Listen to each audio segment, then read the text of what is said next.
It is now.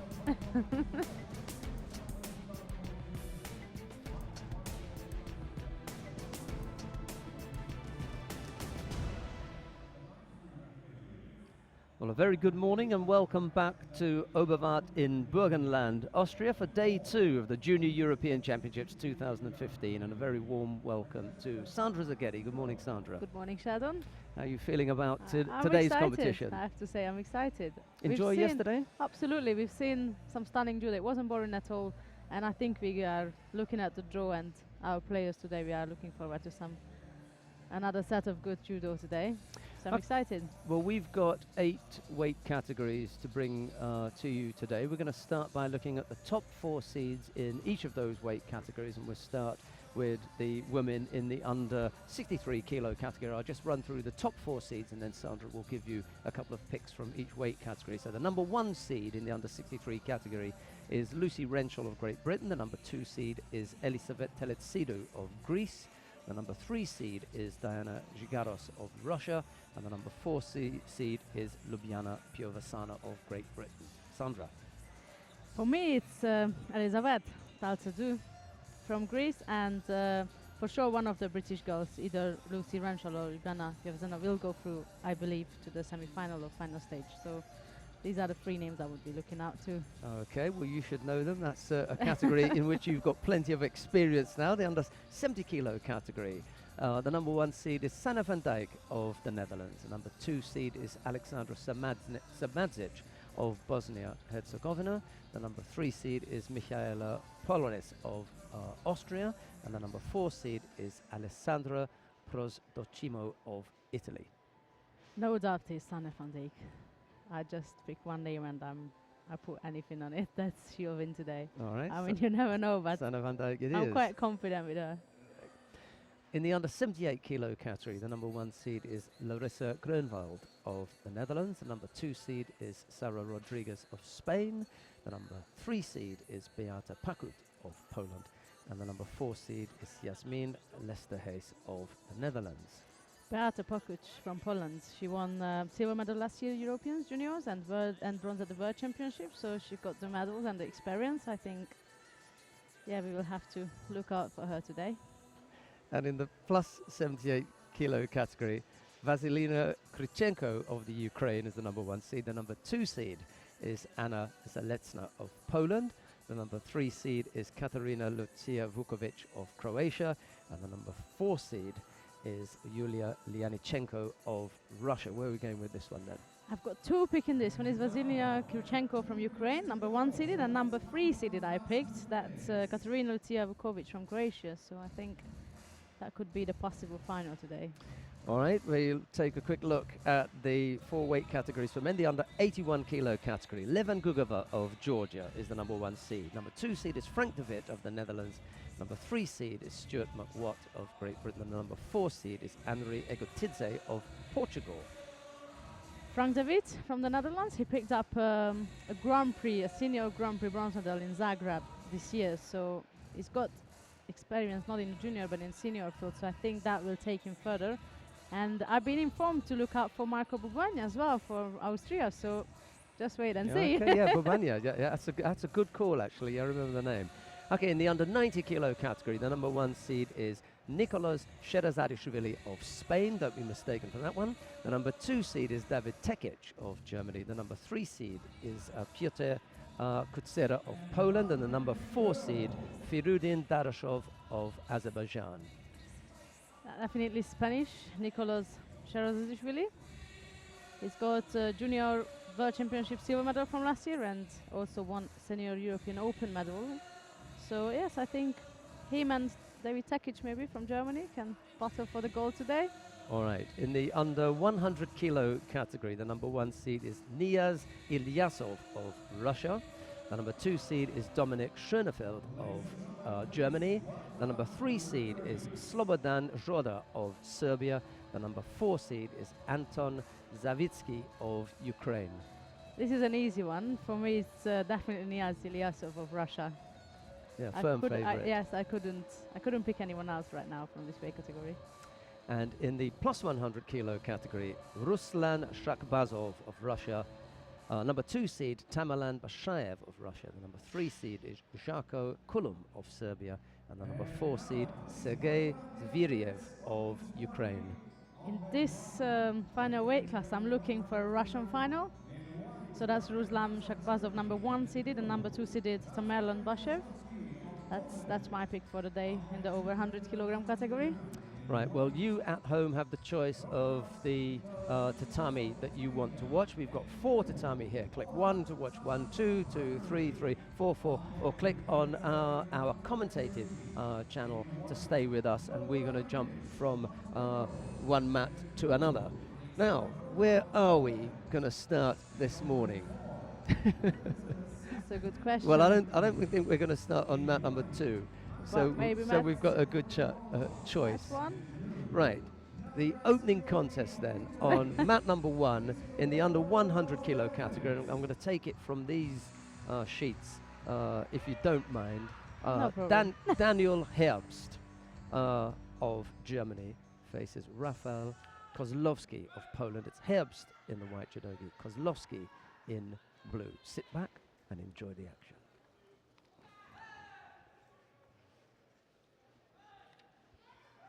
Very nicely done, Sandra Zagedi. I have to pay Sandra a number of compliments today, given good. given that I was harsh, apparently. Apparently I was harsh yesterday. I wonder if our colleague has woken up and has tuned in yet. Annette Byrne. Good morning to Annette. She must have had her feet up while she's waiting for little Kevin to arrive. Enjoying you getting ribbed yesterday, and Exactly. should have found that amusing. Uchimata left-sided from Herbst as he tries to bring Kozłowski over, and now a chance to work in Nevaza for a turnover. Not sure why he had a quick look at the clock there. Unintentional glance at the clock for some reason. There's plenty of time on there, although we do appear to have lost for the time. There they are. Sometimes I think Sinisha just does it. Yeah, exactly. It's a bit scary at the times. That Yeah. he's reading your mind. No, he does it to see if we're switched on. If Okay. If we're going to if notice. we are actually focused.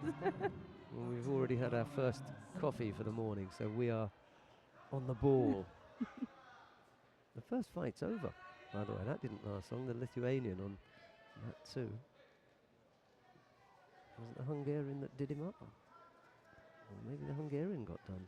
I think so. Yeah, he looks as though He's not looking like a he's happy man. not or a happy chap, camper, yeah. is he? He's just walking in the background there with Brown Akash as they disappear towards the changing rooms and collect his gear and feet up for the rest of the day, unfortunately.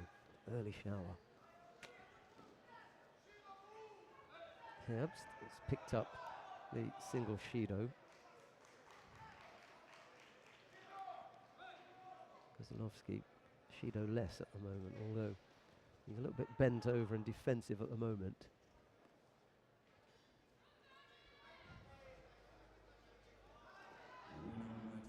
Early days yet.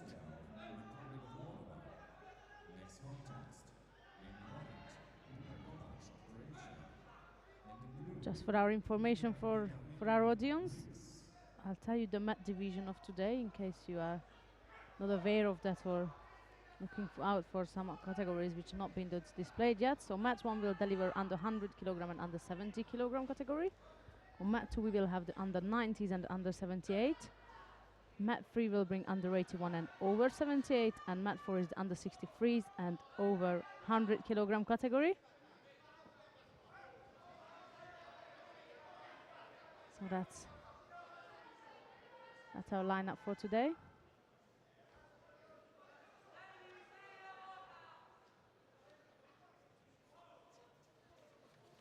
Still just the single Shido against the German fighter Herbst.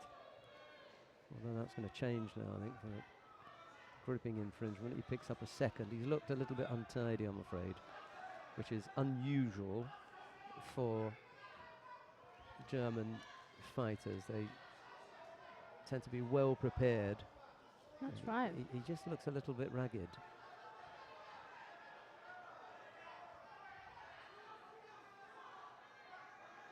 Again, the left Uchimata, and he comes in. Slightly better, yeah. Could get a Yuko I for was her. going to say he could sneak a Yuko there. Uchimata was the initial attempt, and then he brought him down with the Ochigari, didn't he? And there is the Yuko.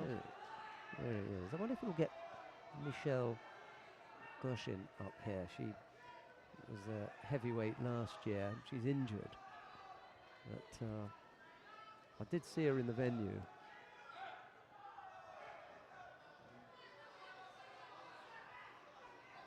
Maybe we'll get her to say hello.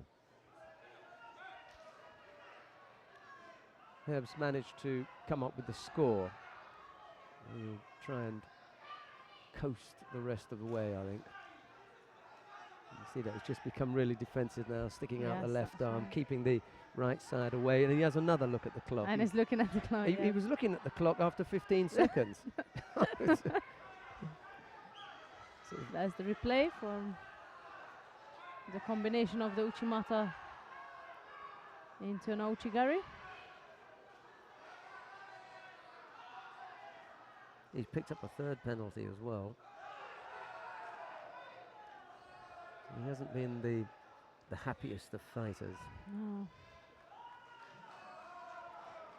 Kozlovsky unable to come up with a score, so it's the German Daniel Herbst who wins this opening contest in the under 100 kilo category. I suppose a little bit harsh in saying that he didn't look, you know, entirely convincing, but I don't think he did. No, Just that's something right. misfired in that opening contest. Maybe he'll pick it up. He's got a big job to the do day in the next goes round. on. Yeah. Who's he up against? All right. Niaz Ilyasov, number 1 seeded, so he's going to have to pull it together and step it up a bit. Oh dear. It's going to be a big job. But you never know. Sometimes the first fight can be very true.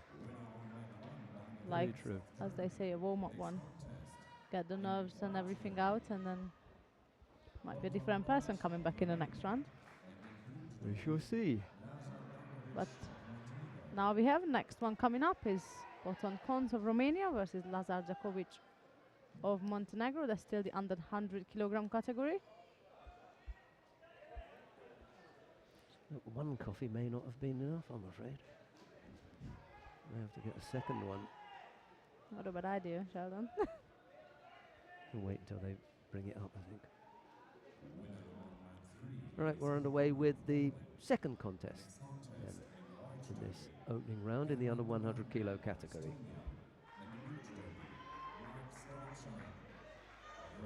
Kons was aiming to take Dakovic down with an Ashiwaza. Couldn't control the top half enough to score with it, but that did look a bit promising.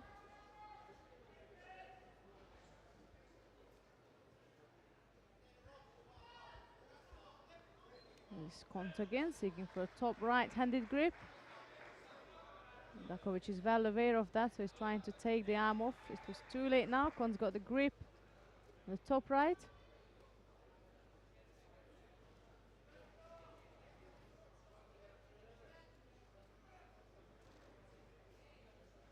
Dakovic throw his arm on the right side for a cross grip, and Kons went on to pick him up.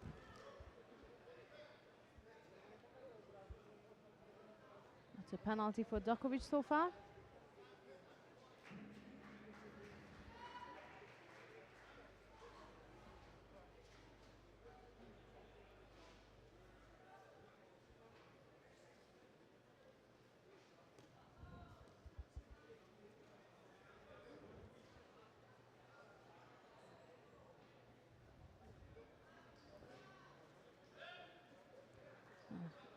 Same situation like before. That's Kons.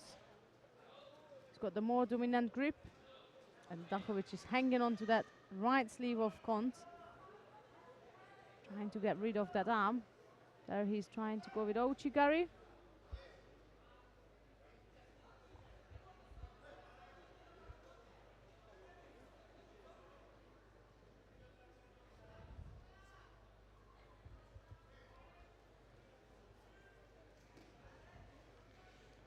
Halfway through to this contest now, still that single Shido on the side of Dakovic.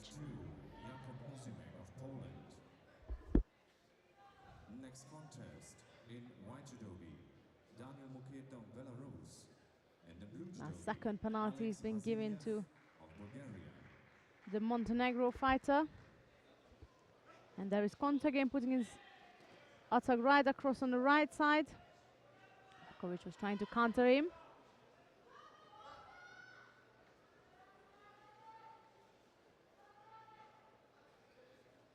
Conte is putting a fairly reasonable attack in, but his upper half, his grips are not controlled when he's turning in for his throws.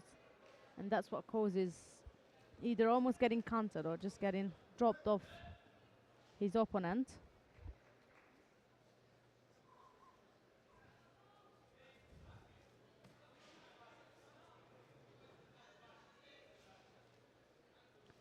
And this time Dakovic managed to catch the sleeve, but just still not enough. But he's got a plan B there, so instead of trying to get out of the hands or the arms of Konz, he decided to try a counter attack. And only if Koka was existing that would have scored, but it's still two Shido on the side of Dakovic, and we got the last minute now left.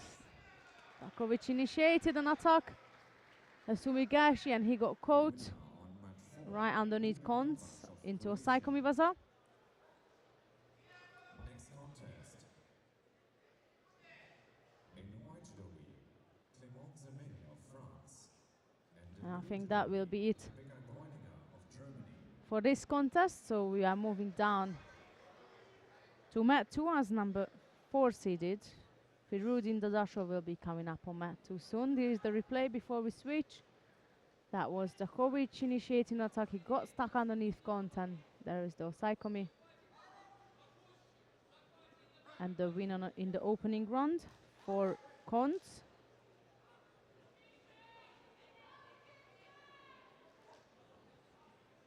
Here we are on mat 2 with Daniel Muketa of Russia versus Alex Vasilev of Bulgaria. And just right after this contest, we'll have last year's silver medalist coming up. That's Firudin Dadashov of Azerbaijan. For now, let's watch Muketa and Vasilev. There's a Yuko for Vasilev and the Vazari displayed for Muketa. Winner on mat 1, Bottom Konz of Romania. Next contest in Still white time, judo, 2 minutes to go. Davide Pozzi of And we've Italy, seen a lot of and the blue this situation yesterday with leading by Vazari, losing by Ippon after that. So nothing to worry about for Vasilev as for now.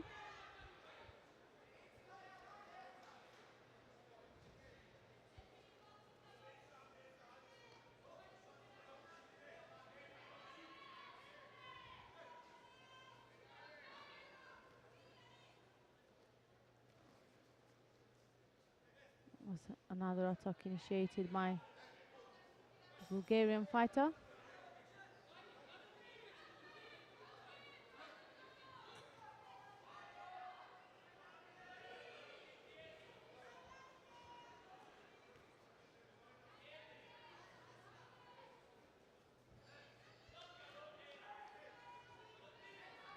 The time is running fast. It's 1:20 to go now. Still Vazari lead for Muketa, and a Yuko on the side of Vasilev.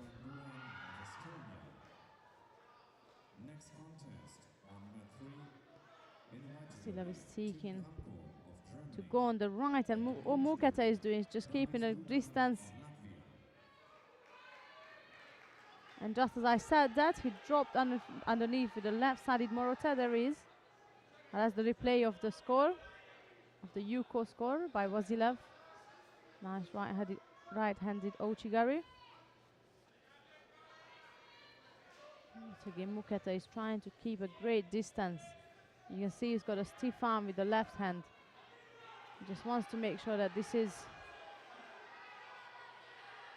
going to end in his favor. In the meantime, at his previous attempt, he picked up a Yuko where he dropped underneath with a left-sided Morota Seonaga.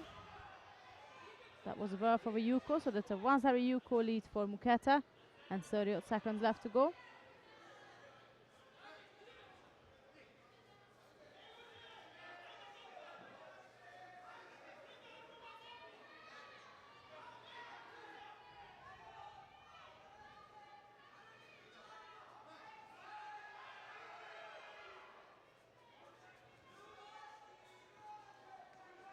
That's Muketa backing up and aiming to survive the last bits left of this contest. Here's the replay of the Yuko score with the drop Morata Serenaga. There it is. Vasilev gone off on the other side, but that's still considered as a score. Couple of seconds left to go, and Muketa just nipped out to see the time, but now he doesn't have to worry about that anymore. He's going through to the next round in the under 90 kilogram category.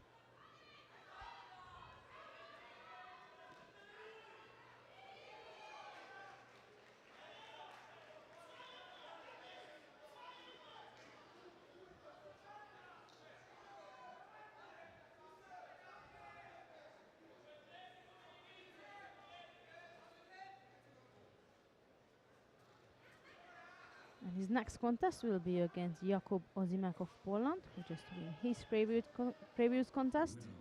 Winner on mat 4, Tremor Zimir, France. And winner on mat 2, Daniel Mukitin of Belarus. Upsetting moment for Vasilev. In white judogi, Kamila Manurova of Russian Federation. And in blue judogi, Coming up next on mat 2, that's our silver medalist from last year's Junior European Championships. That's Firudin Dadashov in white from Azerbaijan, and his opponent is Edward Triple in blue from Germany.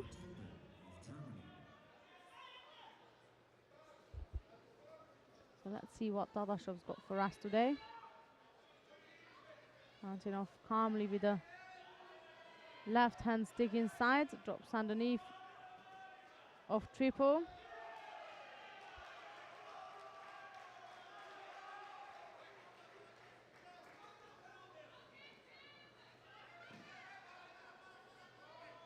There is again with another right-sided attack. Triple is going to have to work on avoiding it. These attacks looking fairly dangerous. He keeps getting over and over. And it's a matter of time for Dadashov to pull across enough. Score on Triple. It's a left-sided attack this time.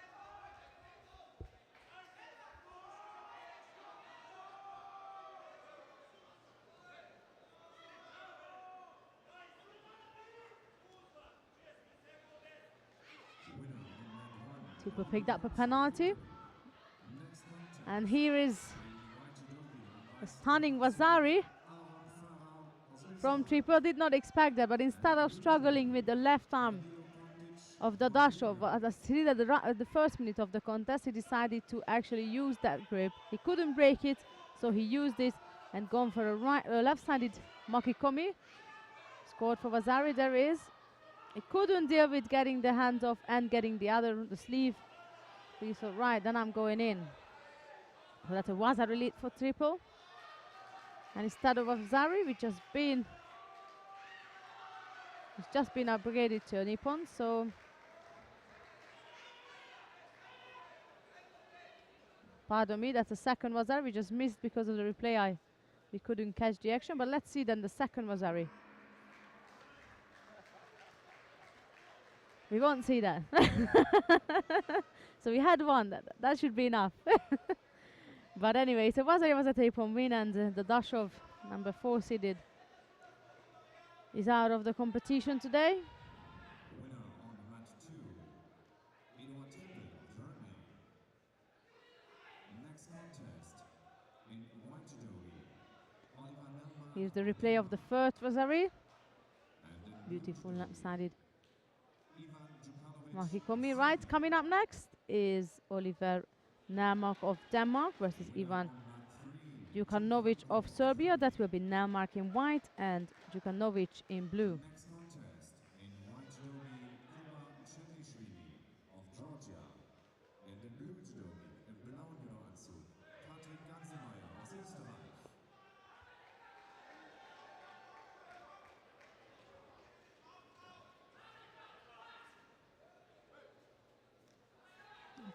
Looks like a right versus right situation.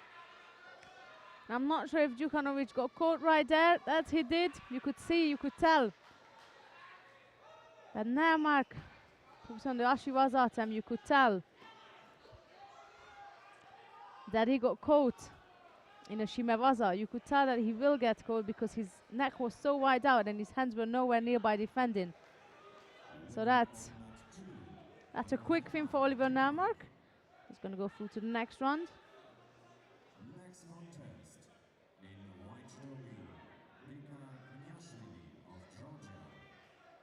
Coming up next, that's Becca Gviniashvili of Georgia versus Ioannis Panagitopoulos of Greek.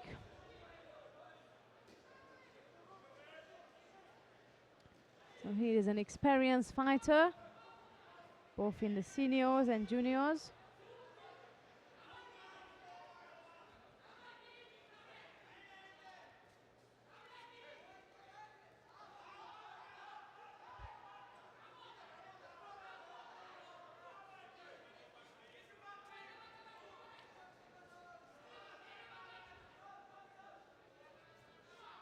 And we have not mentioned him as yet, but he's double junior European champion. Won it last year and won it this year, but what more interesting is that he won the Masters, the IGF Virtual Masters this year. That's Becca Gviniashvili I'm talking about, and he's got quite a lined up result of Grand Slams, Grand Prix and all the IGF Tour. He won the Masters in May. Just before that, in March, he also won the Grand Prix in Tbilisi.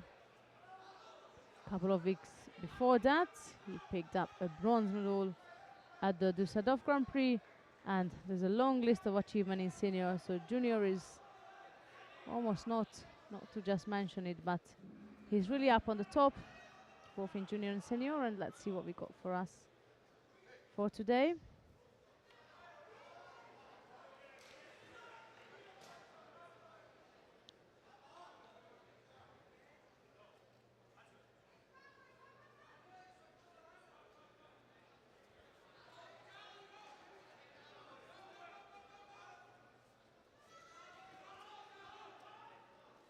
I believe we're going to have a strong performance. So far it's a Wazar Elite for Gviniashvili.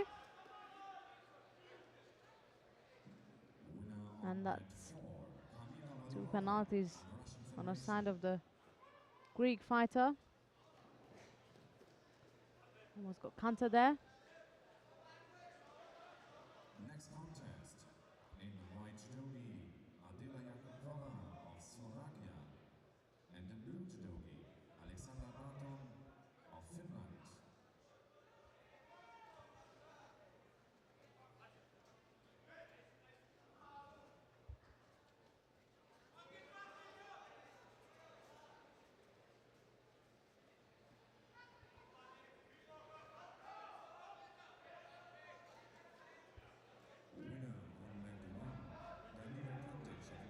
Third penalty has been given to Panagitopoulos, and still that was a relief for Gviniashvili. Doesn't look promising for the Greek fighter, as Gviniashvili is all over him. 2 minutes, over 2 minutes to go, and he's already got 3 penalties on the board. Right. That is a sure sign of his having struggled. I mean, more than the Wazari. If let's say that Becca hadn't scored, you would still realise that he was in complete, no control. Yeah, he was really in trouble. You just can't come to terms with Gviniashvili's, class, gripping, movement, and it's the fear factor. And I don't mean that he's afraid of getting hurt. There's just this feeling that I'm sure you will know that somebody puts their hands on you, you think, oh my Yeah, God. that's right. Right. This is gonna go down. Not so well. That's right. I agree with you. Here's the replay of the Wazari score. So that was Panagitopoulos who initiated an attack without hands. To be honest, that wasn't smart enough. But I guess it was the same situation. Sometimes when you are at the edge of the mat, you are more worried about the Shido. So you drop in an attack, and then same happened to me in McDonald's yesterday. That Yeah. sometimes you're afraid Exactly, of getting a Shido, but instead you're getting thrown because you come in with a weak attack. with a big attack. That's right. But anyway, our double junior European champion is through to the next round. That's Becca Gviniashvili, and he'll be facing the winner of the next contest, which is Victor Bodistano of Moldova and Matthias Kušik of Estonia. Next contest on mat 2. Victor Bolistiano of Republic of Moldova. And in blue, So that's Bodistano in white and Kušik in blue.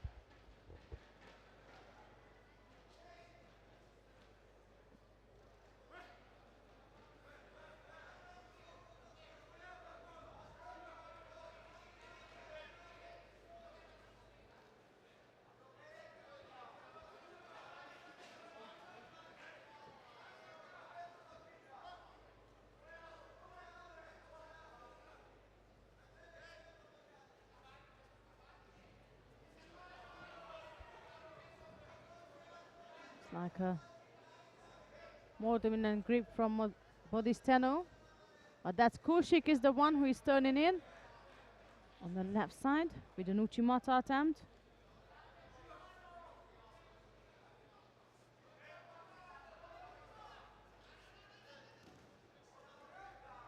And yet again that was Kušik attacking, and Bodistano was aiming to counter him, got stuck underneath his opponent.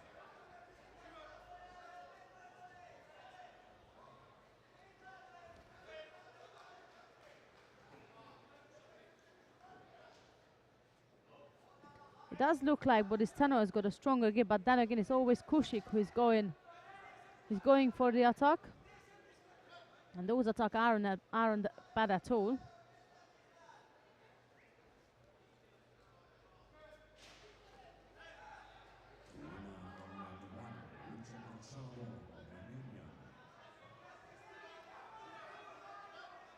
next contest, in the white dogi, Emil Mattsson of Sweden. Another good left-sided drop Senaga from Kušik. He just cannot get Bodistano right on his back or either on his side. He's keep turning out of his attacks, but Kušik is the one who put a fair amount of attacks in, and just I cursed it immediately. I said that maybe I should stop talking. That was the one single attack from Bodistano which was worth of a Yuko. Yoko Tomanagi is what he scored with. Now Kušik is gonna have to step it up and fix those attacks.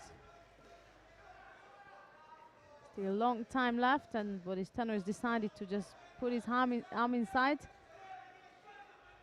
and defend. He's more defensive now.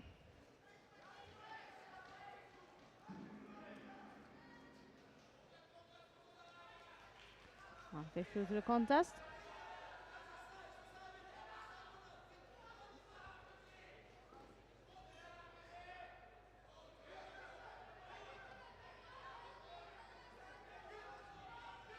Here's the replay. Good driving skills with the hand. Good control, and that helped Bodistano to score Yuko. Take the lead in this contest. 1:40 left to go for Kušik. And there is his switching from, he kept on drilling forward throws such as Uchimata and the drop Senagas, and this time he decided, right, I'm gonna go backwards, score the Wazari. Sumigashi it was. So that's Kušik back in the driving seat now.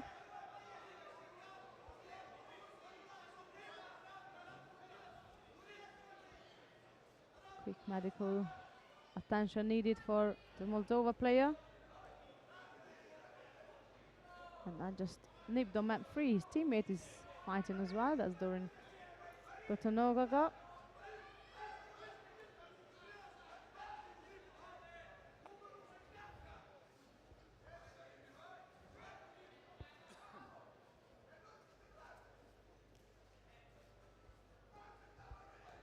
just after this contest, the number 2 seeded will be in action. That's David Stakic, junior European bronze medalist.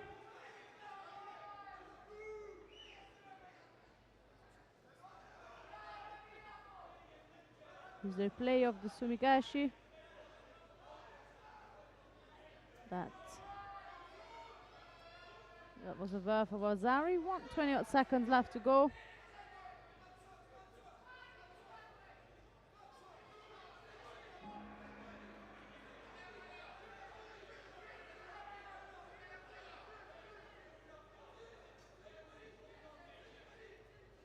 Not sure how long is this gonna take, but I'm sure Modistano will be back in a... Well, you can see Kushik is getting ready, so he must see that, right, my opponent is coming back, I have to go. There he is, Modistano is back in the game, 1:20 to go, and that's still a Wazari lead for Kushik. Modistano threw in a right-sided Makikomi attack. It was a bit far out, and that allowed Kushik to do a transition into Nevaza.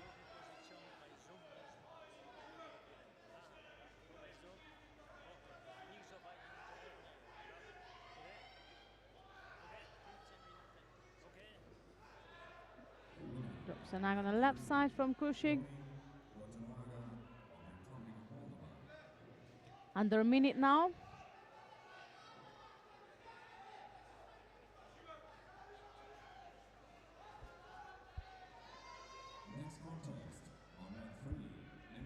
That was rather a desperation drop.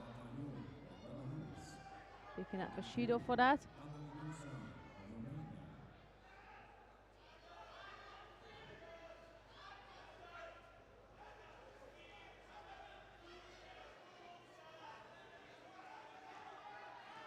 That was quite promising at the beginning, but that will be a Wazari Wazatapon. That was Bodhistanau going for a right-sided Uchimata attempt.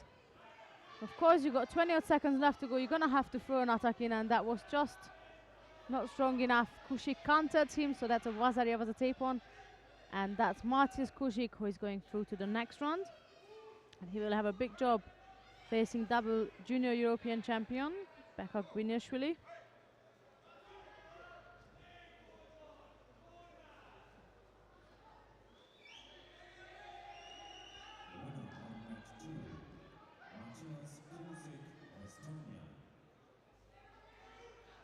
Here is the replay of the second Wazari. So not Takic, sorry, that's the next one. Bodhistano put on a quite good attack. His sleeve was missing.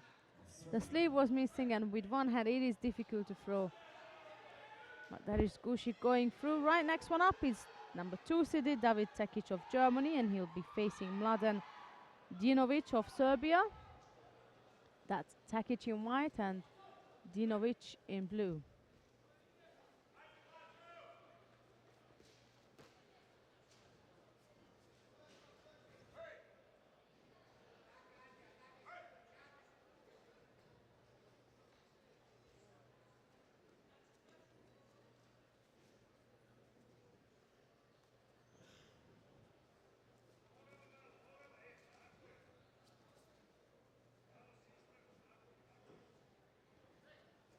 Both players are fairly cautious. There is now Takic attacking. Not only attacking, but throwing. That's Wazari lead. Left side, it's Sora Turikomi. That's what it was, and he put it. He initiated a Sora Turikomi, and then he had to sweep onto a Harai. There he is. And there he's putting his leg across. Bit of a sweep there, and definitely was a lead for Takic. Getting hold of Dinovic again. Seeking to get close enough for another good attack. Here is the other good attack I was talking about, and a quick win from David Takic of Germany. He's through to the next round in the under 90 kilogram category.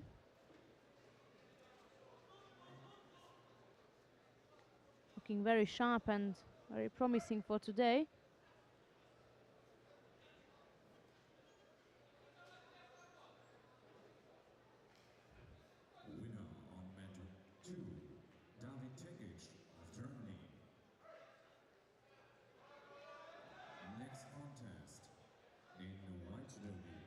These are the replays.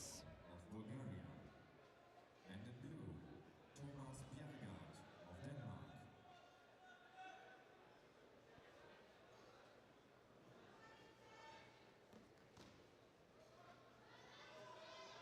Coming up next, still round one of the under 90 kilogram category with Boris Gorgiev of Bulgaria versus Thomas Bjerregaard of Denmark. That will be Gorgiev in white and Bjerregaard in blue.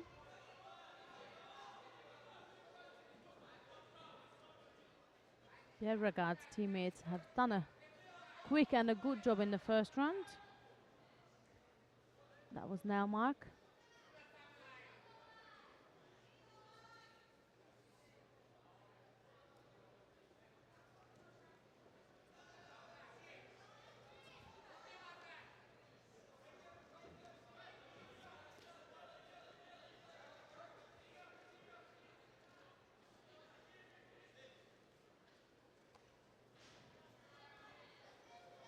Both players are seeking to get two hands on.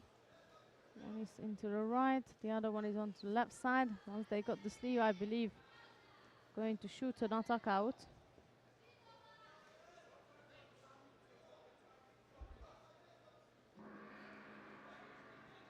So far as a penalty for each player has been given.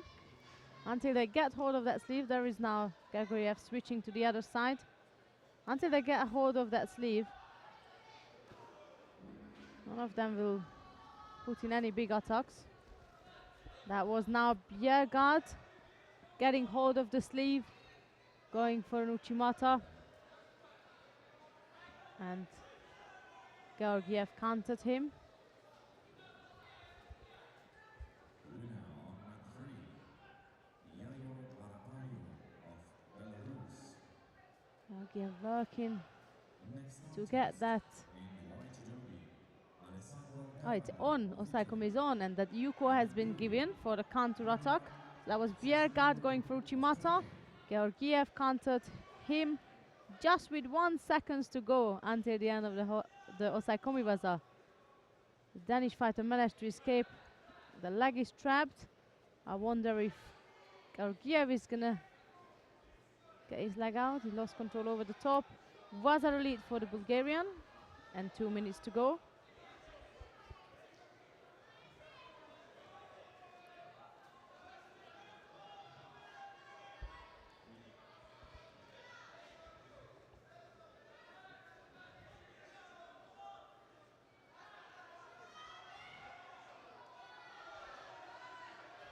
Uchigari on the left side, that was from Bjerregaard. Georgiev managed to block it off, but I tell you, that was not bad at all. That was fairly dangerous, so Georgiev will have to keep the distance of that Uchigari. If Bjerregaard manages to get hold of that sleeve, he's looking since the beginning, then it might be a changes on the scoreboard. Well, there's still time. There's a minute and a half left to go, and if he is as threatening and as dangerous as you say, he's just got to hope that Georgiev begins to run out of steam, you know, because there's, as you say, a minute and a half left to go. He's threatening him. Hopefully, some of that power that Georgiev has been displaying will begin to dissipate. That's a new word for you, dissipate. Dissipate.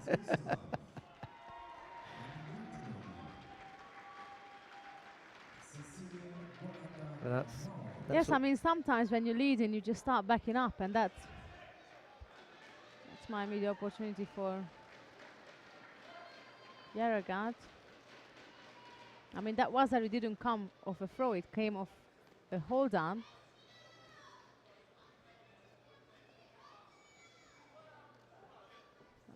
Approaching the last minute of this contest now. Georgiev looks as though he's got plenty of power. I don't think he's going to burn out. And he's been up and back on his feet fairly quickly every time they've gone to ground, and he looks fairly solid. So any hopes of him running out of gas, I think, a little bit desperate. And now it's actually Bjerregaard who looks the more tired of the two.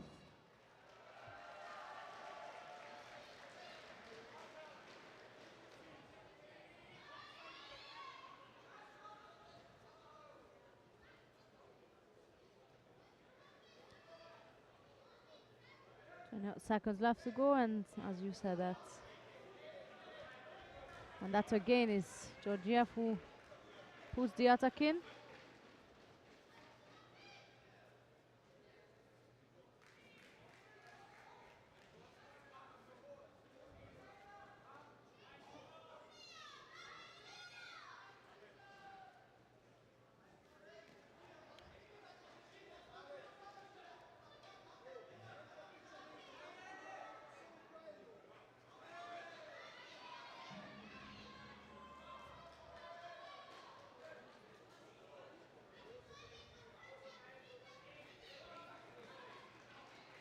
And here is a win for Boris Georgiev, and just as we finish this contest, we're going to move to mat number 3 because we're beginning shortly. We will begin round 2 of the under 81 kilogram category, because before we move into the over 78, we have 2 rounds of the under 81, and there is number 1 seeded Levan Gugawa is coming up. Here's some of the replays from the previous contest. So we're going to mat number 3 after the highlights. That's the Saiko from the previous contest. Here we are. That's the last contest in round 1 of the under 81 kilogram category, with Alessandro Bergamo of Italy in white and Magomed Tatanoglu of Turkey in blue. That's a minute left to go, and the single Shido received by each player. That's as far as the fight has gone. I thought I was seeing things when What sort of things have you seen, Shadow? well, I was looking up mat number 4, and it was Suzanne Lechner in the under 63 kilo category against Cecilia Bollander of Norway, and I looked, there was no score there, and then I looked away, and then I thought, looked down at mat number 1, and I thought, there's Lechner on mat number 1 as well. Oh, that's right. Did I make a mistake? So you're not seeing things. And then I wasn't seeing things. There are 2 Lechners on the mat at the same time, both women fighting for Austria. So there you go. That can't happen. How often does that happen? That could be a sister, right? a sister issue. Well, we remember we were talking about this yesterday. Yeah, the that's weight right. at the same time with the same name, age. Yeah, I think it's got to be. You watch, we'll go down. And she said, no relation. Never heard of her. First time I met her. Yeah. Oh. We might be moving into golden score in this contest. There's less than 20 seconds to go. Still a Shido each. Just to let you know that Katarina Lechner has won her contest down on mat number 1 in the under 70 kilo category. Just in case you hadn't seen that in the top left-hand corner of your screen. Next contest. The white derby, Sima Likun of Poland, and the blue, Savatito of Serbia.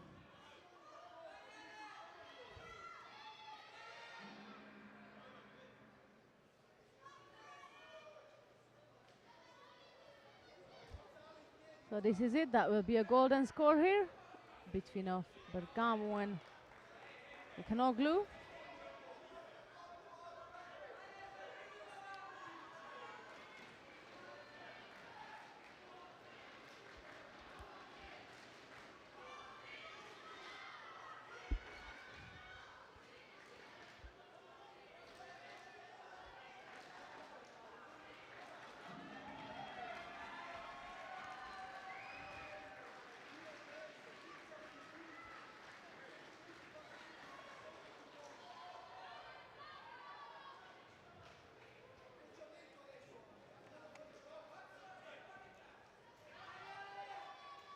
So there we are, into golden score.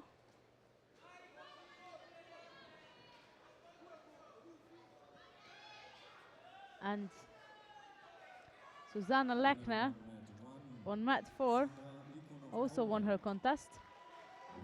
As we were talking with Sheldon about the Lechner sisters, if they are sisters. We just ran down to find out. but they both won Next contest, their first contest. And there is a good attack from Bergamo. The sleeve slipped out, so no score. That was a right-sided Makikomi attempt. of Montenegro. Next contest, white mat 4. In white, Coralie Marie of France. And in blue, Magda Palomini of Italy.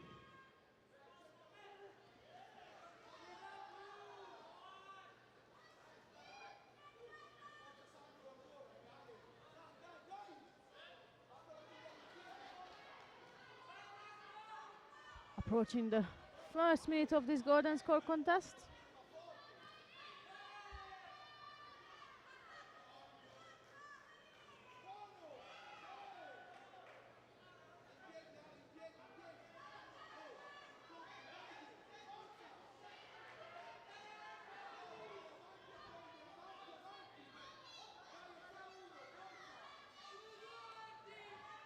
And that's again Bergamo seeking on the right side. Makikomi to drive. Tekenoglu in. In white dogi, Henry Hamla of Finland. And in blue, Marko Gumlic of Croatia.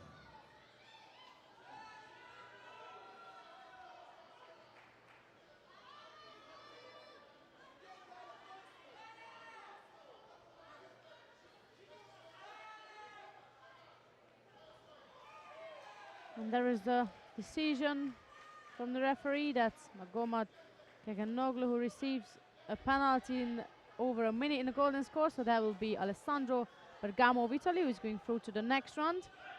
That's in the under 81 kilogram category. Guess what? They are sisters. They're not even related. No way. Not even any relation at all. They just happen to be. I mean, they're both on the tatami at the same time. They're one weight class apart. Both juniors doing Exactly. judo. Not even related. That's very unusual, I have to say. Yeah. And it's not even a big name. In No, that's what Austria. I was thinking. Like, Lechner. not many Lechner I've met in my life. Anyways, number 1 seeded is coming up. That's Levan Gugava of Georgia, and he'll be up against Alexander Vrona of Poland. That's Gugava in white and Vrona in blue. Let's see what Gugava got for us today.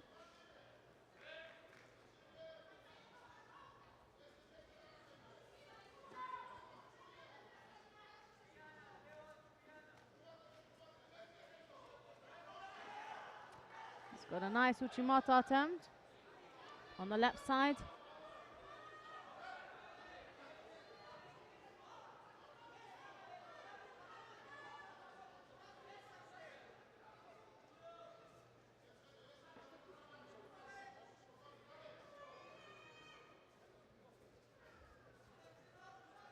Control of the grip again by the Georgian. Vrona might be in a bit of a trouble there.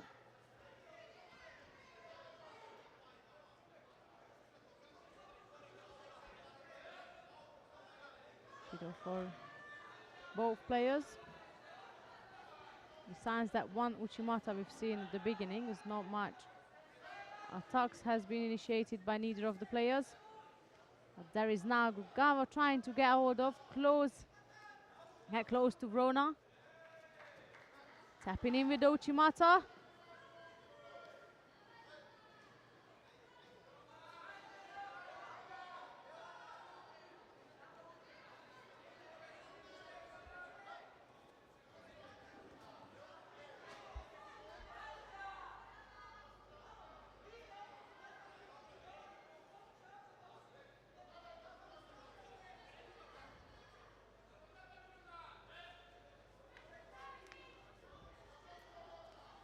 This time Gugava decided to grip on the lapel instead of getting Vrona all wrapped around.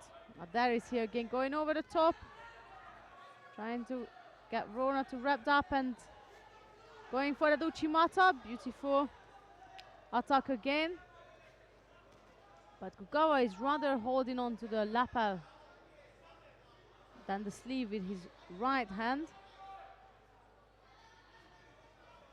And that might be one of the reasons he can't drive his His Uchimata attempt through enough, but that a second penalty has been given to Rona now.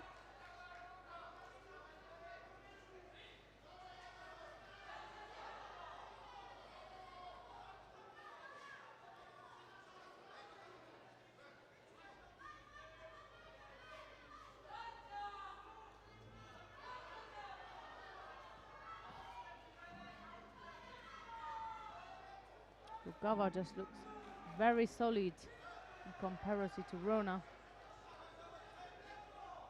But he picks up a penalty as well. That's 2-2 on the Shidos. Now he's getting hold of Rona again, tight inside. That could be dangerous. And from Uchimata on the left, he switched to a Kouchigari now.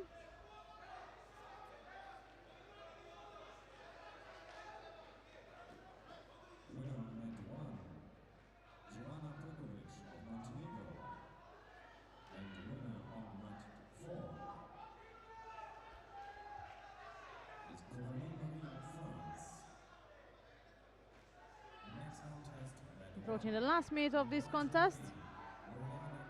Gava has been showing some throwing skills. There's a Kouchigari attempt directly this time. Rona's got good escapes as well.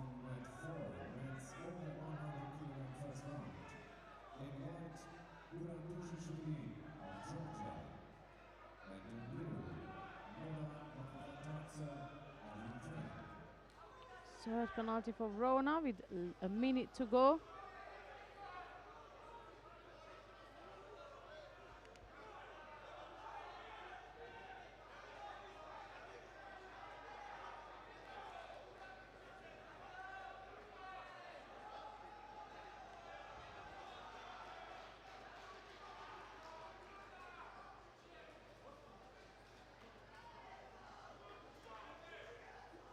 That's a left side Uchimata one more time. Rona's left hand is free to put it out and to stop the throw. Next contest is women's under 63 kilogram second round. In white domain, Meantime, on mat 4, the second round of the under 63 starting as well. That'll be number 1 seeded Lucy Renshaw in action, and she'll be up against Mustea.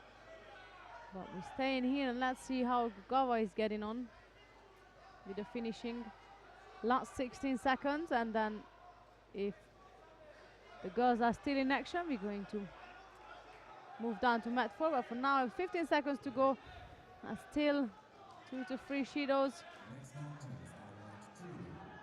In white, Piotr Kuchera of Poland and blue judogi, ceremonies of Lithuania.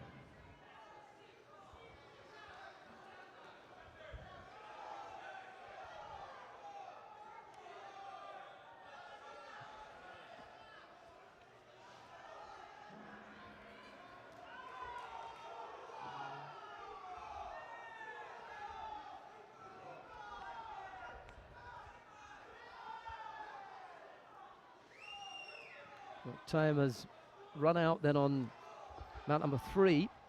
Levan Gugava narrowly scraping past Alexander Orona of Poland. Let's wander down to mat number 4 then, because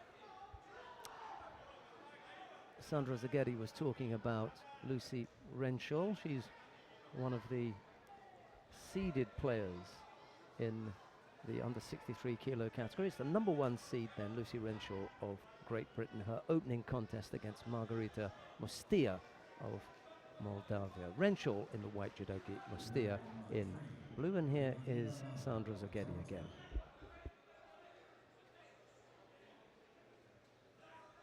Next contest, Victor Kliavato of Belarus, and in blue, Logi Haraldsson of Iceland. It's 2 penalties so far what Mustea picked up, and that was Renshaw trying to go for a right-sided Uchimata Uchigari combination.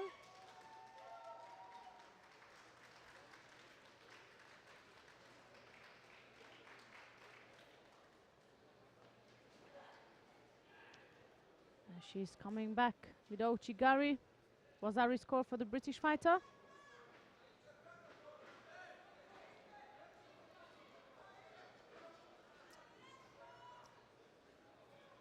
Winner on match 2, of Poland. And winner on match 1, Patricia Roni of Slovenia. Next contest on match 2, David Haberama of Ukraine. Halfway through now, and that's still Lucy Renshall, who looks Next contest on match 1, more dominating. 3 penalties for Mustea. and in blue, Georgia Stanialin of Italy. And the Wazari on the side of the Brit fighter. It's another Ochigari attempt from Renshaw.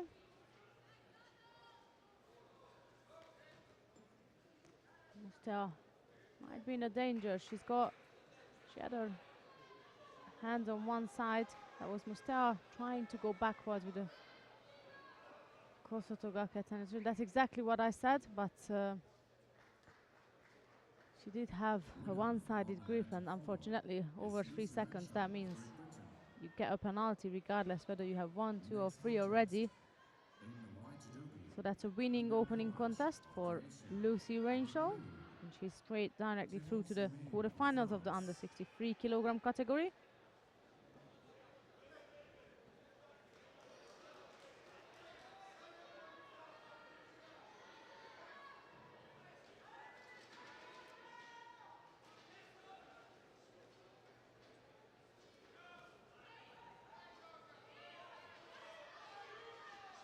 Next contest is Buga Kovac of Croatia versus Clemens Emma of France. That will be Kovac in white and Emma in blue.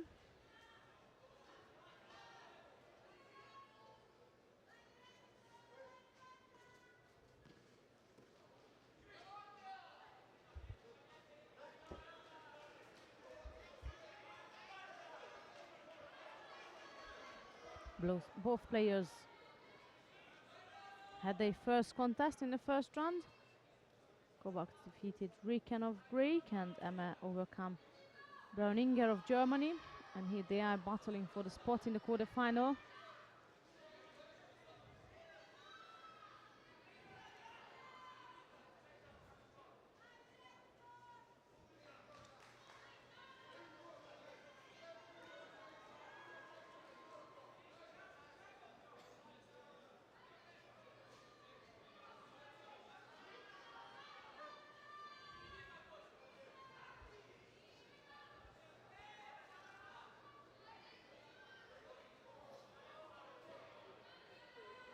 It's Emma who's keeping the contest more busy, putting plenty of movement and Ashiwaza attempts.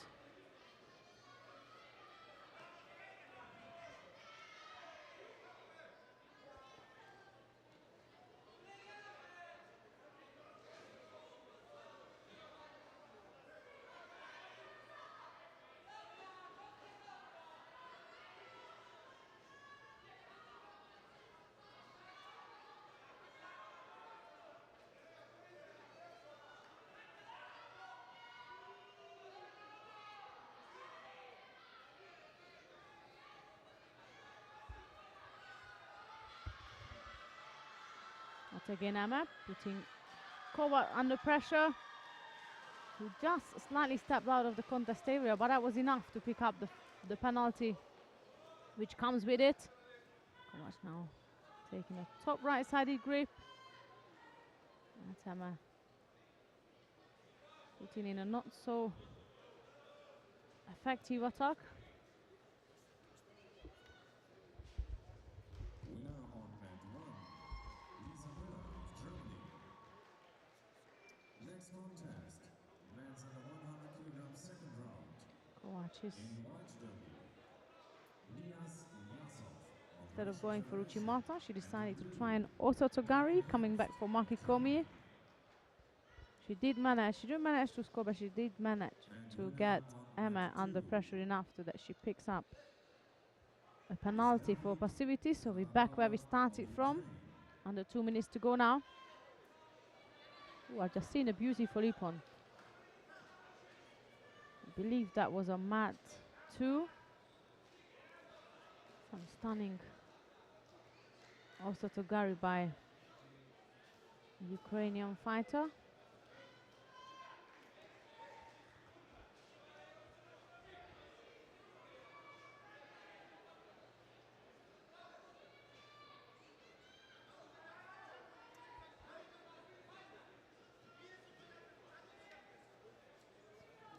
Sadly drops Sunaga a bit far out. That was Emma. Go straight into Nevaza.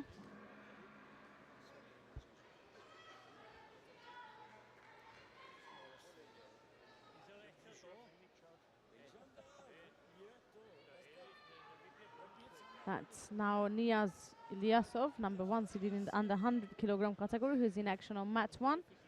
So once the girls or the women under 63s contest, the one we are watching finished, then we're gonna pop down to mat 1 after this. Less than a minute to go. It's still a single penalty for each. Let's hope that Ilyasov will keep us or keep the contest up to the point where we can see him in action in the second run. If not, I'm sure we will see him later.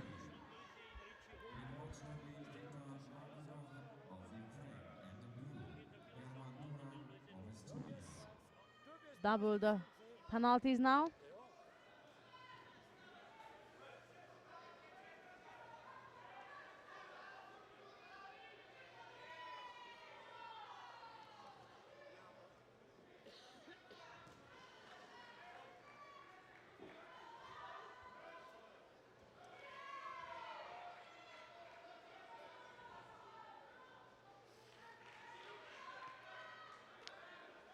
That's Emma picking up a third penalty, and with 12 seconds to go, if Kowak can keep hold of the current display on the scoreboard, then that means she'll be going through to the next round of the under 63 kilogram category, and this is it. Time is up now, so that's win for Kowak in 2 to 3 Shidos.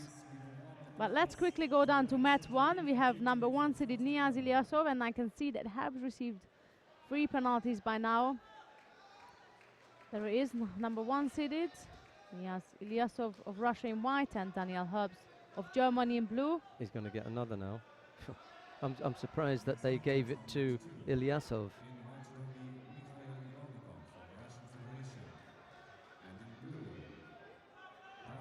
Good counter attack for Vazari from Ilyasov.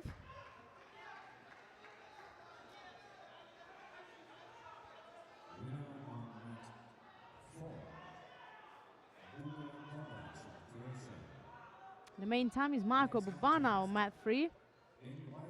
If anybody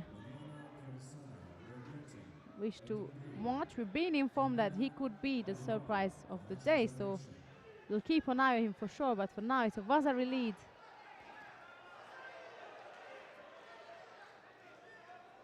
A Yuko lead for Ilyasov. With just less than 2 minutes to go. Still plenty of time, but Herbst is well under pressure with that 3 penalties on his side. He's not going to make it.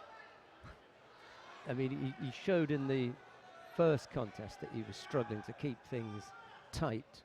And I said at that time that he didn't look, you know, as well prepared as other German fighters normally do. There are just some things that are untidy about his, you know, the way he works on the mat. I can't see him making it here. He goes over again. Yeah. Flat on his back. And even if he isn't, you can finish him off in Osaikomi. But now that they've told him to get up, that'll be it. There's no way they can take that away now. Doesn't matter what happens. That's right. He had him tied up, you know, vice-like there at the end. There's no way they're going to give him Wazari at the end of it here. You know, 2 contests. I think it's either 5 or 6 penalties.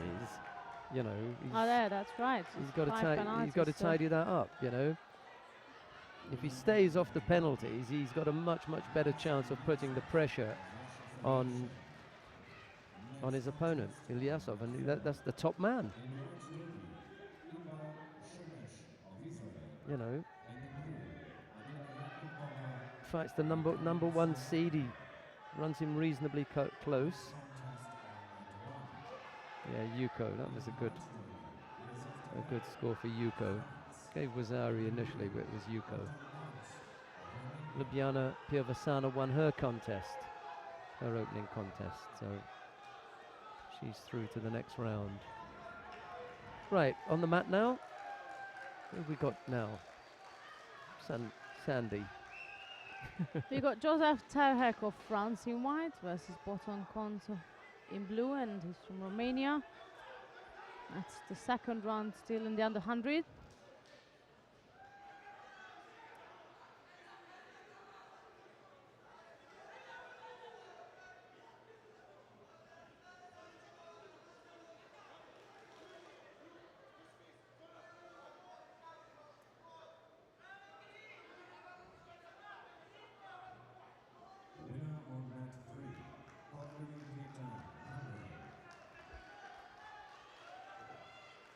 And then I just saw that Marco Bubagna of Austria started off good. Started off with a Yuko lead and then had to bow off, not as the winner of the contest. Next contest on mat 3, in white judo, Anna Begotice of Portugal, and in blue, Radha Kovac of Croatia.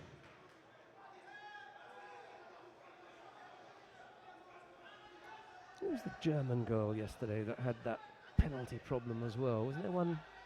Was it in the under 57 kilo category? Under 52, wasn't it? Schneider. Under 52. Oh no, 48. She's 48. I was 48. Just going to have a look at that then and see It what. was Schneider, wasn't it? Yeah, Miriam Schneider. Yeah, that's right. I'm going to have a good look at that.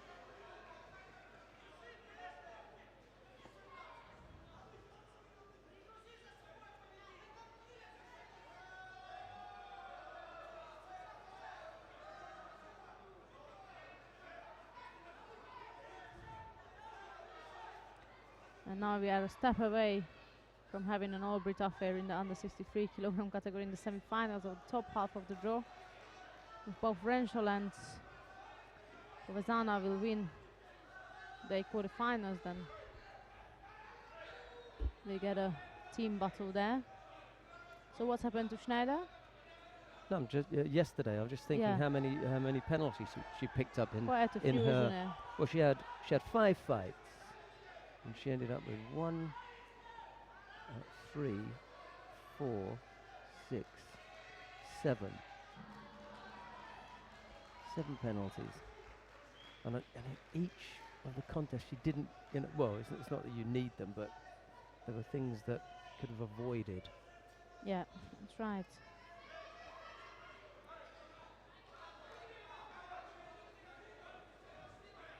In the meanwhile, is Terhek of France, who set Kont Mat 2, out of the competition with the Shimewaza, as you can see the replay. Federation. Next contest.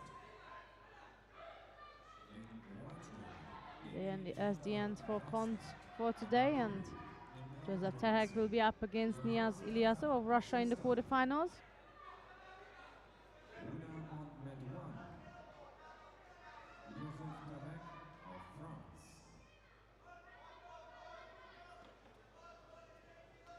Next contest, in white judo, Anton Savitsky of Ukraine.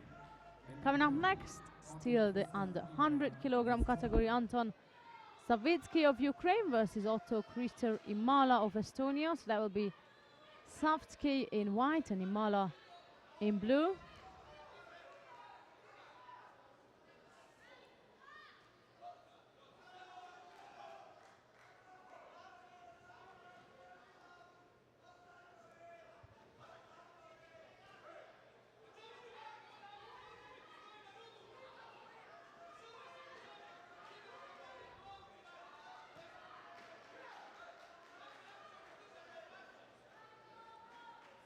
Mala is the one who's got the height difference in his favor, but we'll see whether it will be a positive favor or not.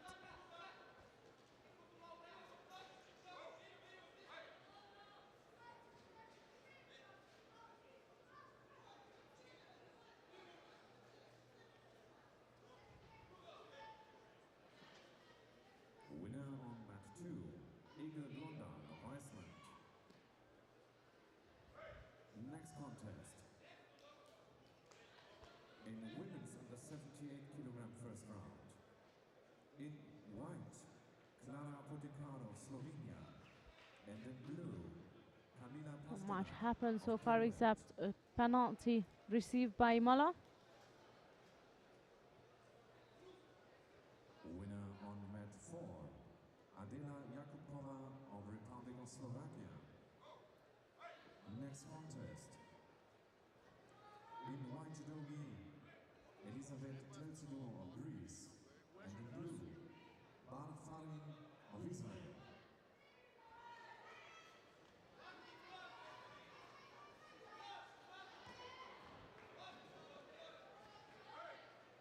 And that was a good attack, good enough to score and good enough to win. That was from Anton Savitsky of Ukraine. He's winning his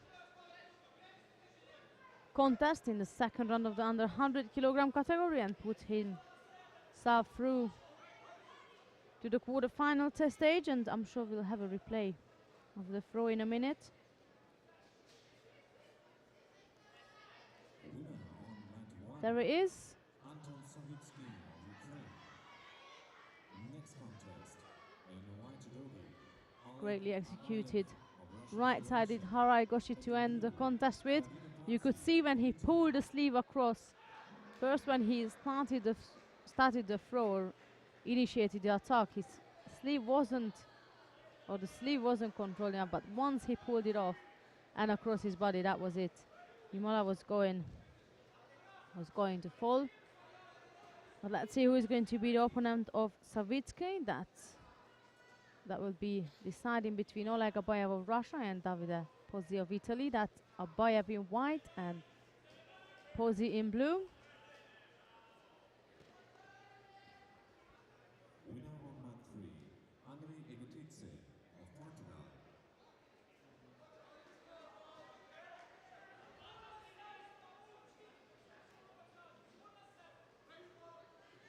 Next contest. In white judogi, Nichon Sarochus of Italian Moldova.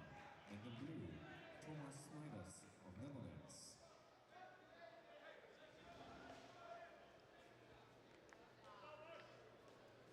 On mat 4, there is number 2 seeded Elizabeth Teltsidu of Greek. She's fighting against Farin from Israel, and she has a Yuko lead on the. You can see it on the screen. And so far, here is Pozzi, who picked up a penalty.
Still that single penalty on the side of Pozzi, and that's Abayev on top, trying to get some score in Nevaja.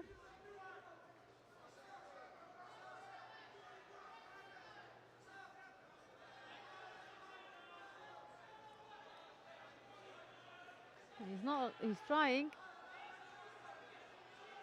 to secure the top now. He managed to turn Pozzi over, and the referee is giving him plenty of time to finish this Nawaza action off. And there is an arm lock attempt now, and the referee said this is it. I don't think that's gonna score, so Mate under 2 minutes now. Still that single penalty for Pozzi.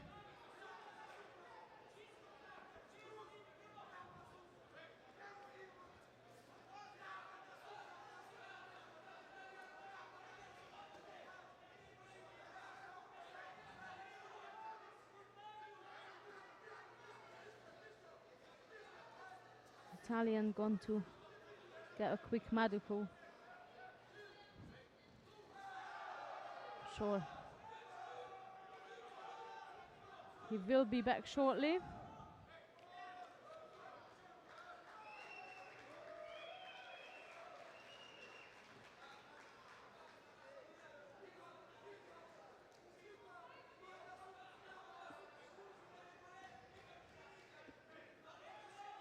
And there's only a couple of seconds left for the Greek girl on mat 4.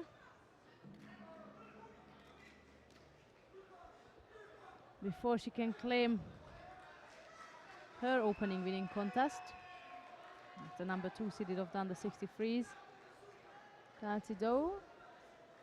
I managed to have a chat with Herbst, Yes. the German fighter. I asked him, you know, was he fully fit? Did he have any injuries? Did he feel good? Was he feeling ill? You know, what was What's it? happening? I said to him, you had 2 fights and you had 6 Shidos, and he looked up surprised. You have to know that. You know, you have to know that you had 6 Shidos. I said, you avoid picking up those Shidos, and your opponent, when he looks at the clock, has a different attitude. If he sees 1 Shido, he fights one way. When he looks and he sees 3, you know. So I think he was a little bit surprised. Anyway, here we are with Abayev bringing down Pozzi for Ippon.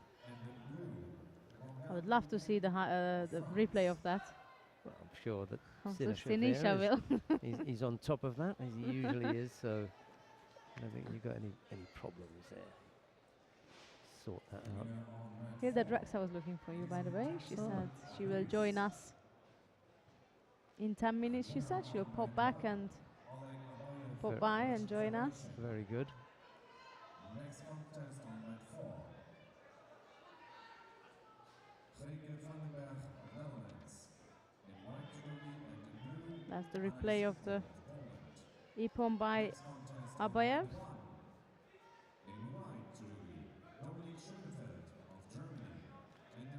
Coming up next, it's Dominic Schoenfeld from Germany in white and Danilo Pantic from Montenegro in blue. Schoenfeld was one of the top 4 seeds, wasn't he? That's right, number 2 seeded. Okay, so it could be game on here. Let's have a look and see what Schoenfeld has got to offer up.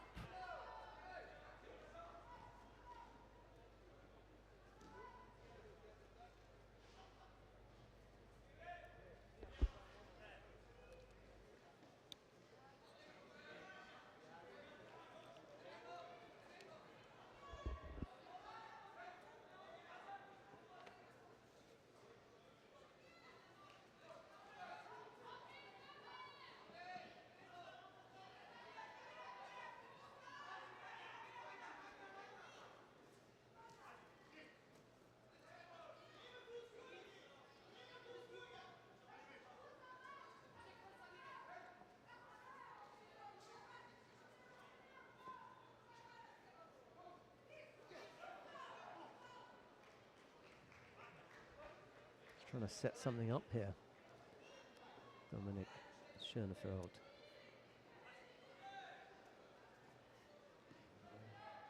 A great deal of movement from Pantic. Schoenfeld was clever. He just stick in one big attack. Pantic will pick up a penalty for passivity. At the moment, they both look a little bit lame. Next contest. And a great deal of offense being generated here. Got to get a feel for what the referee is likely to do and can't allow things to get out of hand.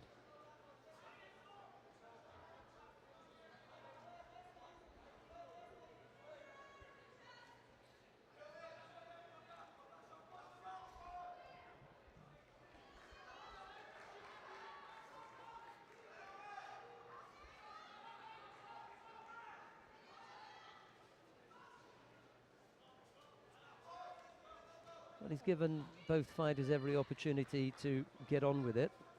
No penalties dished out.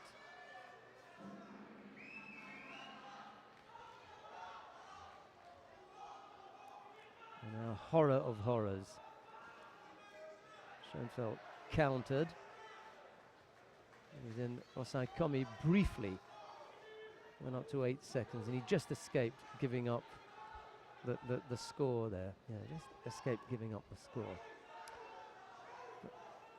But the counter brought him Yuko, so Pantic now leads by Yuko with 1.5 minutes left to go. And I'm joined for the first time this morning by Hilda Drexler. Morning, Hilda. Hello. How are you doing? You may have to put that just a little bit closer so that everyone at home can hear. You know, I'm not an expert. I know. They can hear the dulcet tones of your voice. That's it. Yeah, that's Hello. it. Hello. Hello. So, day off today, Yes. or a weekend off. You're still at the judo, however. And, supporting some younger teammates, Yes, yeah? yes. Three are there from my club. Uh-huh.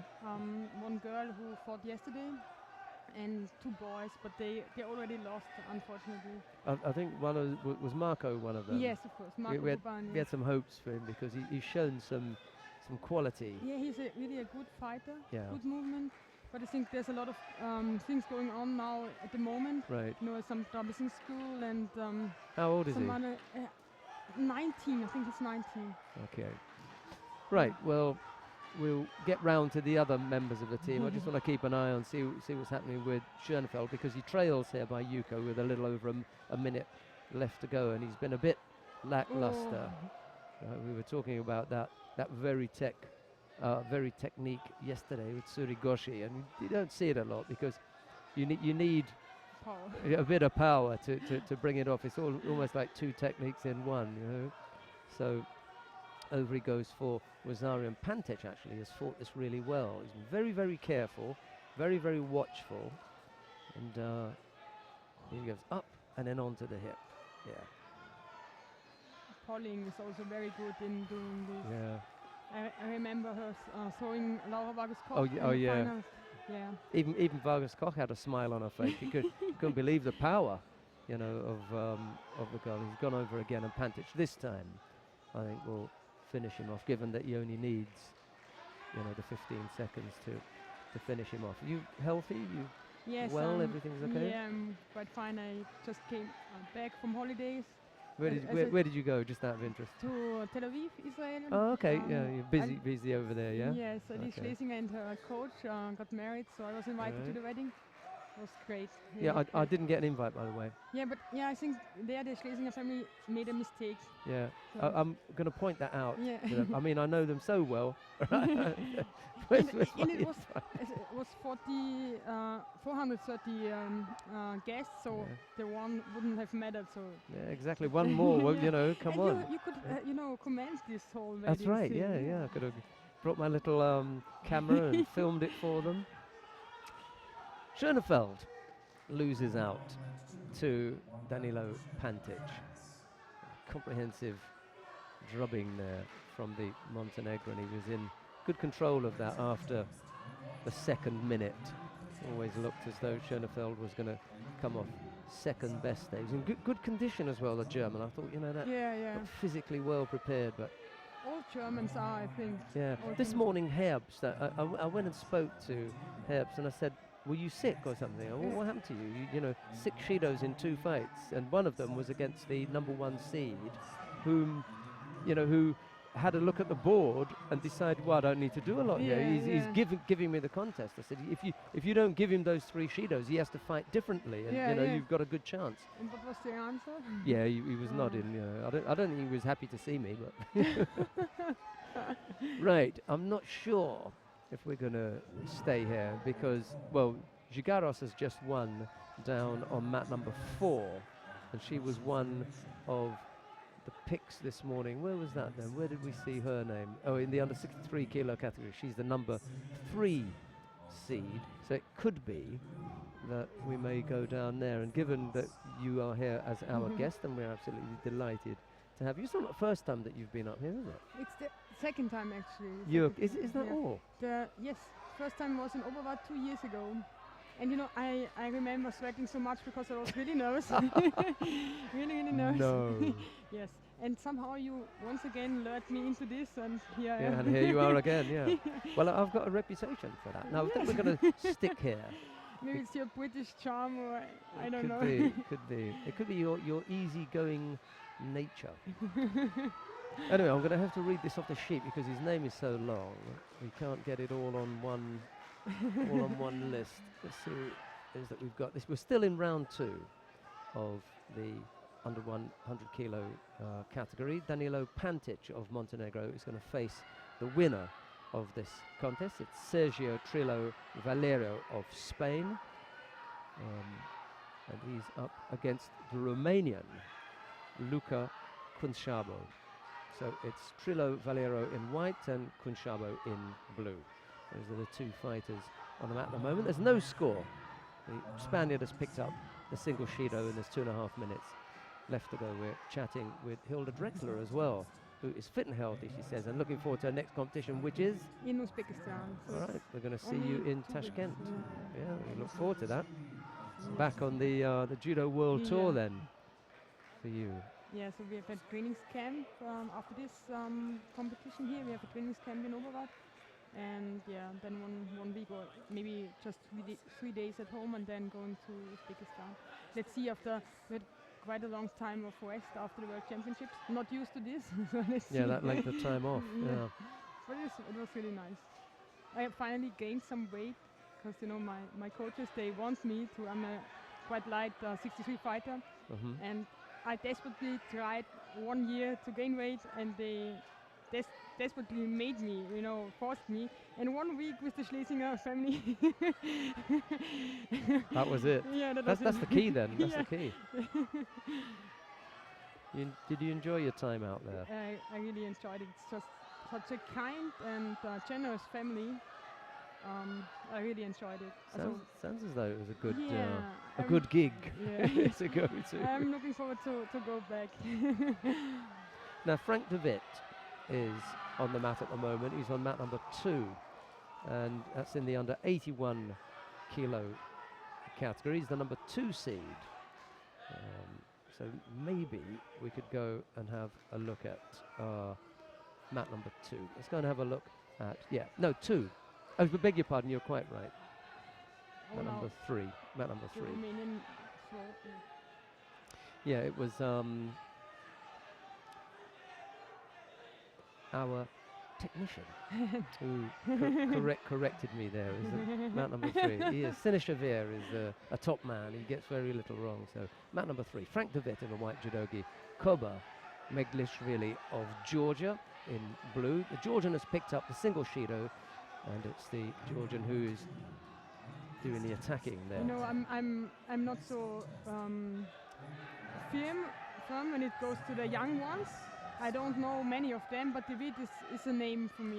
He's already been around, and I like the look of him. He's a good prospect for the Dutch at under 81 kilos. The Georgians have got riches at 81 kilos, not least of all Aftandil Chirikishvili. Yeah.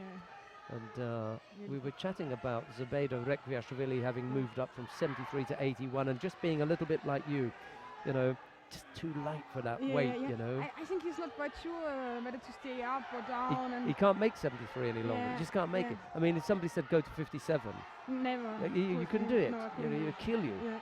You know, I think that's the problem Yeah. for. But he's just such a great fighter. Oh, yeah, he's lovely, yeah, I like watching admire him, yeah. his judo very much. But all of the Georgians have really great skills. Speaking of Georgian fighters, there's Gviniashvili here, which is somehow disturbing because he looks so Manly. manly. Yeah. And he's still, in some ways, he's still quite boyish when you chat to him. I Yeah, mean, you can yeah. see that he just happens to have developed that, you know, box-like physique. Yeah. And he's a terrific This big, shape. big Yeah, chest yeah, huge and neck. frame. It's funny because our Austrian fighter up to 90 kilograms, he secretly made a picture of him, you know, somehow lying in the warming up area and was, you know, half naked, and his arms, you know, they're just, I don't know, they're like the children's Huge. heads. Yeah. Like someone's leg. Yeah, yeah, yeah. And he made pictures of the arms and showed it around. It's somehow funny that other fighters, you know, make photos of fighters who also compete there. Well, But, I think you know you recognise when you're up against someone with either, you know, incredible skills or an incredible physique. yeah. And he's definitely got some Oh, no. physique there. Chedlishvili would like to claim Yeah, the yeah. score, but for some reason Artur Fanda had Yeah. already called Mate quite a long time before that as well. Mm. Yeah, well, I always was impressed when I was juniors with the Cuban girls here, Mate. Because they tend to be so strong, and so when you saw them on, you know, at the way in, you always were somehow scared of the Of that kind of physique, yeah. yeah. Both fighters have picked up Shido, and David goes immediately for the Yoko Tomoyanagi, but he catches Chedlishvili way too high up, almost catching him in his chest rather than lower down in the stomach area. So no chance of catching him with that technique. Little over a minute left to go. Oh, Georgian running out of. That's unusual. Yeah. And now Chedlishvili picks up a second penalty. He can hardly stay upright. Yeah. But you know, No, when he's done yeah, now. he's done. Yeah. And you know, when you're done, you're done. There's nothing you can't give anyway. It's just Well, we were talking about this yesterday, that, you know, during the regime of Peter Seisenbacher, Yeah. all of that went out the window. The Georgians could go the Yeah. full contest and into golden score. Now, there are very few of them, yeah. you know, left with that regime, with Yeah, that fitness mentality, you know. You know, Rekvish really told me that most of the success now of Georgian, it's due to Peter Seisenbacher yeah, and yeah. his training. And he said even so they, you know, didn't quite like him that much. He, you know, it was good that he was there. Yeah, you know, there are times when you have to work with people, deal with people, or whatever the case is, and the liking of them you set aside when you realise this is a professional, Yeah. knows his job, he Yeah. knows how to get success, Yeah. and I don't have to like him, but I'm definitely going to listen to him and Yeah. work with him. And I think Seisenbacher may have been one of those people. You know, he was always straight talking. You never got any rubbish from him about, you know, this or that. You know, you just said, this is how it is. Do it or don't. Yeah, You know? yeah, or go. Yeah, You know, or this leave. is, you know. Yeah, yeah, yeah. And, you know, most Yeah, people did yeah, it yeah. because they realised that they Yeah, were going to actually meet that with is true. success. That's cool. Right, so Chedlishvili falls to Frank de Witt, and it was pointed out to us earlier on that he was one of the fighters to look out for. And Hilda Drexler was joining in that and saying, hey, you know, he's one to look out for. And she didn't mean physique-wise, I think she meant completely judo-wise. Right, who have we got on the mat now? I'm going to have to look at our sheets because we can't always get the names directly from the list. And you can't always get them from here. Right, Ken Kaljulaid of Estonia faces David Shukyi of Ukraine. Those are the two fighters on the mat at the moment. It's the round 2 of the under 81 kilos, but for some reason we want to go down to mat number 2. Why not? Because Beata Pakut of Poland. I thought you were in charge here, but No, I know my place here. Right, we're down to watch the second of the Matic sisters this time. It's Brigitta Matic. She is up against Beata Pakut of Poland. It's Pakut in the white judogi, Matic in blue, and Matic was famously taking away the gold. Was it in Nanjing that she took gold? Sort of outshone her sister. Her sister took the junior world championships twice, but then the younger sister came along and said, hey, if you can take world championships, I can take youth Olympics. So take that. So, but we say in English, the jury is still out. If this is, you go to court, and there's a case. Yeah, it's not. It hasn't been decided yet. The decision hasn't been decided whether she is, genuine, world-class material. Matic Mark II, that is. We'll have to see. I don't think there's any doubt that Barbara is. She's a real handful at 70 kilos. And your teammate will know about her, won't she? Yeah. Benedict Graf. Yes, she does. We've got a nice thread going in the under 70 kilo category with Polling, Graf and Matic, all having won, junior world championships. So I think it's a nice group there. And then when you throw into that mix the other Europeans, causing problems in there. You've got 2 Germans as well. Well, 3 if you want to throw in, Marzog as well. I think Dietrich has developed incredible, really, incredibly. And we're talking about this ceiling, and we don't know where the ceiling for Sandra Dietrich is, which is scary for her teammates because only one person can go to the Olympic Games, and that's really what we're talking about. So she's still improving and getting stronger all the time. I think the coaches consider this a luxury problem because they have 2 or 3 fighters. Bit of a dilemma for them, however. No score yet between Pakut and Matic.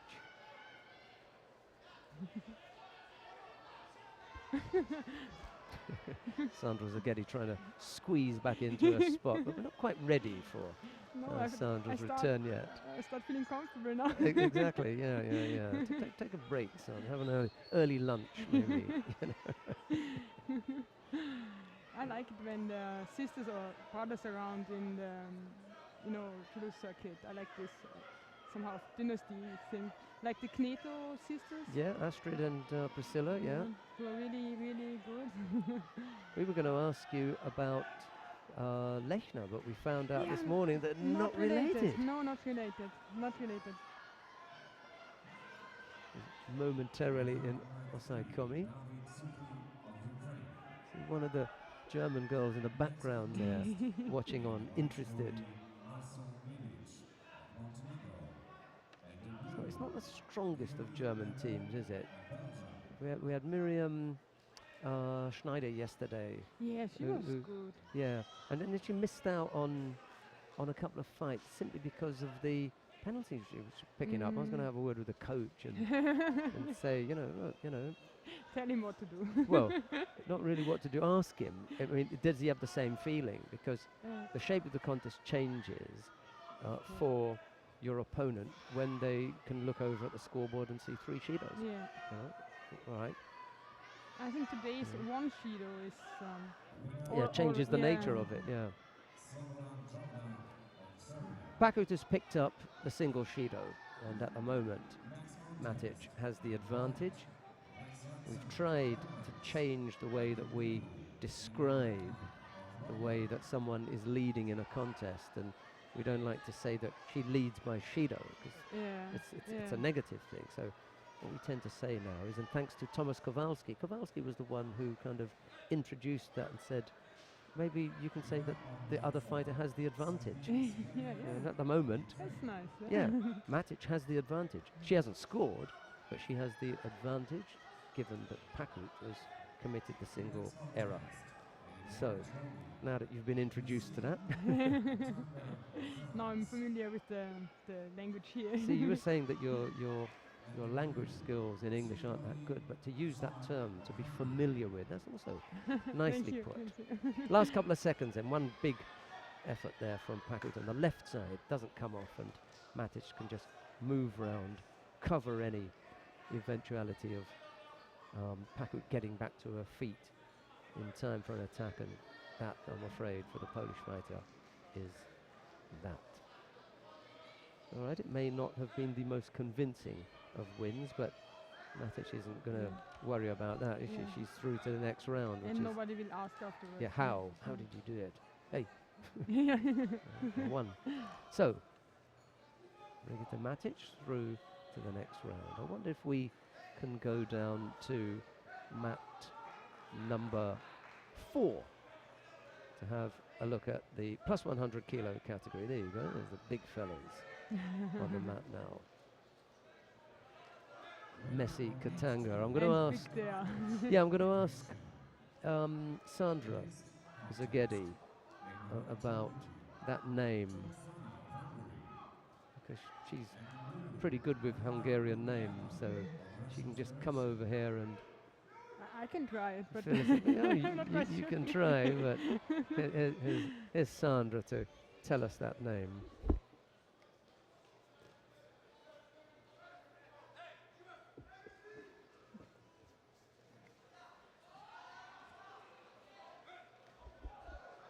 So that's the contest between Messi Katanga of France and Szigetvári Szilárd of Hungary. I don't know what it was, the pronunciation the problem for Sheldon, right? Yeah. It's Szigetvári.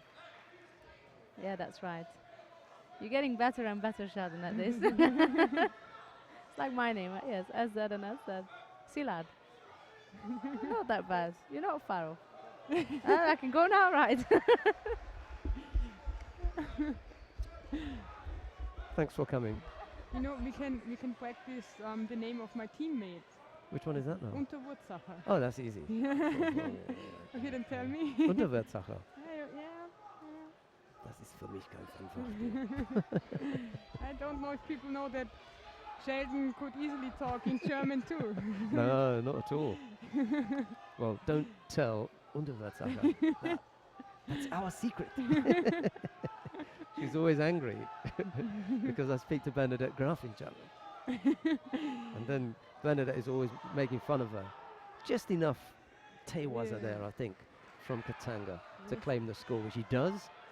And there's also the Osai Komi. So the big man from France rolls over the slightly smaller fighter, but no, not, you know, he's big in his own right, but I don't think he fancies getting out of that Osai Waza there, just with the hands, wasn't it? Very strong, just a strong man. Yeah. Boy, I don't know. Man, we'll go with man. Cadets, I think we do boys and girls, but with the juniors, we give them the benefit of the doubt that they've achieved a certain age, or man and woman. Right, so the Hungarian, Szigetvári, loses out. And we're going to see one of Sandra's picks now, when he went over for the Yuko. They were both with Tewaza, really, the two scores. And here comes Katanga, who's slightly more agricultural turnover from Katanga. It was like baling hay, wasn't it? You know, on a sunny morning in the countryside. Right, Tamerlan Bashayev of Russia faces Guram Tusishvili of Georgia. It's Bashayev in a white judogi and Tusishvili in blue. I dare say that this is going to be a slightly more, you know, engrossing contest with this pair. Although Bashayev is bent over defensively at the moment. He tries a Sutemi Waza and falls into the Osai Komi. There's a chance then for Tusishvili, but he misses out. It's not over yet. And the worst thing about that is having had your opportunity in Neerwaza, you couldn't convert it to at least the score, even if they get out. You know, you got 10 seconds, but he wasn't able to secure it properly. Tushishvili comes back with a right-sided Ippon Seoinage effort that Bashayev is able to avoid, and now Georgian looks as though he's struggling with a foot injury. I think, if I'm not mistaken, it was Bashayev, no, Tushishvili, who damaged his hand on the way here. So that strapping that he's got, he did on the trip. Yeah, it was on the flight, I think. Well, he was on the way here. That was a nice effort, wasn't it, from Bashayev? For a big guy, that's a good effort, the Koji Gaki Ippon Seoinage combination. It's, he must have been watching Tina Tursteniak. Yeah, maybe. Hey, you know, if someone can bring off techniques, I don't care if they're a man or woman, you're going to have a look, aren't you, and see what they're doing. But Tursteniak is reasonably adept at that particular technique. Mind you, so is Rock Dracic likes that. So maybe it's a Slovenian thing.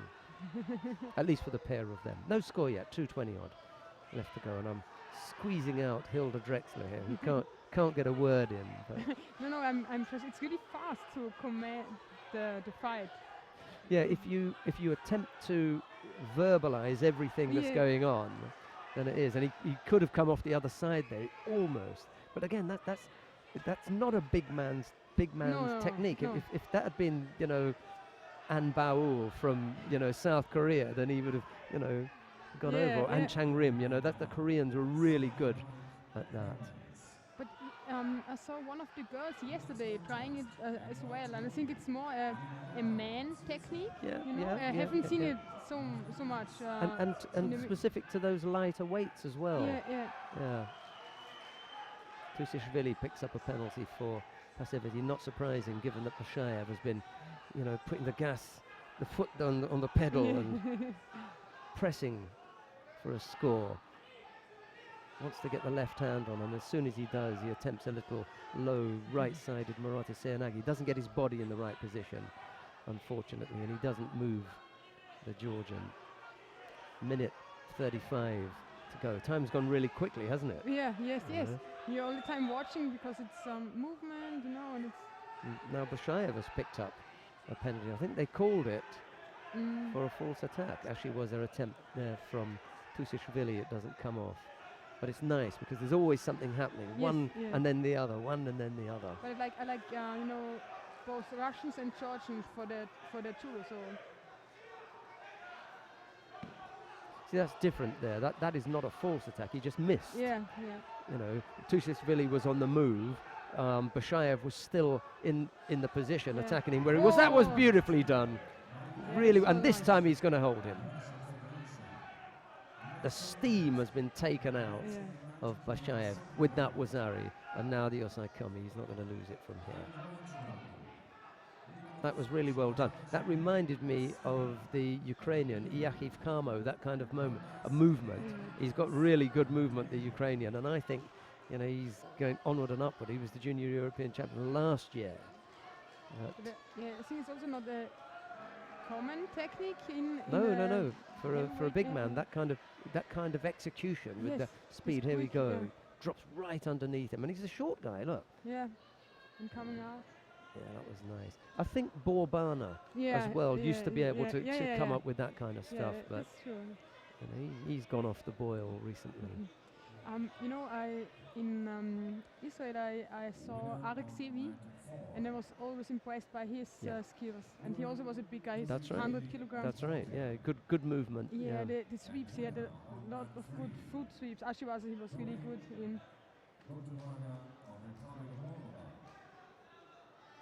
You see, he takes complete control of that right side of Bashayev with the lapel and sleeve on the same side.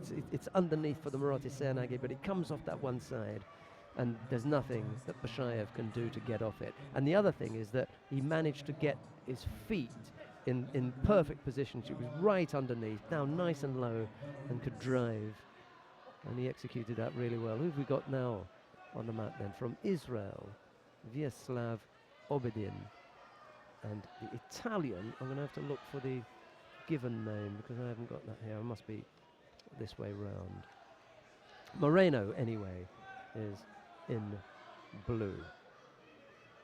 Just have a quick look there. A good guess, like Antonio, for example. Andreas Felipe. That would have been my next guess. Yes.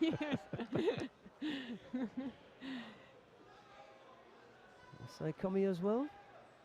Tatishio Gatami from the big man from Israel, Obidin. Just trying to think, they did win. Israelis have won the Junior European Championship at plus 100 kilos. It was a few years ago, and it was Mamislatov. Oh, I didn't know. Yeah, I'm just showing off now. Yeah. Getting it. Mamislatov beat the Russian in the final in copper in 2009 in Slovenia. That was when it was. I'm just trying to remember who the Russian is. Anton Krubobokov, who's fighting as a senior now. Mamislatov I haven't seen for a while. But yeah, that's the last time an Israeli won the plus 100 kilo category. You can check that up if you like on websites. Which minute it happened? I was wondering. Yeah. Nice Kosozagaki. Here, look. Yeah, great. Brings him down nice and stays close. That's the important thing if you're going to follow it up in Nevazo. Gets the leg outside. And now comes the wrap up. There you go. His coach would have been really happy with that. I would have been if I was coaching a big fella and he stayed that close to him. We may move to mat number 2. And the reason for that, yeah, let's move to mat number 2. Because the number 1 seed in the under 90 kilo category, Nicolas Serrazadishvili of Spain, that's a good Spanish name for you, is up on the mat. I'm going to have to look at that one as well. Is that mat number 2? Did we say 90 kilos? Yeah. Serrazadishvili of Spain is up on mat 2 against Rokas Nenaravicius of Lithuania. There you go. Serrazadishvili leads by Yuko with 1 minute and 43 seconds left on the clock. But I have the Spanish man. Yeah. He's in the adults competition. That's right. Too. I've Yep. seen him around. I didn't know that he's that young. Yeah, they've. But now he was Okay. countered. He's trailing here.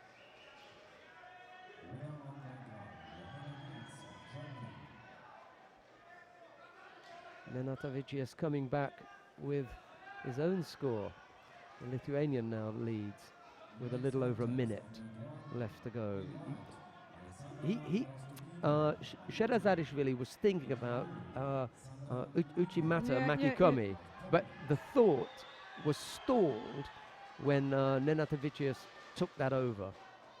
Took him a little bit too long to think about it, and he got caught. And So somehow he dived quite deep with his head. So So now we've got. Oh, He's gone again. Yep. See, I'm not sure if the Lithuanian is in control of this. He thinks he is. Let's have a look and see if there's any control from blue. It is at the end as well. I mean, he's going away, but he knows what he's doing. He's staying in nice and close. You know, he's going away from his opponent. But for me, any control means yes, I'm going over, but I'm going to help to turn you onto your back and keep you there, even though I'm going over. It's this action that you look at. But I think the Spanish boy, he's just the head is too deep. You know, he has his chin at his chest. You know, it's not. He should be more upright. You know, in his neck, it's dangerous too. Yeah, it is. Twice we've seen him go over like that. Yeah, they've given it. You can have a look on the replay if you want. Okay, so here was you know. He was close not to giving up more. Yeah. Here he goes again, and he's made the same mistake. Yeah, honestly, wouldn't try. Yeah. Good call from the referee as well. He sees it once. He says that's what it is. We see it a couple of times. I don't know what I don't know what they're bellyaching about. The Spanish coach is having a look, but I don't see anything wrong with it. No. And oh, I see what he's pointing out to him. He's saying to his fighter, "This is what you did wrong. Look, it's up there." Yeah, that's what the Spanish coach was saying to him. That's nice to see that when the coach says, "Hey, look, that's where you made your mistake." Right, they're coming thick and fast now, aren't they? What have we got up here then?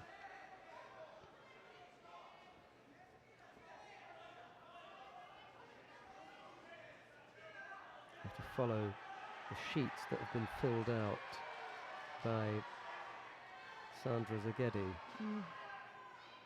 I had a dig at her yesterday when I said that Annette Böhm filled them out better. She was most upset. You don't want me to do this because my handwriting is so Is it doctor type, yeah? Yeah. Yes. They always ask me if it's Hebrew or Arabic. Jakub Ozimek of Poland faces Daniel Muketa of Belarus. It's Ozimek in the white judogi, Muketa in blue, and here with Hilda Drexler, who competes in the under 63 kilo category for Austria. Nice of Hilda to join us. I feel honored. It's really it's a pleasure. But you have to be comfortable up here. Look how relaxed it is. Yes, you know? yes. Last time I was a little bit scared. I like it when the fighters come up. It's difficult to get people when they're competing. Their heads are in a different place, you know, and especially the day before, you can't do that. Then after they've fought, well, you know, it depends on how they fought. Well, the thing is, if they've won, you can't get them because they don't come till the end of the day. So really, what you're looking at is the day after. That means you don't get any of the heavyweights because, that was close. That was close. Now he's in danger. Yeah. Oh, and yeah. Belarusian has secured the Osaikomi. she could. Oh no. So it was Ozimek who had the Osaikomi. I wonder if this is Muketa who we saw. No, it isn't. I thought we'd seen him somewhere else, but it was someone else that we saw at the Cadet World Championships in Sarajevo. I've got a little clip of him, the Belarusian, but it's not the same one. You know what I like?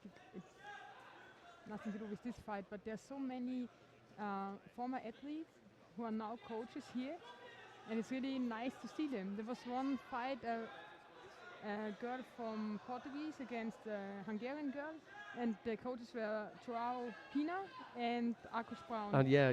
They even saw were it, in the same weight category. Yeah. So it's that happens now as the cycle, goes round. Yeah. And I hear that cadets, there's Lucie Decos. Yeah. And Alexei. She was in Sarajevo. I saw Lucie Decos working with the French team. And same, I think, with the boys. The Koreans changed really quickly. They moved smoothly from Olympic medals, to coaching. Yeah. So we've got the under 60 kilo category gold medalist from Beijing, Che Min-ho, looking after, some of the fighters. We've also got from London in the under 90 kilo category the gold medalist Sung Dae-nam. They moved in, and Lee is what was around for a little while before that. So there's quite a few of them there. And when it comes to Japan, there are the Tanimotos. Yes, that's right. And the Uenos. It's like one of them doesn't sit in the coach's chair quite often. He took control of that on the way down. Well done, Muketa.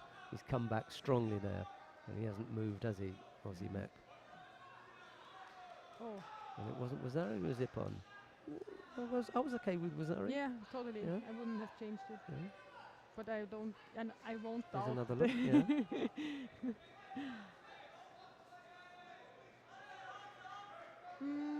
well. Yeah, on reflection. Yeah. I'm okay with Ippon as Yeah. well. Unless, of course, my name is Ozimek, you know. And it's Yuko. Then it There didn't was no happen. score. Was no score. It didn't happen at all.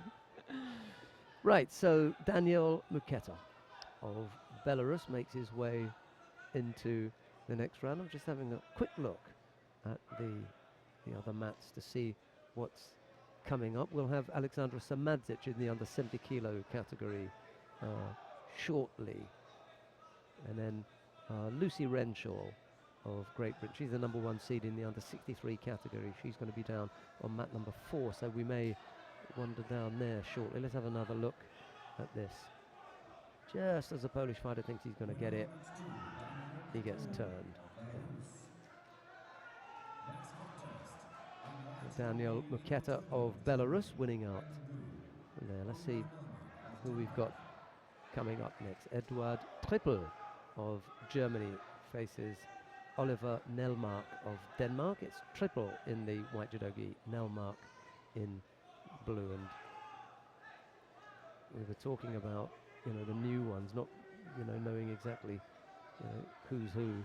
And these are two new ones for me, Trippel and Nelmark. Got Becca Gviniashvili coming up shortly after this. So we may not move. We'll have to hang on here and see what happens. We're chatting with Hilda Drexler, just in case you've just joined us and you don't know who, who's sitting next to me. Yeah, absolutely. I'm delighted to have a very relaxed Hilda Drexler today. No tension here because she's not competing.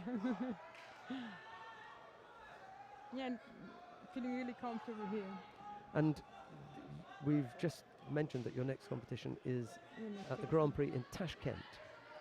So we see you in Uzbekistan in a week or so, just over a week, 10 days or something like that? Yeah, 2 weeks, yeah, I think 2 weeks.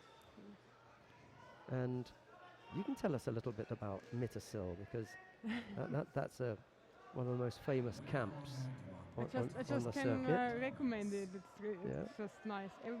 Everybody loves it, and it is shown, you know, because there's so many people coming, so many nations, and they always like to come back. So I just can recommend it. So you should come. It's one of my favorite videos. You know, the funny thing is, I don't know if I'm supposed to tell this, but the guy who made the cover of this CD, Paul Fiala. yeah, he first picked another picture, and I think it was Iliana Matzok on it, and then somebody said, pointed out. he pointed probably it would be good to have some Austrian fighters. Maybe a good idea. Yeah. Yeah, we're talking about the Olympic training camp in Mittersill. It will be held in January the 7th to the 16th.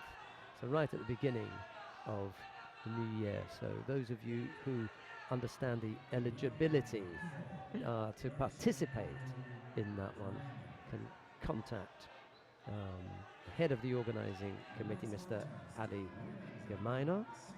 And I think, if I'm not mistaken, it's www.mittersill@oe.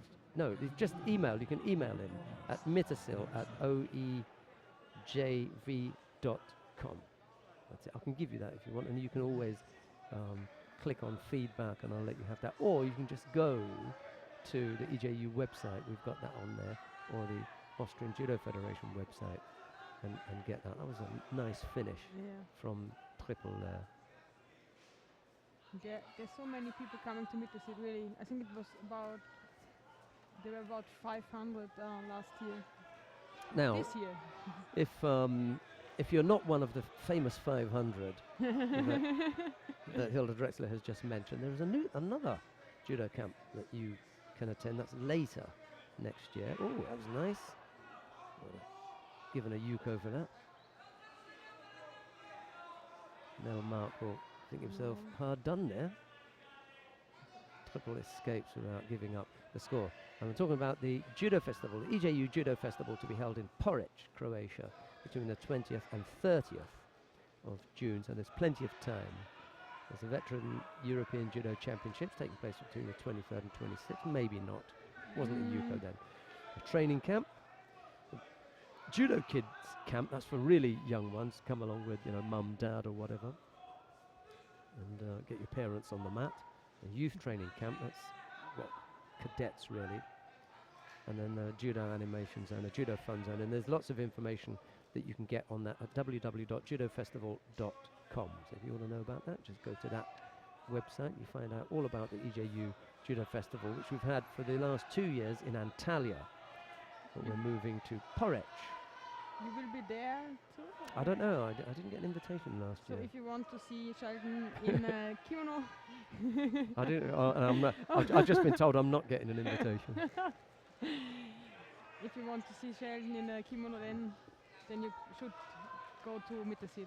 Or Because he promised to come with the kimono. Or you can and come to Johnny. Trinidad and Tobago. See me there. Or China. Just in a swimming trunk. China, you can come on the Judo World Tour. Normally stretched to a little bit of a mat session there, but Never again. not after last time. I think they've had enough of me and I've had enough of them. So So Triple it is who comes out winner there. Nice score. I think it was Maki Komi over on this side. Some variation of his Maki Komi gave him the Wazari. He wins out over Oliver Nelmark. This is round 2 of the under 90 kilo category. You can see in the top left hand corner, here we go. oh yeah. Yeah, we'll give him Maki Komi for that, won't It somehow looked a little bit like Lippe Deliani doing his we? Yeah. Uchimata and then Maki whatever rolling over. Yeah. Congratulations coming to triple from Richard Trautmann. Also a former fighter, very good fighter. Yeah, I think hard he was man. third in the Olympics. Oh, we're going to stay here because Becca Gviniashvili faces Matthias Kusik of Estonia. It's Gviniashvili in white, Kusik in blue. And we were chatting about Gviniashvili earlier on. Is that it for you then, Hilda? Is that you're being called for other duties? 5 past 12. But I don't want to leave. Right, Sandra Zaghetti is going to join us again. Hilda Drexler came and spent an hour with us. We're absolutely delighted Thank you for to having me. have had your company. We hope very much to see you back at some stage. Yeah, I hope so. Or next Thank time you. on the tatami and the podium. How about that? That would be good, wouldn't it? Right. I try. Right. That was Hilda thank you very Drexler. much.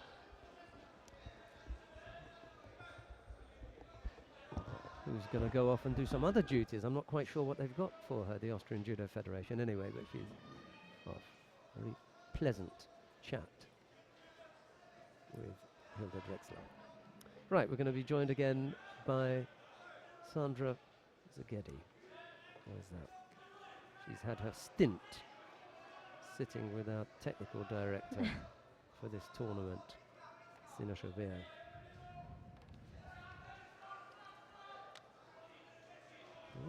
Kusic was attempting to pick Gviniashvili up there. Didn't quite work out for him.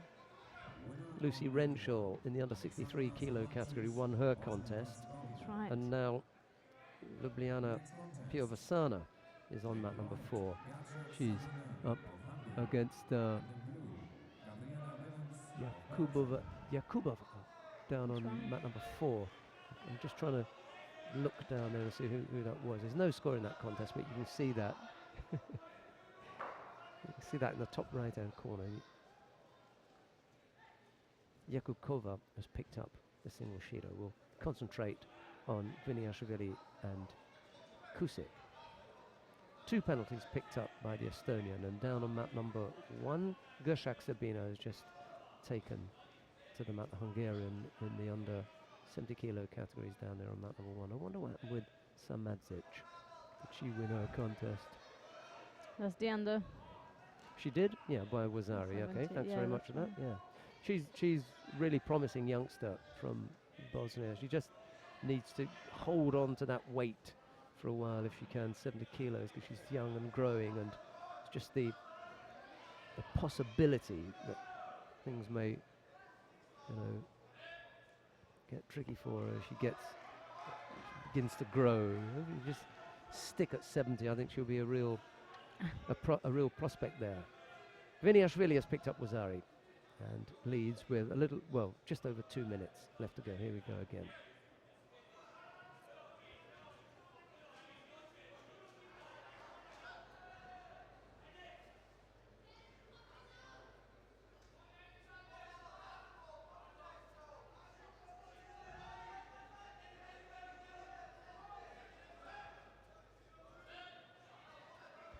Oh, almost slipped up yes, there. that was a bit.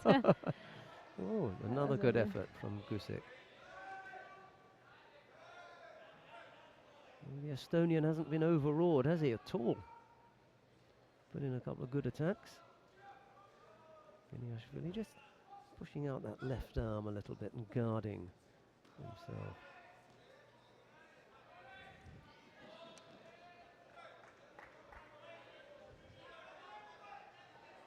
Piavasano has won her contest on that 4. What does that put? That's a Lulu then. Lulu and Lucy semi-final. in the semi-final. That's what didn't happen yesterday with Neil McDonald McDonald, and Sam Hall. The British will go head-to-head in this one. That was the Wazari. Inside the last minute now. Gusic still attacking. You've missed your filling out of the sheets. I'm on it now. So your attractive handwriting was missed. What are you trying to say now?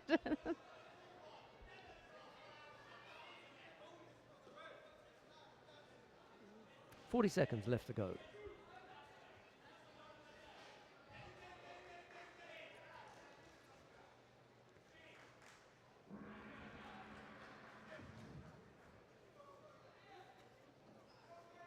Only if I had some connection I could fill out these papers.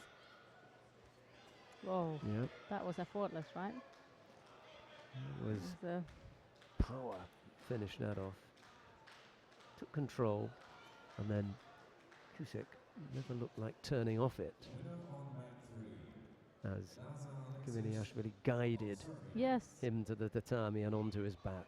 It was really just, it was just like a driving a car, isn't it, or something? and he didn't thump him down there. He just, No, guided, just gently put guided him down. yeah, Look yeah. at the replay. This is where you're going to go. Look, right there. Oh. There you go. Strong left arm. Nice control there. Look at the left. Look. Oh, this is the score.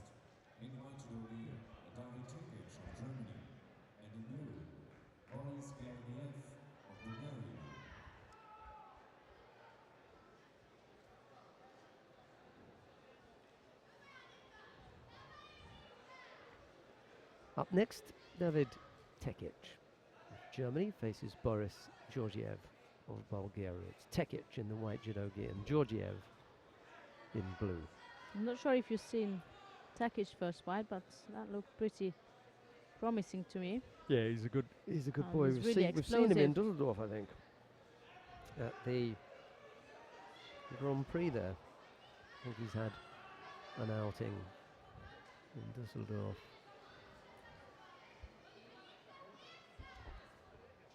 Gachak is leading by Yuko, or 2 Yukos, and the main time number 2 seeded under 63s. Alcido also won her contest, and whilst I was talking, Tekic quickly finished off his second contest against Georgiev. I would like to see a Gviniashvili versus Tekic. I think you may see that coming up shortly. Just in the final, if anywhere. They are separated. One is on the top half of the draw, one is on the lower half.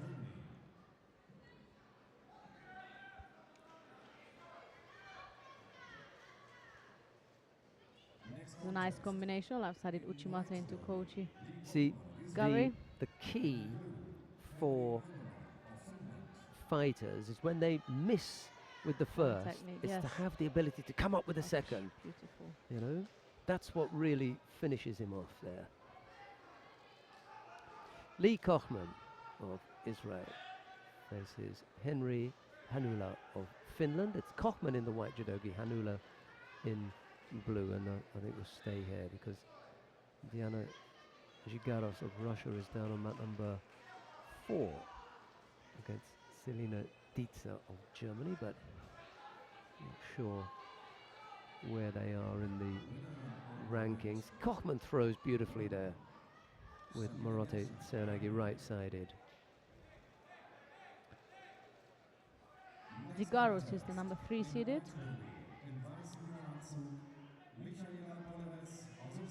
In the under 63 kilogram category is the one you mentioned on mat 4.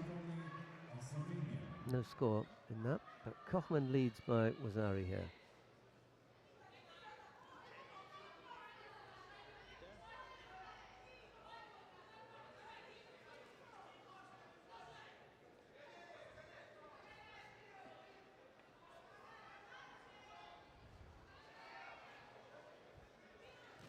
That's beautiful. It's so effortless, isn't it? Yeah. It's like a training practice almost. Kochman bangs him over there. That's beautiful. I wonder if we could find in the venue Mariam Schneider. She can come and give us her personal view of how things were. That was really nice. That's okay, I'll go and have a look. Right, here's Sandra Zagetti. But before I go, I'll help you out with who's coming up next. No, you're good. You're all right. Here's Sandra Zagetti. Here's the replay for you. The first score was a Wazari, and following that, Kochman finished off by a Nippon score. Coming up next, we have Piotr Kuchera of Poland versus David Karabava of Ukraine. There is a replay of the second score from Kochman.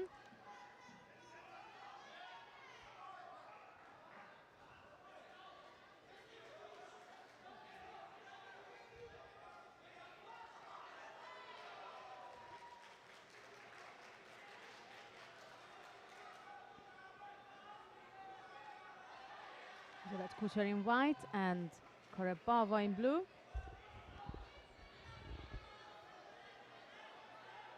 Meantime, one of the home favorites and medal hope for today is Michaela Polers in the under 70 kilogram category. She's on mat 1 at the moment.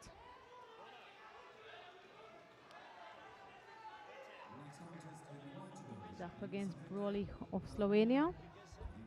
But we stay here and watch Kuchera battling against Karabava.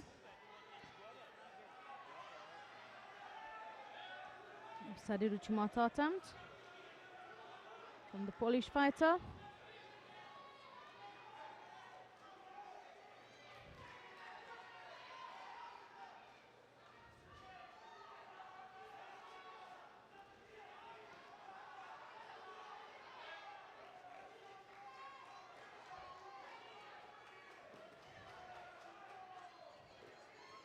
There is again, he's got a lapel with his right hand. He's taking a lapel grip rather than a sleeve.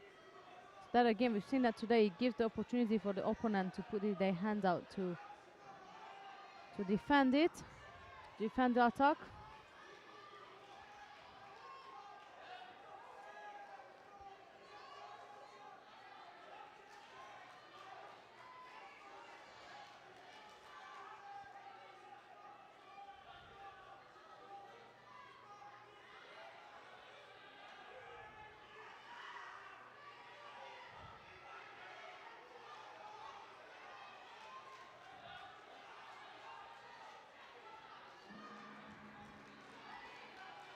Single penalty. That's on the side of Karabava. And he's in danger again. He was cruising around the edge of the mat, stepped out of the contest area.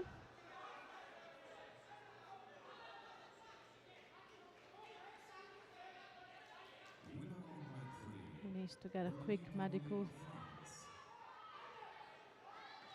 He's got a bit of a scar on his feet.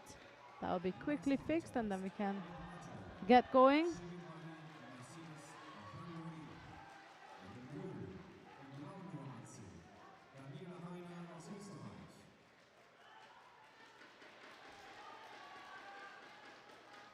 And by Pollers, leading by 2 Yuko on mat 1. That's the under 70 Austrian medal hopeful.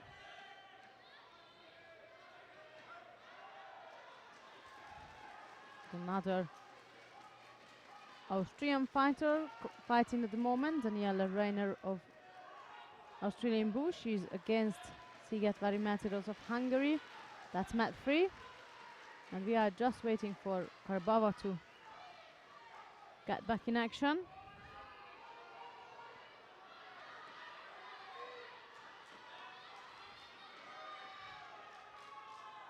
Quick start from the Austrian on mat 3. Scoring a Vasari against the Hungarian, and the meantime Pollers won her contest, a Nippon 3 Yuko, so looking very promising. She's through to the quarterfinals down the 70 kilogram category. Next contest in white judo, Emily Sok of Denmark, and in blue, Lisa Müller of Germany.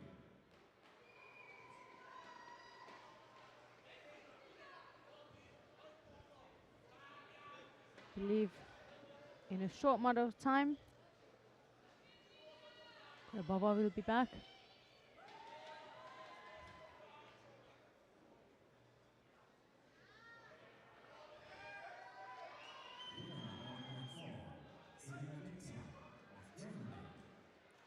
Next contest, Men's Women 100 kilogram quarterfinals.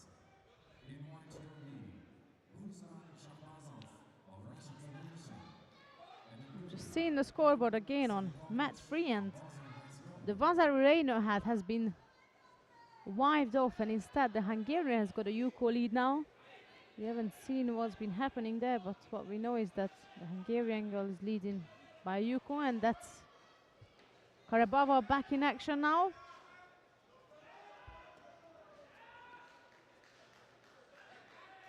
And not just back in action, he initiated the first attack on the right side. Uchimata was that.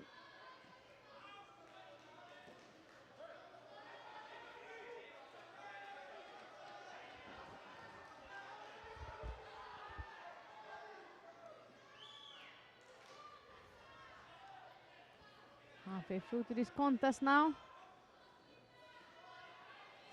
Strong right-sided grip from Karbava, but he's the one keeps stepping out of the contest area. And anytime he turns in for right-sided Uchimata, the danger of getting countered by Kuchera is there.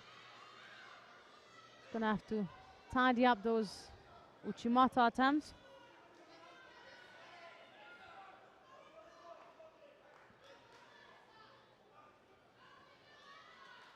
Winner on mat 3, Sigitari Mercedes of Hungary. That was Kuchera, left-sided Uchimata. Next contest in white, Switched into Sumigashi. of Hungary. And in blue, Joanna Nikic of Montenegro.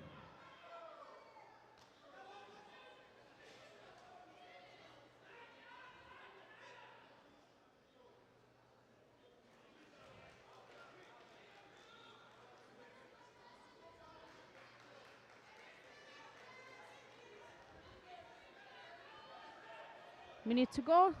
Still not anymore. I was gonna say still a single Shido on the side of Karbava, but that's just been equaled up by Kuchera receiving one as well. So back where we started from.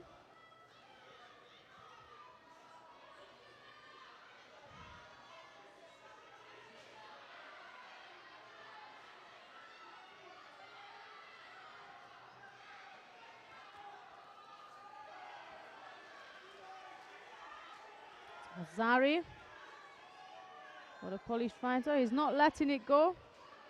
Osai Kumiwaza is on, even though they're at the edge of the mat. The action started from inside, so that means if the action started from inside, whatever happens after, that has to carry on, so that was a tape on for Piotr Kuchera.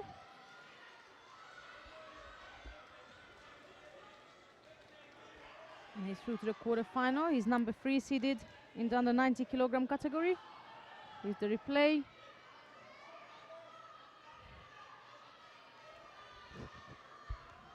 Yeah, it's all good. Winner on mat 2, Kara of Poland. Next contest. So did you manage to? No, I didn't. Vitaly Ivankov of Russian Federation. Had a good look round, but Of Iceland. couldn't Haven't find seen her. her. No.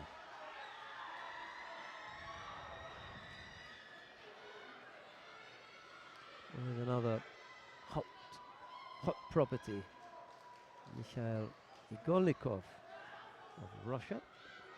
He faces Egil Blondal of Iceland. Igorlikov in the white judogi, Blondal in blue. This is a real handful, Igorlikov.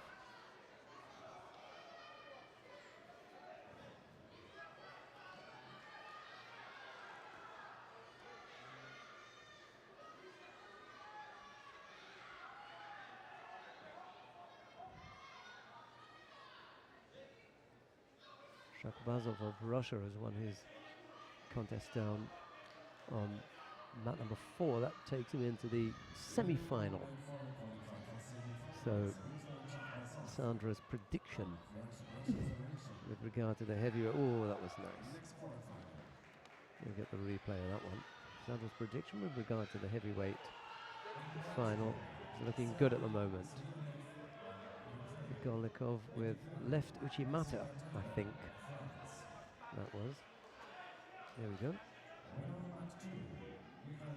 That's nice. Indeed, that was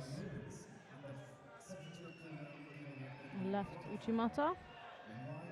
So who do we got next is the quarterfinal of the under 78 kilogram category. That's with Larissa Gromwald of the Netherlands, and she'll be up against Kamila Pasterniak of Poland. That's the first contest for the Dutch fighter.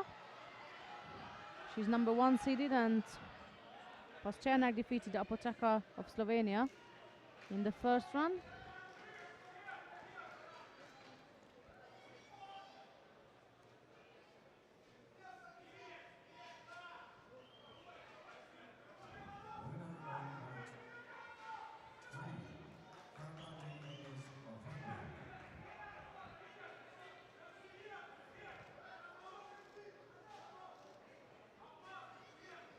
For your information, the weight category women over 78 kilograms will move to mat 4. Here we are, Gromwald in white from the Netherlands and Pasternak in blue from Poland. Is advancing the 81 kilogram third round. In white judogi, Levandurova of Georgia. And in blue, Victor Cleoso of Belarus.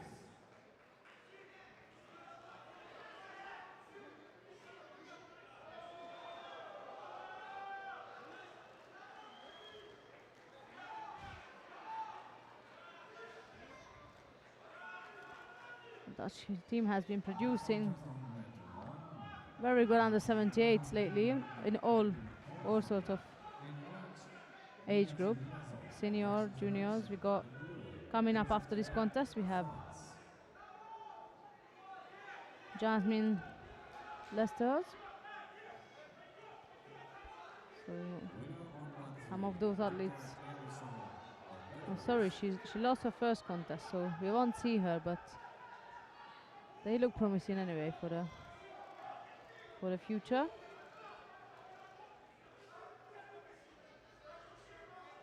And number 1 seeded Ilyasov of Russia also in action right now. On mat 1 in the under 100 kilogram category, Joseph Tehrak is his opponent, and that's the battle to the semi-final is what they're up to.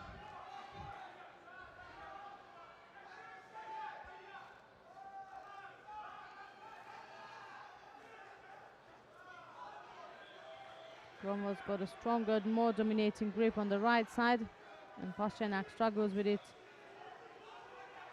The top right hand is what causes the problem for the Polish fighter, who picks up the penalty.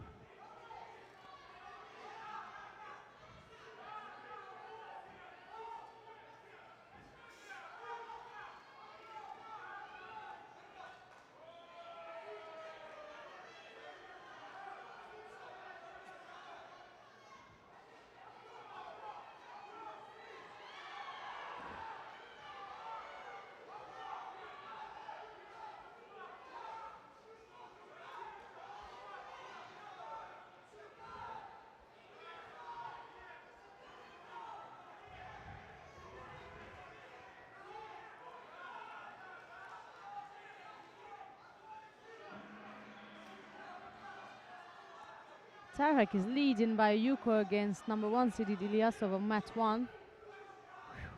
Wonder what's been going on there. That could be a big upset. Oh, that was a good entry from Pasternak. Couldn't quite finish off, however.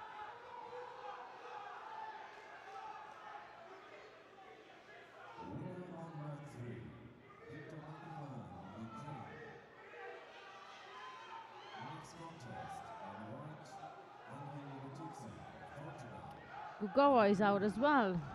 Lost against the Belarusian. Klea Vuzali in the under 81 kilogram category. Most of our number 1 seeded are flew off before time.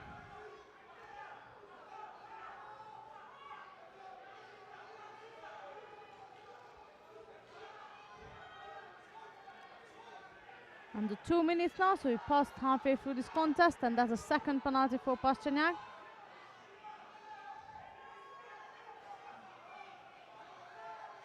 Where she's going across on the right side. Tried for an also to Gary first, then Gara arms back and switched to Seoinage attempt on the right side.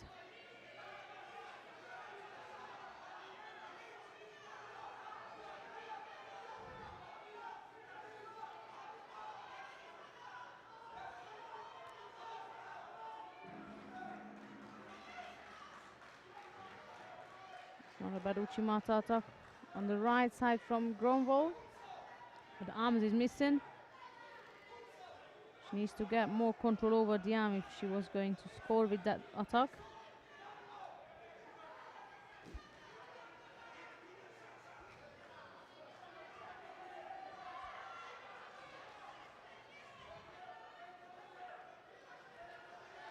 Minute to go now.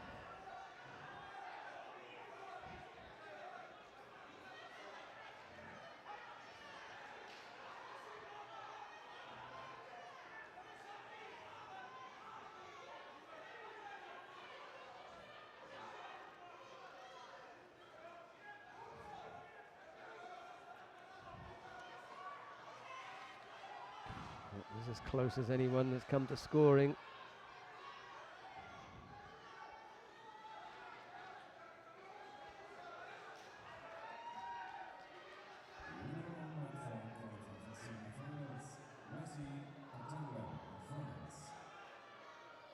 quarterfinal, Judo of Georgia, white judo, and the blue, Oberwart of Israel.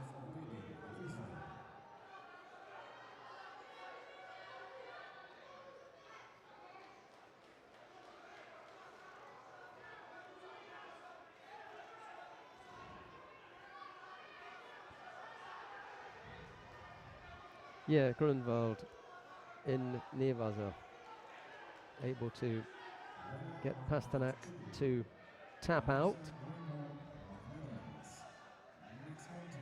after working on a shimiwaza.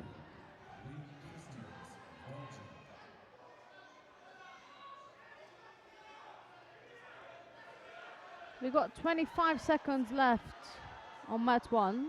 Still a Yuko lead for Terhek and a couple of Shidos for Ilyasov, so that might be... it won't be the end of the day for him because he's a quarterfinal, but it's looking like the French guy is going to take the lead to the semi-final in the under 100 kilogram category. But here on mat 2 we have Morgan Dushan of France versus Lynn Christians of Belgium. That's Dushan in white and Christian is in blue. But you're right, let's go and have a quick look down at mat number 1, see what's happening with Niaz Ilyasov of Russia and Joseph Tehech of France. Time running out for the Russian. The Frenchman has scored the Yuko, and Ilyasov, the number 1 seed here, is going through to the repechage contest. is going to have to battle it out in the repechage. That's right.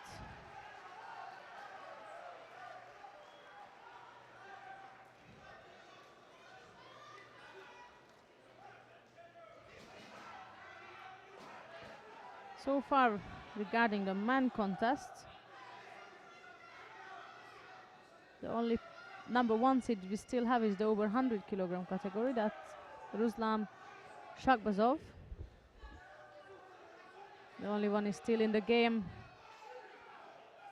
for gold. The rest of them either out or will have to settle for a repechage system. That's in the 4 men's category. That's right, I'm talking about the 4-man category. Because Niaz Ilyasov just lost against Cehek, and Sherazadishvili lost his first contest as well, and Gugava had to bow off against Kliavuzo. So all we got left now is Shakbazov in the over 100 kilogram category. That's for the number 1 seeded. And what about the situation with the women? With the women, so far so good, according to the draw. That's right.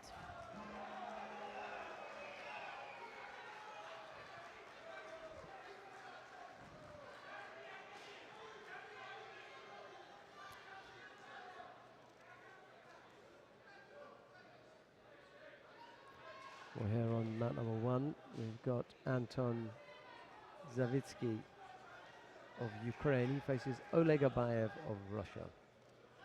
This is in the under 100 kilo category. I think this is the second of the quarterfinals, isn't it? Yeah, because That's right. Ilyasov was in the first. Pool B. That's Pool B's quarterfinal, so that's the second one in the. Yeah, it's the second of the second of the quarters. quarterfinals. That's right. Yeah. Yes. Right.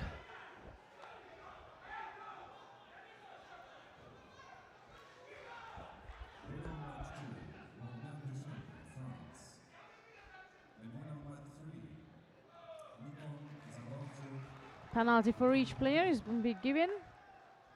Are they aiming to engage a bit more?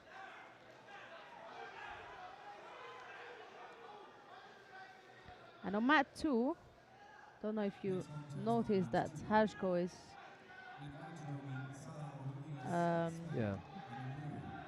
related to the. Is he? Yes. Oh, okay. Is it nephew or? I'm not sure. Well, After Lechner, I'm not saying anything. no, I'm sure of that. I just want to make sure I'm saying the right thing. I don't know. I've checked it at the Cadet European. She's the current Cadet European champion, and I've checked it with her, and they are related with the head coach. Okay. So there's also someone maybe the rest of them can be aware of, but for now that's a left-sided Uchimata attempt from Abayev. Lost control with the grip.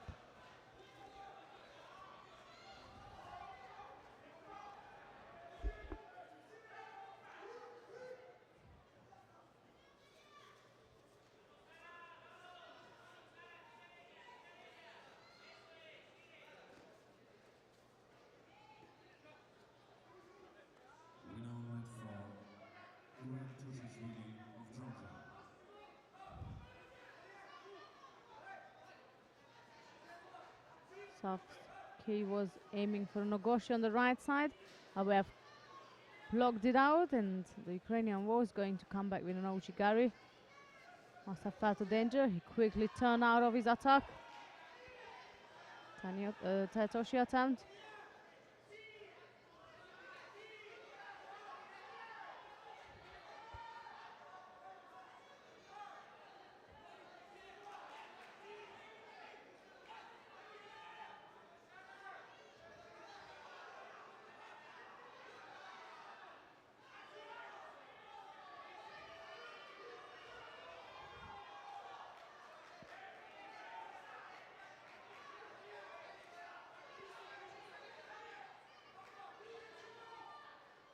Approaching the last minute of this contest, and still that Fido each. Both players seeking to get hold of the sleeve on their favored side. Once they got that, it's a matter of time to see who is going to attack first.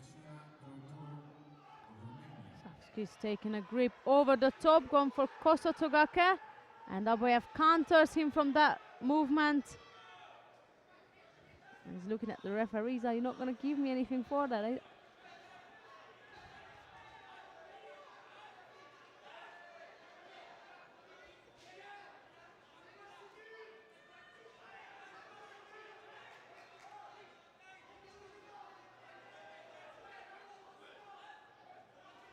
It's this time Abayev who's taken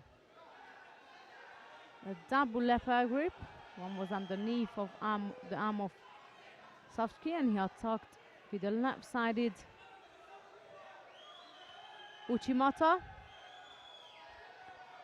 With 20 seconds left to go, that's Savitsky picking up the second penalty.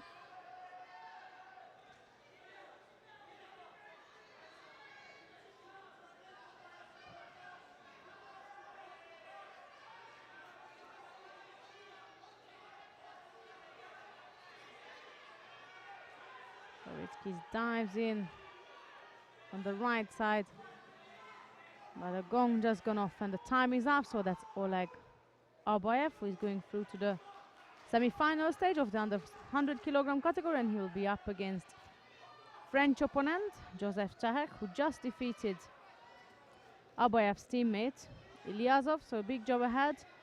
But surely it will be an interesting contest to watch as well. Coming up next, the third quarterfinal of the under 100 kilogram category that will see Danilo Pantic of Montenegro versus Luca Consabo of Romania. That will be Pantic in white and Consabo in blue. Just after this contest, they will be coming up.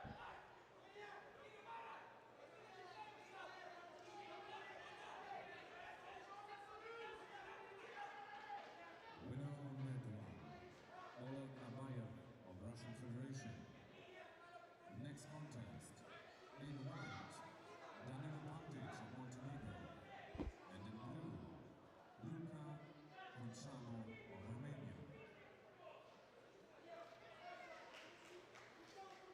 Here we are, Patin in white and Consabo in blue.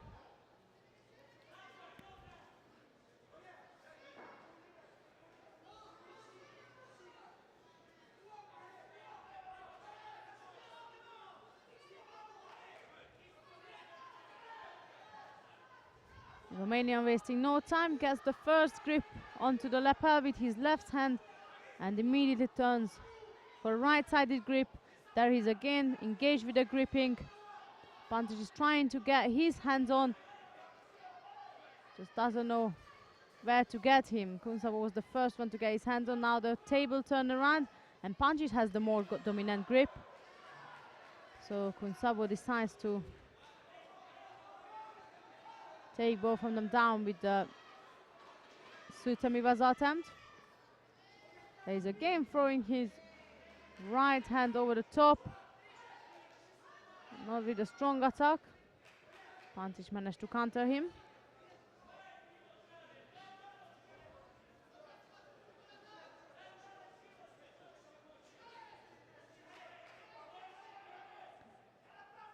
Nice to see they not hesitating to take the grip.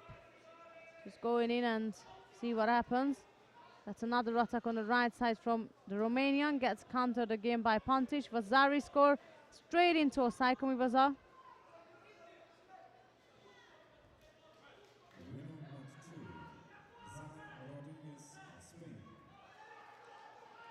Matter of seconds before Danilo Pantic is going through to the semi-final stage.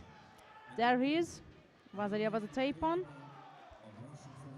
So that's Danilo Pantic of Montenegro through to the semi-final stage. And Kunsabo will have to settle for the repechage system. Here's the replay. That was again the Romanian initiating an attack on the right side. And Danilo Pantic counter him and didn't lose control immediately right on the top. He managed to secure an Osaikomi Vaza.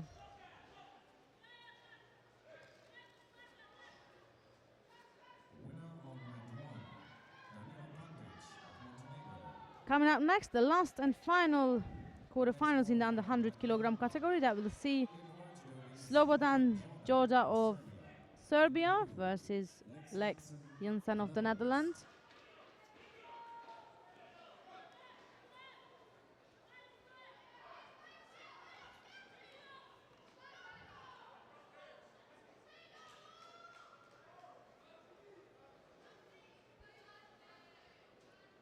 Here we are, Jorba in white and Jansen in blue.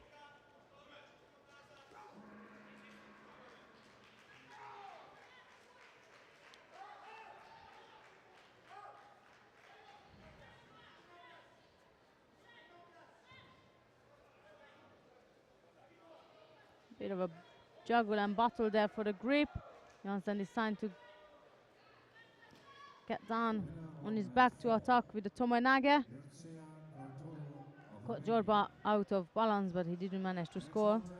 Women's under 63 kg in the charge. In white judogi, Becca Gviniashvili of Croatia.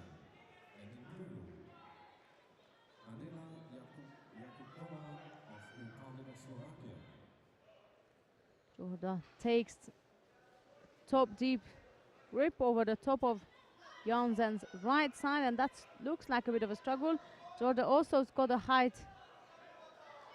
different in his favor, which we'll see whether it will be his favor or not, but he's the taller one, the taller looking one. So for him it's easier to get a grip deep over the top, get Jansen pulled in nice and tight to be able to throw. That was Jansen picking up a penalty.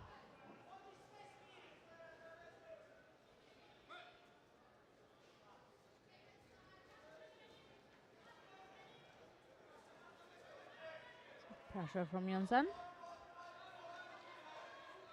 Right at the edge of the mat.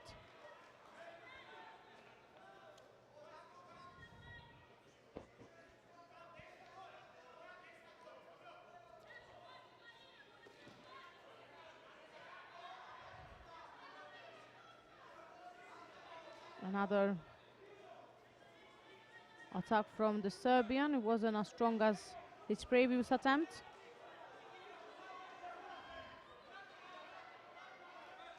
There is back again seeking that top hands, but this time Jansen knows that if he lets Jorba go over the top, that will not be any good for him, so he's trying to get rid of that hand. Jorba decided to settle for the lapel.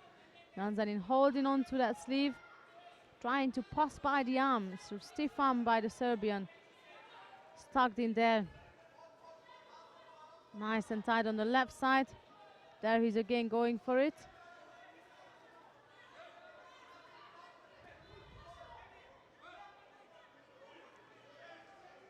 Penalty for each, still puts Jorba in favor. Minute 30 left to go. Jansen is holding on that arm nice and tight.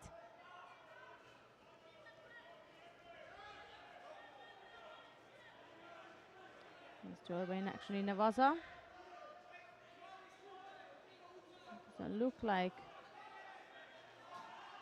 I was saying it doesn't look like, but it indeed, it was tight enough. And it looked like he was gonna turn right, and then instead he flipped him over on the left side. Secure the Shimevasa, get Jansen to tap out and book his spot into the semi-final of the, he does the replays, the semi-final of the under 100 kilogram category.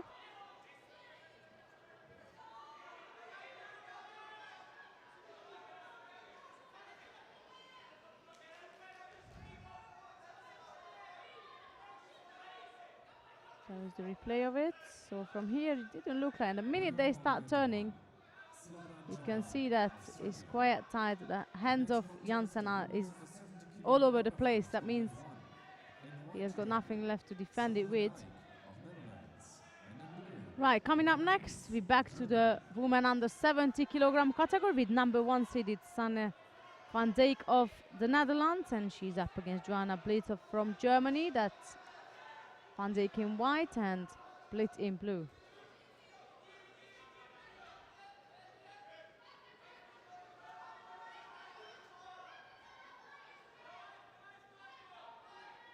Blitz is quite cautious to get engaged. She's just looking at Van Dijk's arm, almost scared of it. Right versus right for now.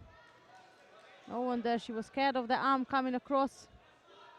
Was a lead for the Dutch fighter. Very quick one right at the beginning. Within the first 30 seconds, she scores a Zari. I'm not sure Split will be able to avoid getting her arm wrapped around once more. There is Van Dijk again. Winner on mat 4, Oberwart of Croatia. Blocking blitz attack out. The next contest, in white judogi, Becca Gviniashvili of Netherlands, and in blue, Judo of Russian Federation. Winner on mat 2, Becca Gviniashvili of Croatia. Next contest, men's under 90 And indeed, there is the second one. That's Vasari Vasataipon, and the very effortless win by number 1 seeded Sanne van Dijk. She will be through to the semi-final of the under 70 kilogram category, and she will be up against the winner of the next contest, which will be Alessandra Prosdocimo of Italy, and she will verse Natasha Ausma of the Netherlands. So it could be a Dutch semi-final. We'll come to that point. Just wait and see. Here's the replay of the throw from Van Dijk. She made it look very easy.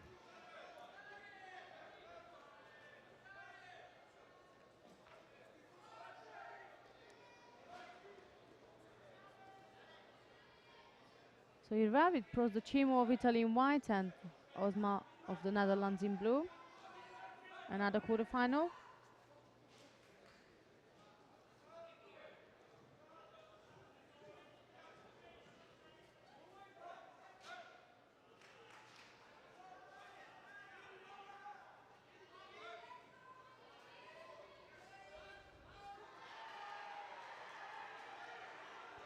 Quick start from the Italian. Yuko score for Prosdocimo. There's a left-sided attack, and now she's straight into Nevasa, wasting no time. Osma left quite a space out there for the Italian. Here's the replay of that drop soda.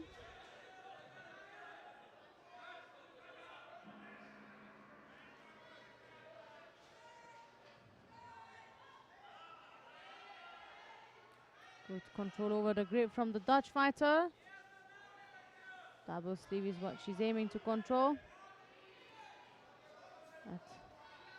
That's rather comes from Prosdocimo. She likes that double sleeve grip, but Osma is struggling. She wants to put her right arm over the top. She's happy with the sleeve on the left. There it is. She managed to throw it off.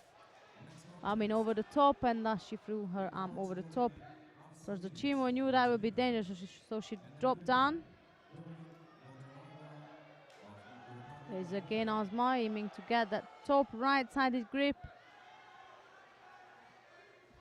whilst the Italian just wanting to keep the distance from her opponent.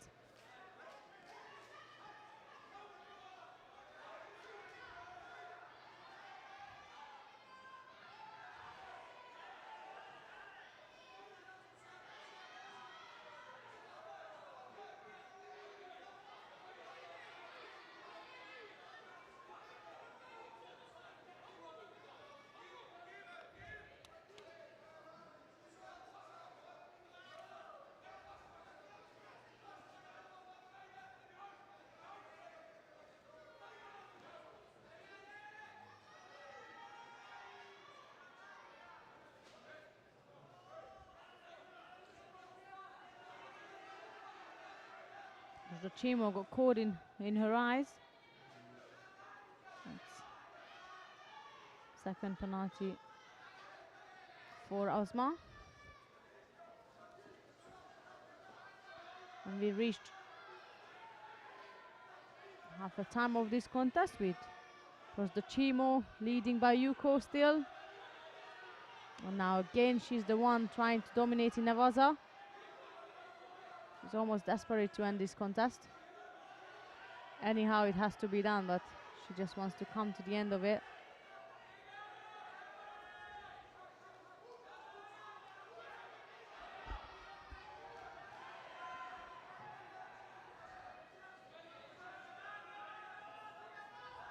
She was down at 63 before, wasn't she? I'm not quite sure. Yeah, I think she Was was. she? Yeah.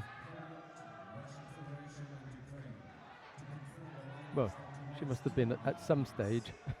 Oh yeah, for sure. Yeah, You have to pass by it yeah. to be 70.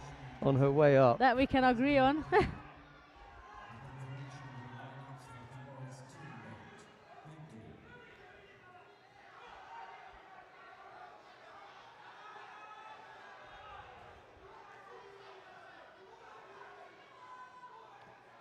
Minute 10 seconds left to go. Another force attack being penalized for the Italian. And she's still seeking the double sleeve grip. That's where she scored from right at the beginning of the contest. She wants to badly avoid Ozma's top hand. There she's again back with the top right hand, putting Prozdachimo under pressure.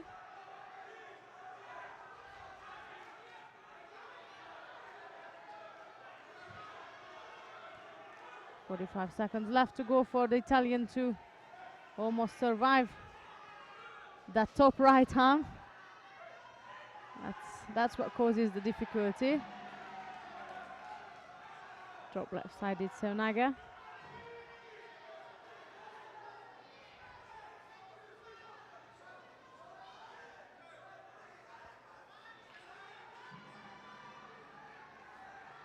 You can see the focus she's putting onto that right arm there. She knows when that comes is a struggle. So she's trying to either avoid it, or it's as soon as that hand comes up, she drops underneath, whether it's left or right. She just goes for it in order to avoid getting front. There is again, that's exactly what was the danger since the beginning for the Italian, that if Ozma going over the top with that right arm, that was it. And she knew that, so that's exactly what she's trying to avoid. That was a nice Harai Goshi attack from the Dutch competitor. Not sure if you're gonna get a score for it, no. Couple of seconds to survive for the Italian. There is again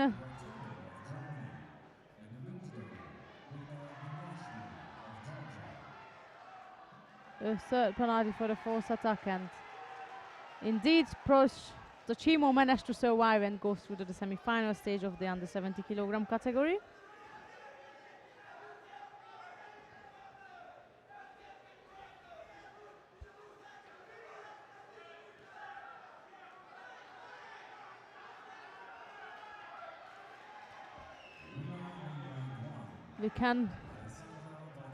We're going to move down to mat number 2,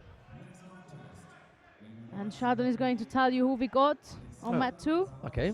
Edward Trippel of Germany faces Becca Gviniashvili. It'll be Trippel in the white judogi and Gviniashvili in blue. I would have stayed up and watched the Samadzik Gershak fight myself at quarterfinal. Top draw won that one. Anyway, Trippel and Gviniashvili going head to head here. I think one of the difficulties, I'm just going to say this for those of you who are regular viewers of Judo TV, we try not to be too partisan or have too many favorites, especially if they're from the countries that we as commentators come from. So I think sometimes the British fighters may suffer a bit because I don't always show them, and there's a case with Sandra Zagedi, who's originally from Hungary, deciding that she was going to move to watch Becca Gviniashvili and Edward Trippel, when really we could have stayed to see Gershak and Samadzik as a really good contest. So I'm going to give my co-commentator, my colleague, a pat on the back, because she's just demonstrated to me that she has moved from, being, I'm mixed now. Yeah. She's trying to make some good picks. Picks on. That was a good pick. Gviniashvili and Trippel it is that we are watching. If you want to see the under 70 kilo category contest between Samadzik and Gershak, just click on 1 and you'll be able to see that. And then for the British audience, Stuart McWatt is on mat 3. McWatt and Idan Vardi of Israel on mat 3, and then down on mat number 4 we've got another Bosnian, Harun Sadikovic is up against Sergei Zvirev of Ukraine, Koji Gari from Becca Gviniashvili brings triple down, but only onto his front, so there's no score there.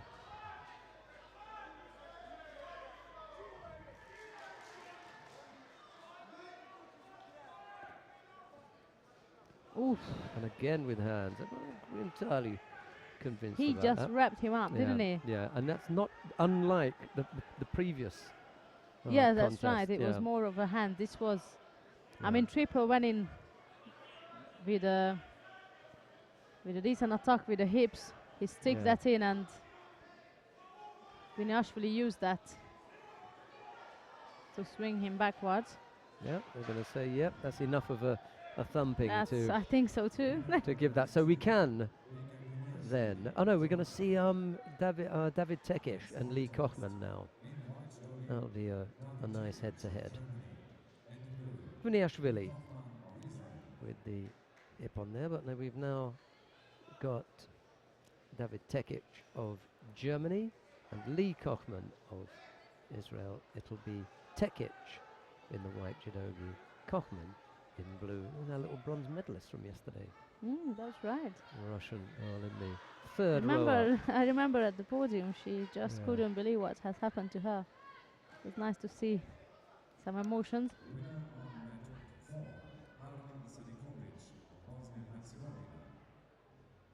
Next contest, in white judogi, Vyacheslav Volodin of Israel, and in blue, Zandar of Serbia.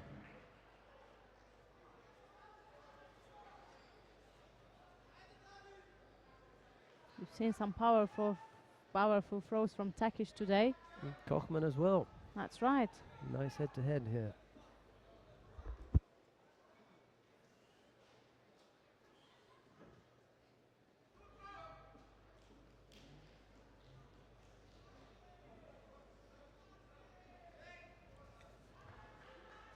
And soon we have some of the semifinals coming up as well.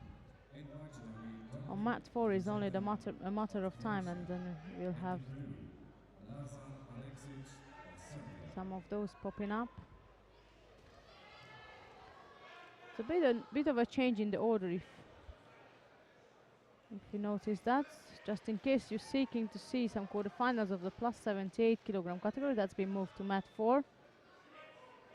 So right after the contest on mat 4 between Obedin and Cologne, if you were waiting on that on another mat, and if you're listening to us, then I just noticed that it's been switched. So, but I'm sure you got the fighting order under the screen, and you keep track of that. That was a good effort from Tekic.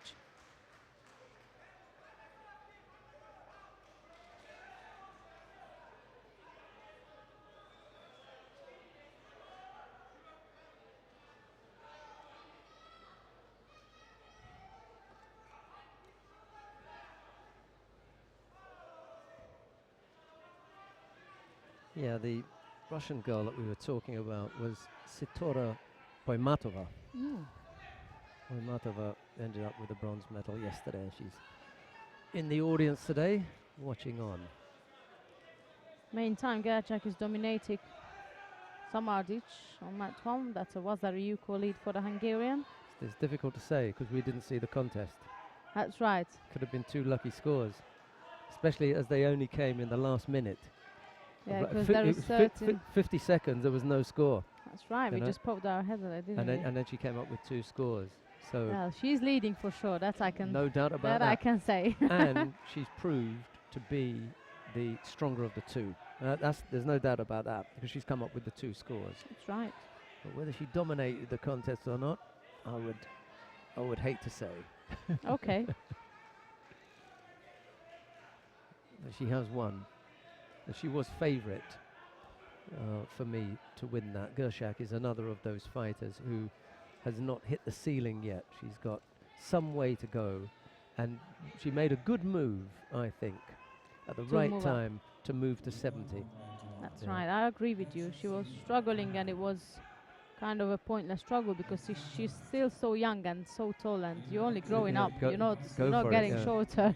Go now and then get smaller. Yeah, go now and get used to it. Exactly. Samadzic has just got to keep going. You know, sooner or later it's going to work for her, but she invariably comes. I mean, she's in the quarterfinal there. You know, she can medal here. That's right. I believe. Samadzic could come and medal at the Junior European. That's a good fighter. She's got a good attitude. She's still young, and she'll be in the juniors for another couple of years. So plenty of time for Alexandra Samadzic, and it's Gershak Sabina who is on her way to the semi-final.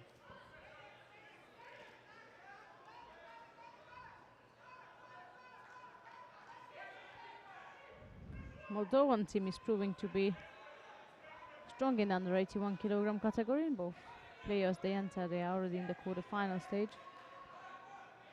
And here we're under a minute now. Tekic had Kochman in Osakami briefly there, but not long enough to come up with a score.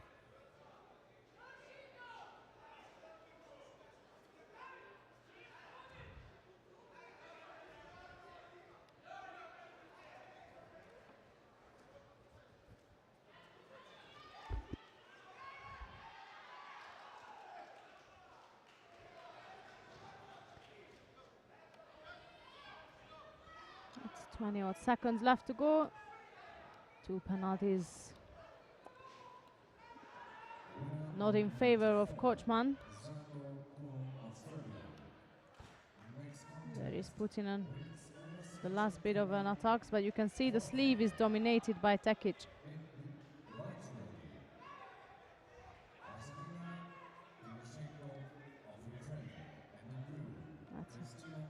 An additional Judo before the end of this quarterfinal contest, and the Tekic of Germany, who is going through to the semi-final in the under 90 kilogram category, and he will be facing the winner of the next contest between of number 3 seeded Piotr Kuchera of Poland and Mikhail Igolnikov of Russia. So that's what's coming up next.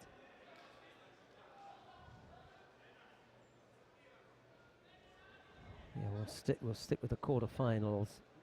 Yasov is going to be involved in the repechage contest, but we've got plenty of quarterfinals to be dealing with.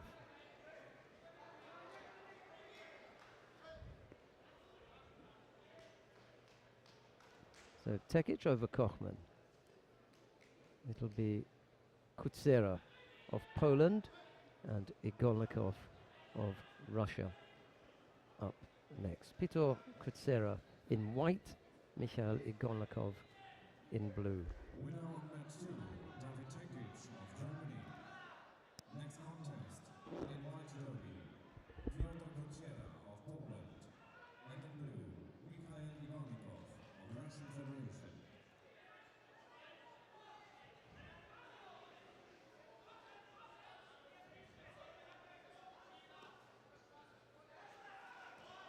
Kuchera taking the inside grip, very quick transition from Igolnikov. He gone for a left-sided Uchimata, and only slightly that Kuchera tripped over.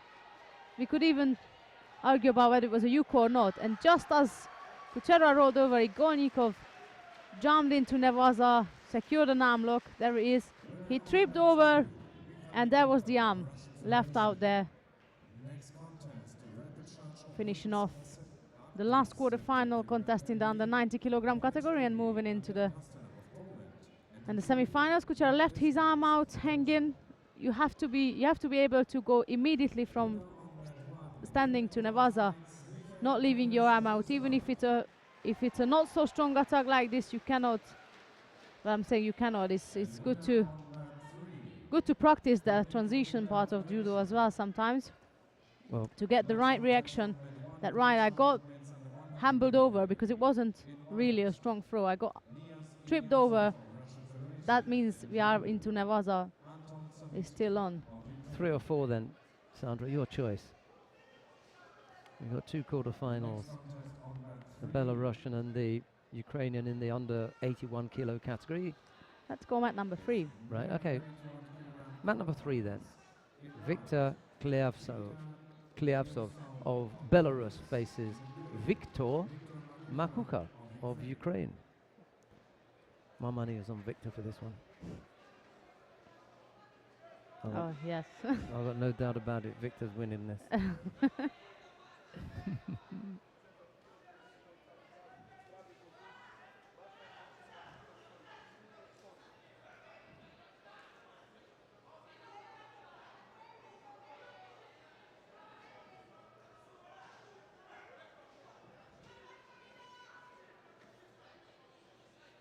Both fighters are aiming for a good dominating right-sided grip. They're hanging on each other's side. They favor the same sort of grip.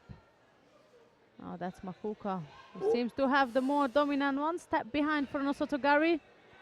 Luckily for Kliavozu that it was not controlled enough. Otherwise, that would have been over and out. That's right.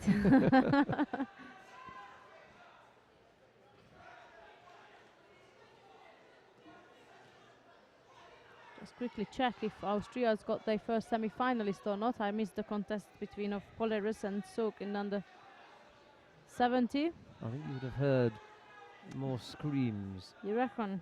From the crowd. If that had been the case. By the way, the order in which the referee just gave that penalty and indication was the one that the IJF and EJU like. He stopped the contest, gave him the penalty, and then told him to do his gi up.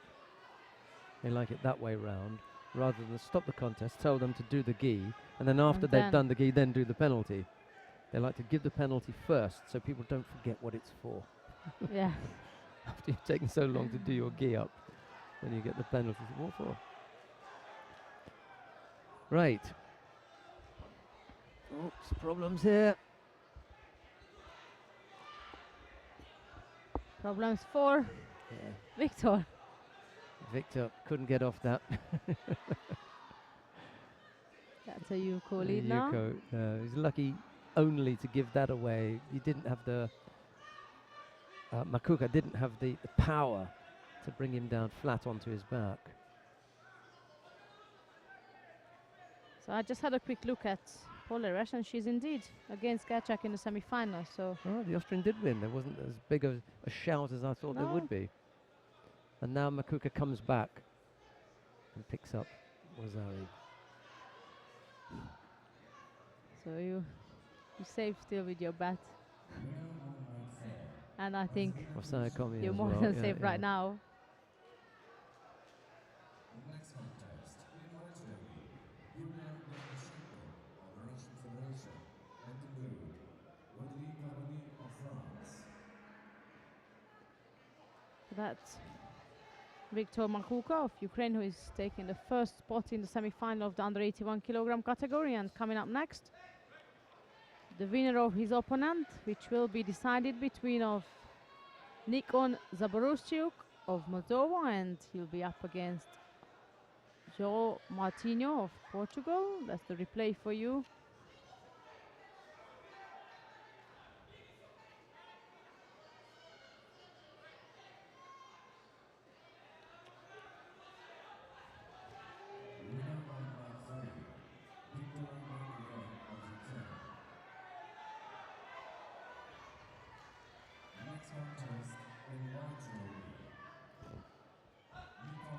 You can see the Belarusian coach, the way he jumped up for a Nippon.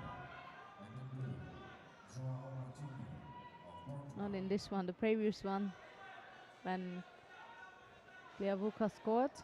Right, here we are. In white is Zaborozchuk from Moldova, and in blue is Martinho from Portugal. Eliasov won his repechage contest. Oh, so he's back in the game. On that one, he may yet be on the podium. The best that he can hope for is a bronze medal. He's still got the bronze medal contest to come. And the winner on round one, Becca Gviniashvili of the Russian Federation. Next contest on round four. In white judo, Anna Selezna of Poland, and in blue, Judo of Hungary.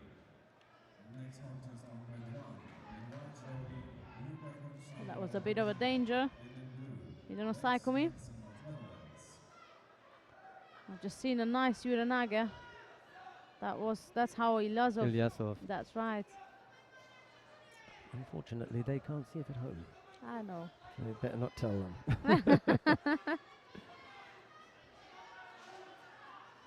Right-sided Ouchi-Gariatan from the Moldovan, and great control from the Portuguese Martinho, who gets Zaboroscius down into a Saikomi Vaza before he escapes and holding down Martinho. It was a Yuko lead for the Portuguese, and now the time is ticking on in favor of the Moldovan player. And that looks pretty sealed to me.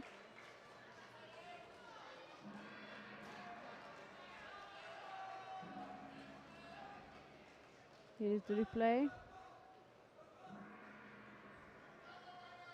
Here's a Gurumatam from Zaboroscius. Martinho blocked the action, managed to get his opponent down for Yuko before getting turned over and held down. Even he is shaking his head.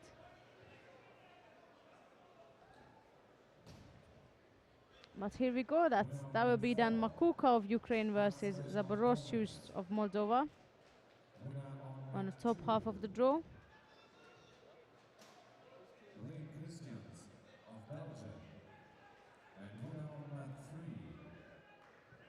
We have a semi-final coming up soon on mat 4. We might switch down there to see the semi-final between of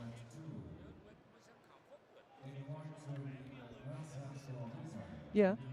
Well, we've got the quarterfinal here at the moment, rather than go down and finish off seeing Vukovic and okay, we finished this Karpati. one. Let's have a look. When the semi-final comes, we'll go down. We'll go down, right. Yeah. So here we have Frank de Wiet of the Netherlands versus Dorin Gotonago of Moldova. There's another Moldovan chance to get into the semis. Strong attack from David to start with, and Gotonaga was close to countering him.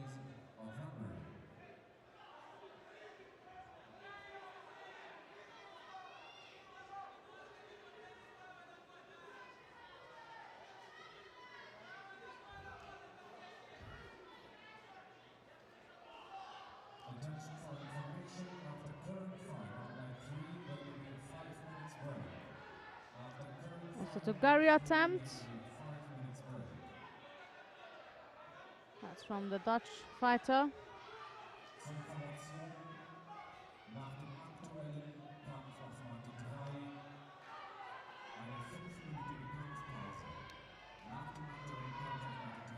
But Gotonaga is a bit struggling to get his right arm over the top.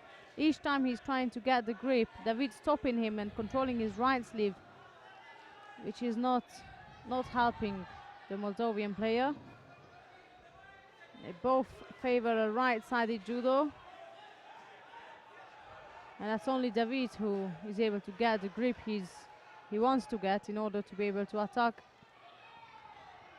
So in terms of Kumikata actions, definitely David is the one leading.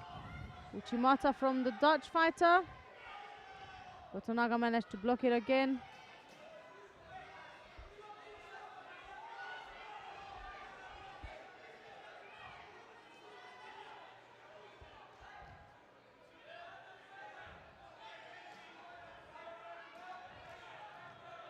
There is David again, all over the top on the right side, attacking back and forth. Kochi, Ochi, Uchimata, you name it, he's throwing it in.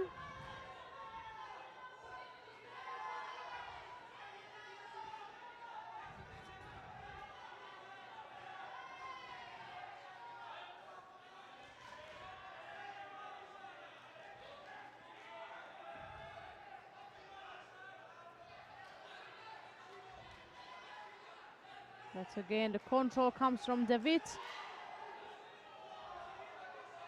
And here is another Judo for Gotonaga. He couldn't get any reasonable grip so far. He's struggling with the right hand. His right hand is controlled, so all he's got left to do is the left. And you can see he keeps trying to go on the right side. This time he decided to switch up and attack on the left with the drop seonaga.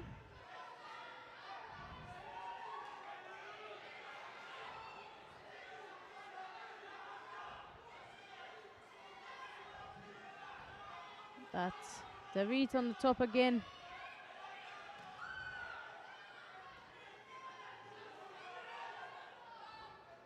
Very good control over the grip. Yoko Tominaga attempt from the Dutch fighter. He goes straight into Nevaza. And Shimavaza works out for him, so that's another semi-finalist in the under 81 kilogram category, namely Frank David of the Netherlands. I think we're going to have a replay from Sanisha about this transition.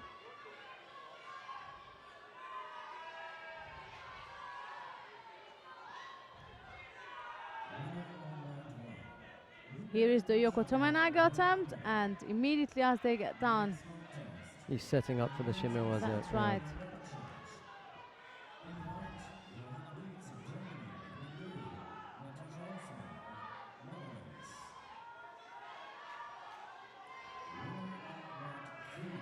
Next one up is Stuart McWatt of Great Britain versus Dominic Druzeta of Croatia. That's another quarterfinal and the last quarterfinal of the under 81 kilogram category. Mat 4, we still have a minute left from another quarterfinal from the over 78.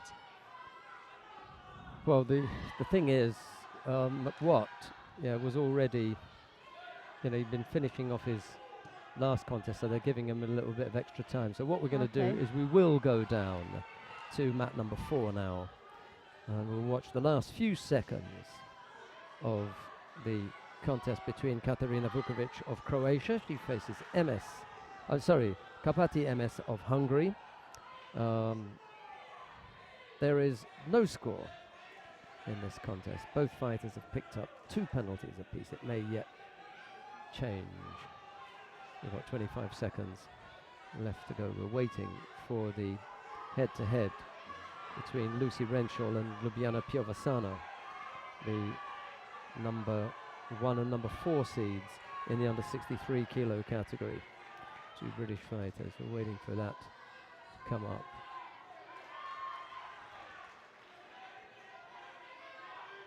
That's the Hungarian picking up another one in addition to her 2 penalties. She's the one receiving a 3rd one. Couple of seconds left to go.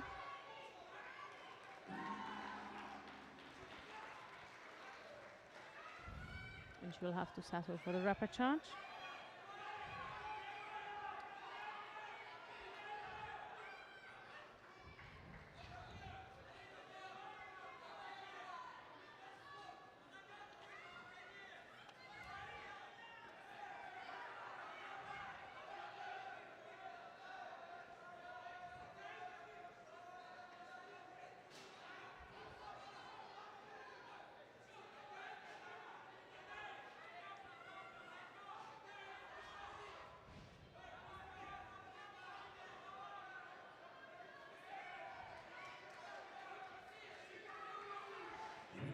So here we are with the first semi-final of the day, which we showing. That's the under 63 kilogram category with Lucy Renshaw in white and Ljubljana Piovasana in blue. Both of them are from Great Britain.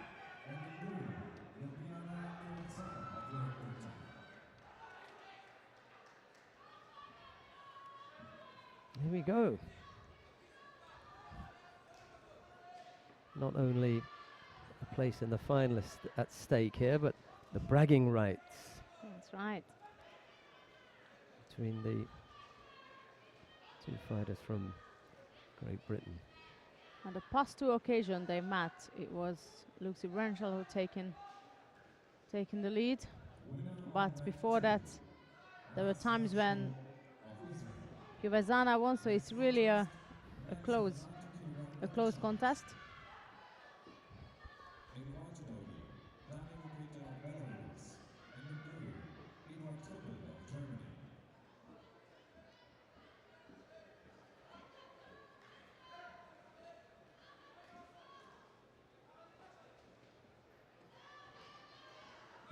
no coaches around.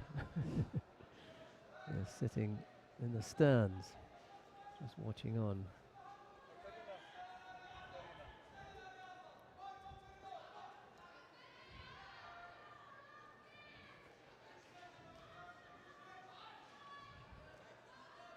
That was a nice switch from Gviniashvili.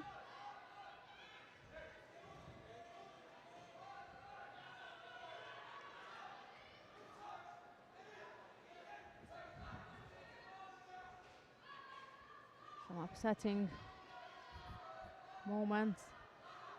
We witnessed right next to us. Cannot quite name the player, but she looked devastated.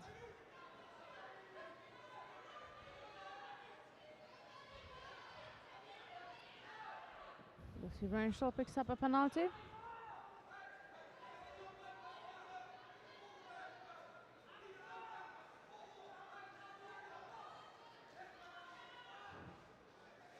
Well, there's a place in the final of the Junior European Championships at stake here. So at some stage, you would imagine that the natural feeling between the two to be a little bit cagey because they know each other so well, and it's going to go out the window. That's right. Because they're going to realize, hang on a minute, you know, I can't afford to play around here with, you know, internal or personal issues. I've just got to get on and get myself in the final.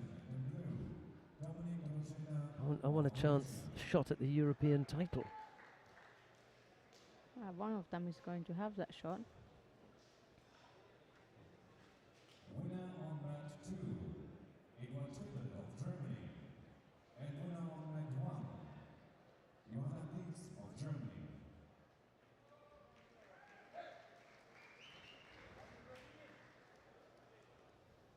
Next contest on mat 2. In white, Lee Kaufmann, We've passed 2 minutes now, and still that single Judo on the sign of Next contest on mat Lucy 1, Renshaw. Alexandra Zamacic of Bosnia and Herzegovina. And in blue, Emily Sok of Denmark. What makes it worse is that they train together. So they really need to know each other.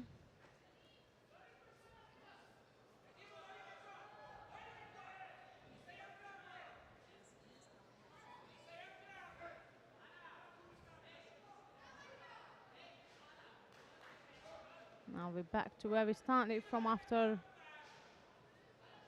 Gviniashvili giving a penalty for stepping out of the contest area. So a penalty for each, and just over a minute to go now.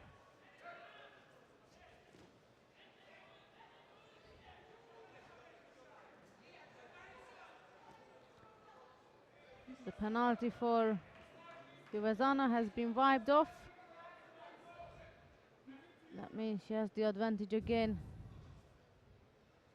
regarding who is going to go to the final. Still time left.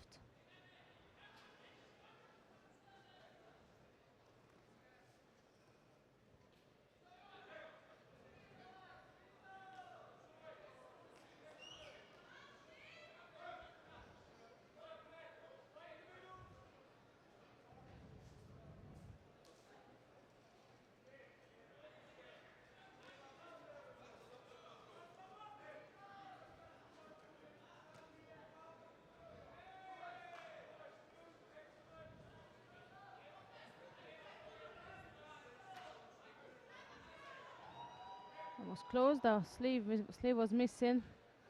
That could have helped Renshaw.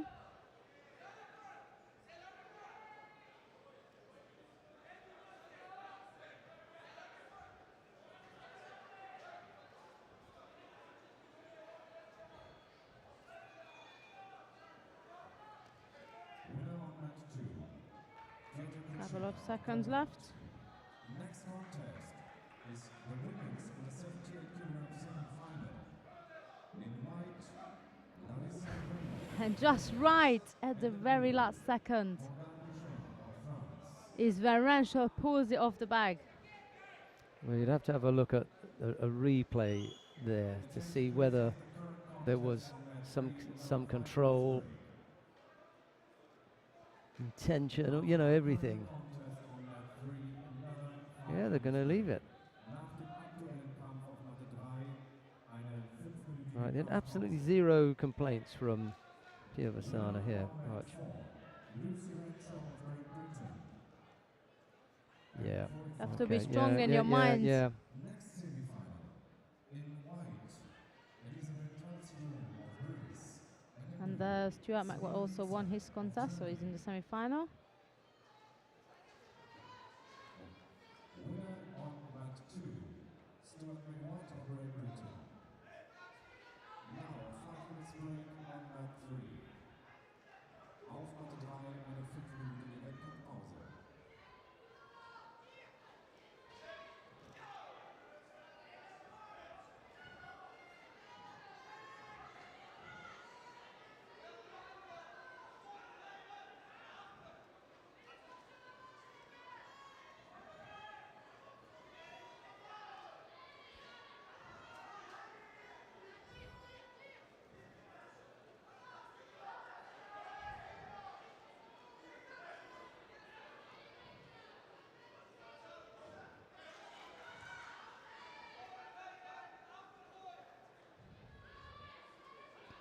Right, on the mat now, the second semi-final. Elisabeth Telitsudou of Greece. She faces Selina Dietzer of Germany. It's Telitsudou in white and Dietzer in blue. Close run thing between Renshaw and Piavasana as we expected it to be. I thought that they both behaved really well. There was no cat fight. There was nothing, personal about it. They just got on with things as best they could. And when the Yuko came, and it was just about Yuko. Yes. It was just about Yuko. And There's just no, at the last second. in the last second, there's no belly aching or complaining or anything from No. Piavasana. She accepted it. Also, not big celebration Yeah, exactly. from. So Yeah, it's yeah. nothing. They kept it.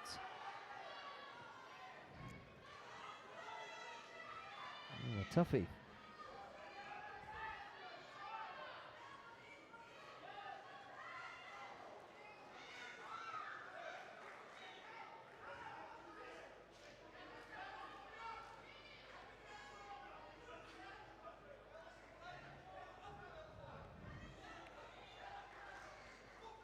And that's Salcido, who is strong to say in a danger because we still have 2 minutes left. But so far is Dietzer.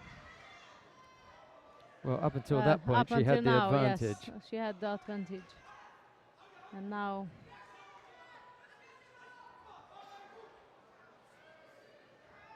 Oops.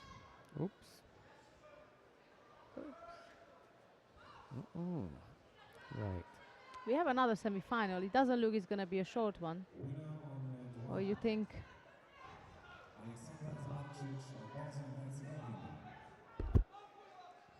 Wait and see. Wait and see.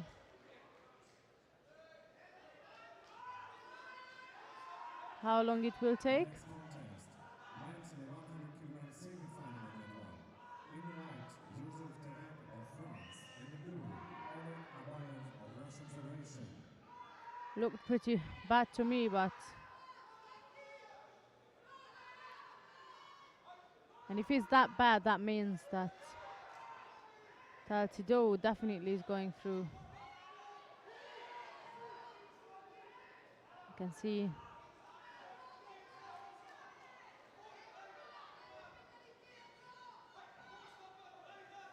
the Greek coach still giving advice to Talcido and some tactical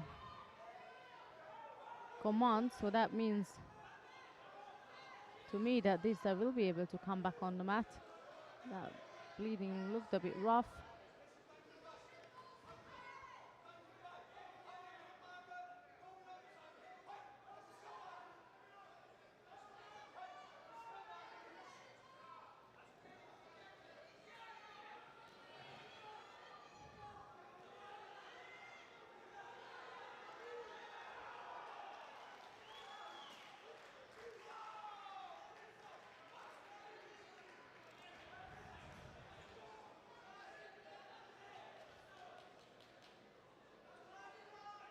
until we are waiting, I'm just gonna take you through our afternoon session.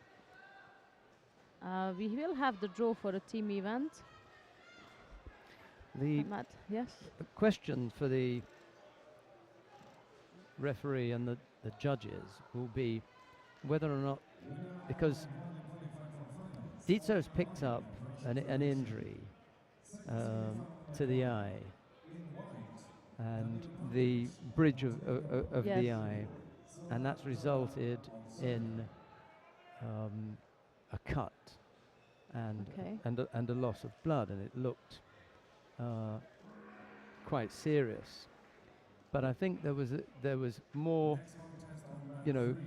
blood loss than there was, damage to the eye. So Mhm. at least there is that. Yes, that's right. That was lucky.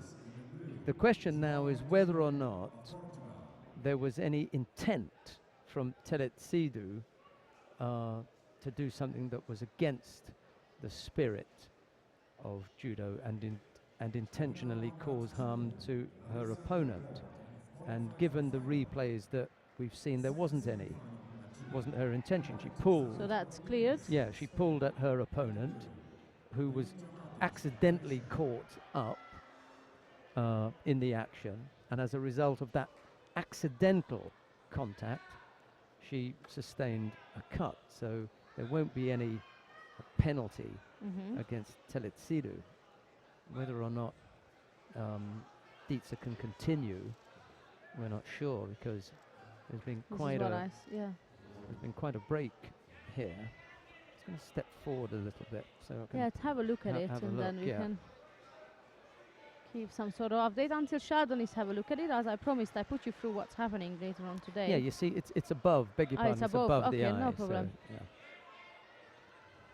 so, of what you see, can she from continue from what you see? From what I can see, Dietze will continue after having the eyebrow attended to. They'll have stopped the bleeding, strapped it up, and then she'll be able to continue. But there was the question as to whether or not there'd been any intent from Teletsidu, and all the replays suggest that there was none at all. So there won't be any penalty. It's just a question of how quickly Dietze can recover. And there she is. She's back on the mat, and we're ready to get back underway.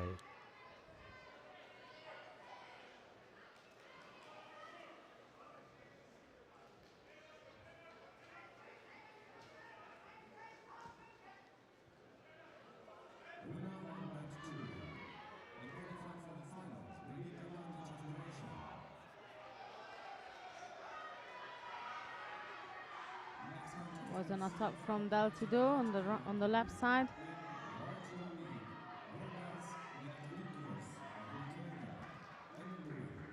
There are all sorts of questions here now for Dietze about how she continues, because that takes a lot out of you. Absolutely. That kind of injury.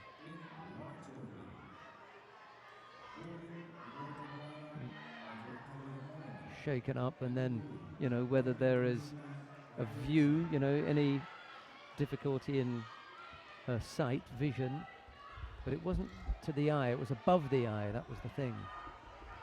So that was quite lucky.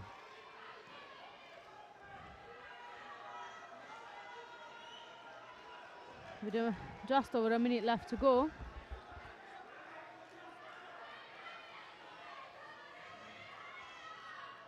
We are just where we started, so the contest is going head to head.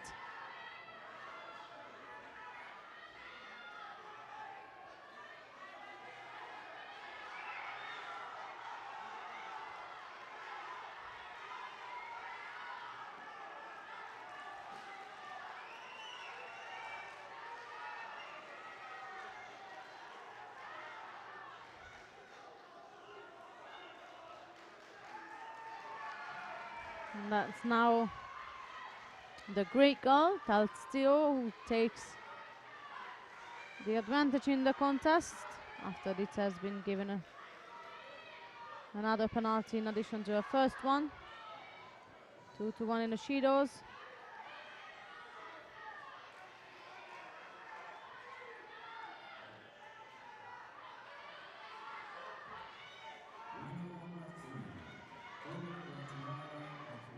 And Ditzler is trying to hang on to Taltsidou, but the spirit eventually flew out of her as the time was ticking off. And so that's the end of the second semi-final in the under 63 kilogram category, and number 1 and number 2 seeded will meet in the final. That will be Lucy Renshaw of Great Britain and Elizabeth Taltsidou of Greek. I'm gonna leave mat 4 now as it is, because we have the semi-final between Nanatavicius of Lithuania and Gviniashvili of Georgia on mat 2. They're about halfway through the contest. So that will be mat 2 we are moving on to. Yeah, Here we are. there's no score in the contest, and the Lithuanian has picked up the single Judo at the moment. There's 2 minutes left to go.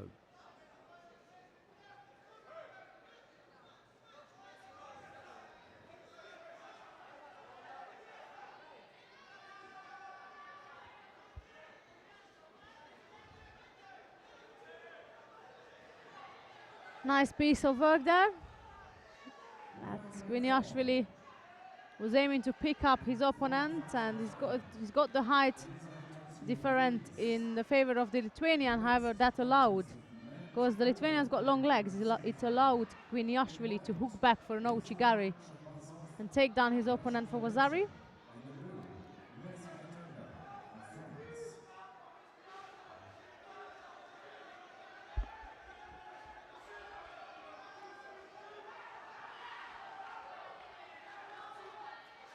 And if Gviniashvili carries on like so, he will be aiming to triple his titles. Regarding the junior Europeans, that's not so bad. You are only a junior for 3 years, winning 3 Europeans out of 3. I would say that's not that bad. But let alone the juniors, he's, as I said this morning, he's already dominating major part of the senior level as well. Here's the replay of the throw. So he was aiming to pick up his opponent, who then tried to go for a Kostadogake, hooked on Gviniashvili's leg up in the air, and that allowed the Georgian to go back for right-sided ouchigari. Another takedown and backwards from Gviniashvili, no score.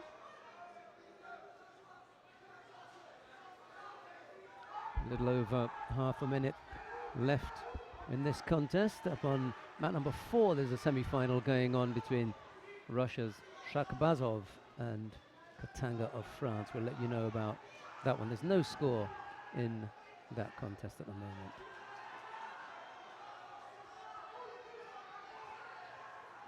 And that's the end of Vazari Vazatepon. That's for Becca Gviniashvili.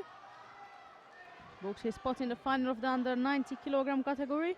Well, after that, after the replay, we can go and have a look at Shakbazov and Katanga. Still no score in that. There's 2 minutes and 22 seconds left to go in that one. Let's see what's happening down there on mat 4. And in mat 1, once we are going to go move down to mat 4, on mat 1, Sanne van Dijk just won her semi-final, so she's in the final of the under 70 kilogram category.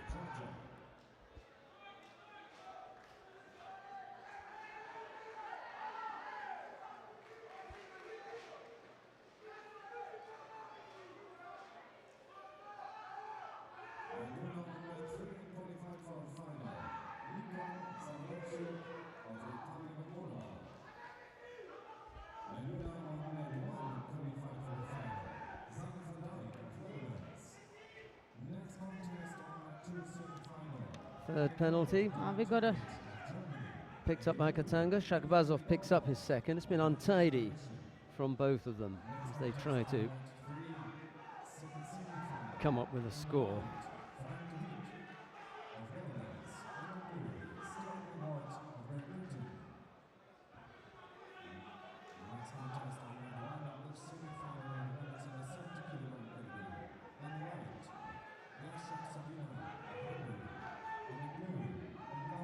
on all 4 mats we have semi-finals now, so 3 choice.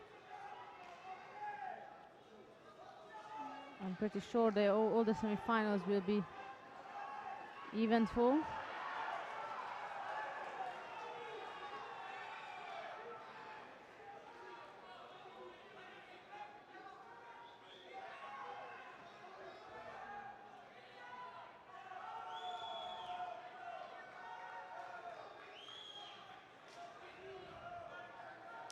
That's the end of the semi-final contest, with Messi Katanga picking up a 4th and final penalty for leaving the contest area.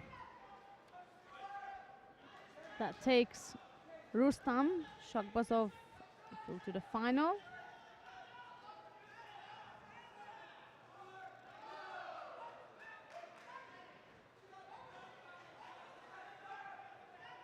Well, a disappointing semi-final between Shakbazov and Katanga. The Russian coming out on top. He goes into the final. Now, the second semi-final features Guram Tusishvili of Georgia. He's up against Mircea Croioturu of Romania. I wonder if we should see that or go down. Let's go back down to mat number 2 and see what's happening with David Tekic of Germany. He faces Mikhail Igolnikov of Russia. Tekic leads by Wazari. Igolnikov has Yuko on the board. There's 2 minutes and 20 odd seconds left to go, and the German also has a Shido.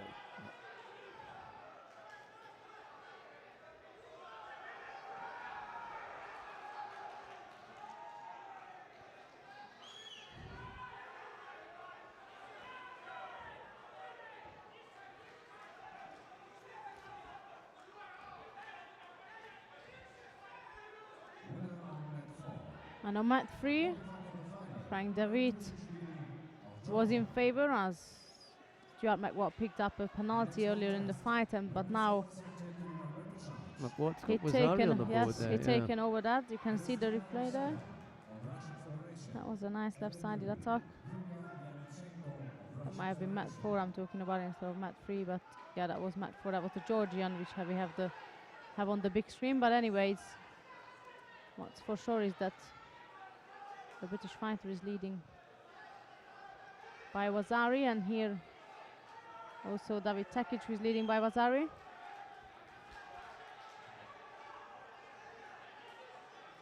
So Wazari just been taken off from Stuart McWatt. Well, let's focus on what we got from the VAS. Yeah, before we get confused. That's right.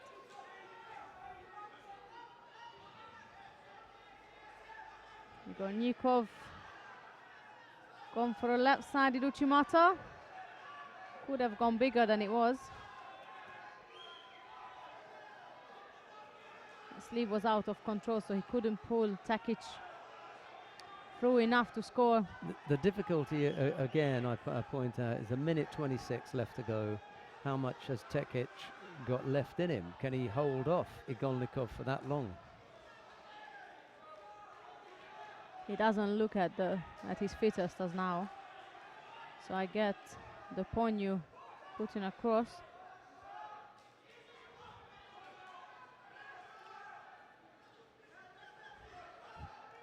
Yes, a strong fight up, Igolnikov.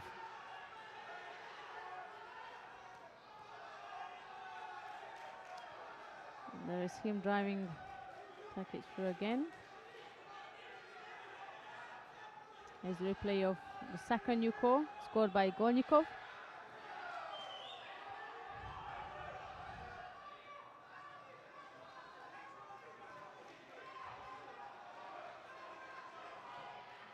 Little under a minute left to go.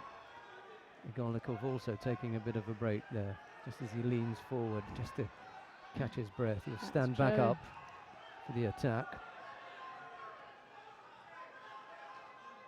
But he hasn't got any power left. I think You can hardly hear. that we can agree on after what we just seen. Definitely. If you just load him over, it'd have gone. Oh.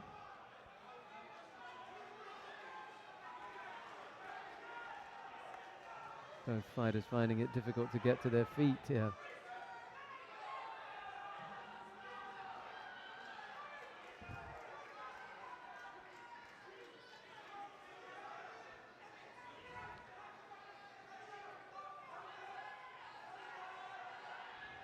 Yep. He's going on. Oh, he just got the left knee down. Got to come again strong right away, Igolnikov, if he wants to take this. Because there's very little left here for Tekic. Just got the left knee down.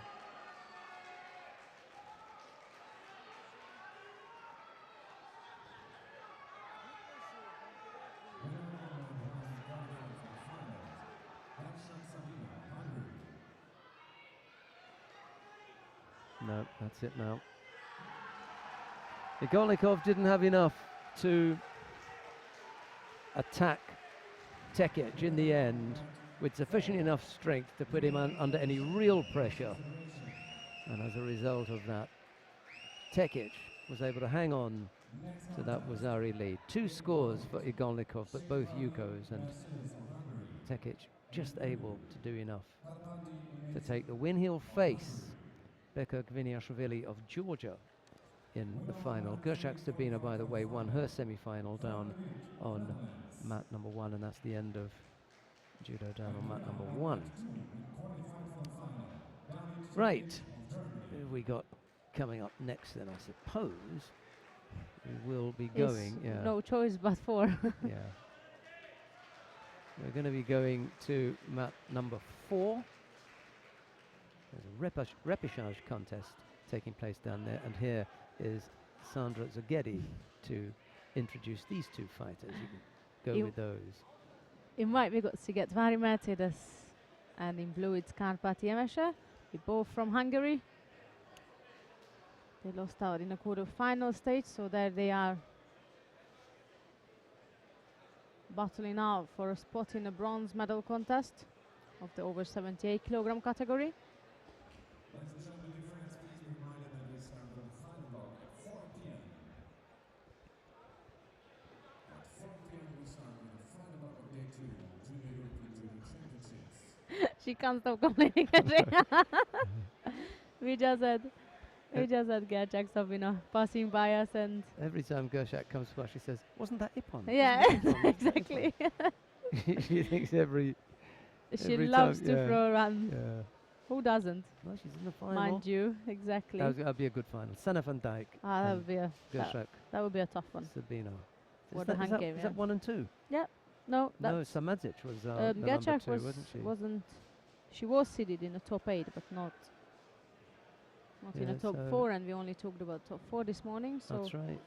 anybody yeah. else hasn't got mentioned. Yeah, all right. She was busy with the senior event. Yes, indeed. Right, no score between the 2 Hungarians, Sigetvari and Kárpáti. No score yet. It's always the case, isn't it, when you got 2 players from the same country? The likeliness of getting a score is less. Mind you, that remind me of the final at the World Championships where Ono and, name me the other one, Sheldon. Ono was facing his teammate in the final. Nakaya, that's right. There you go. You wanted to score. Wazari for Kárpáti. That's been just wiped off. And the coaches are in the chair, which rarely happens, but not in Hungary.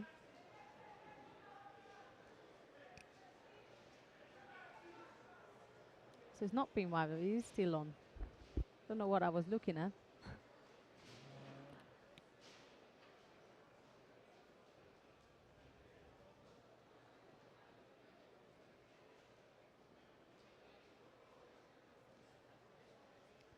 Sigetvari dropped down. For a Morata attempt on the right side, it wasn't so effective. Here's the replay of the Wazari. Right side Uchimata, what it was. And the Osaikom is the one which been being wiped off. So that was a Toketa sign. I've mistaken. Just over a minute left to go now.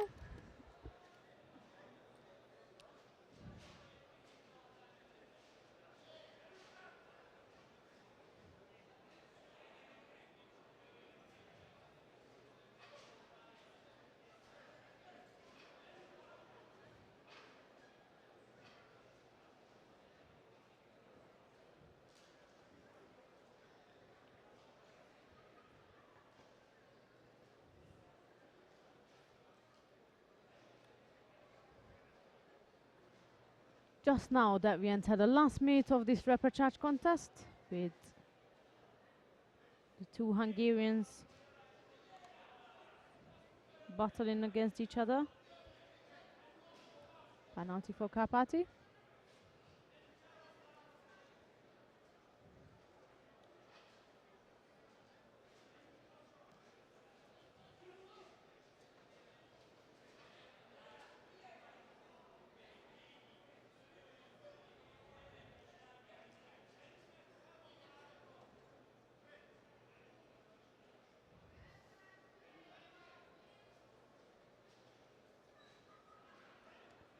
Right, so it drops to Naga is what Karpati aimed to score with.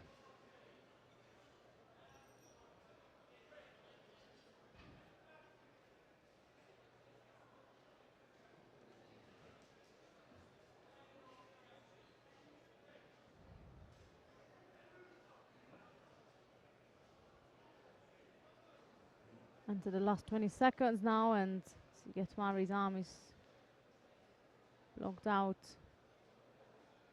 by Karpati.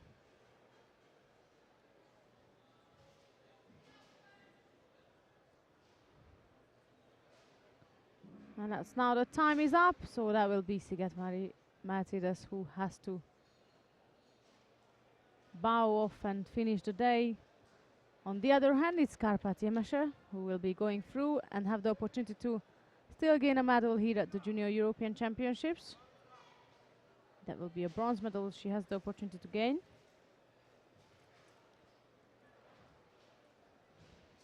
Winner on mat 4, Karpati Ruiz of Hungary. Next contest is the semi-final women's over 78 kg. In white, Vasilina Kilichenko. Got a couple of contests left, and now we're coming up with the semi-final of the over 78 kilogram category. That's Krichenko of Ukraine in white and Korli of France in blue. Just waiting for the athletes. There they are.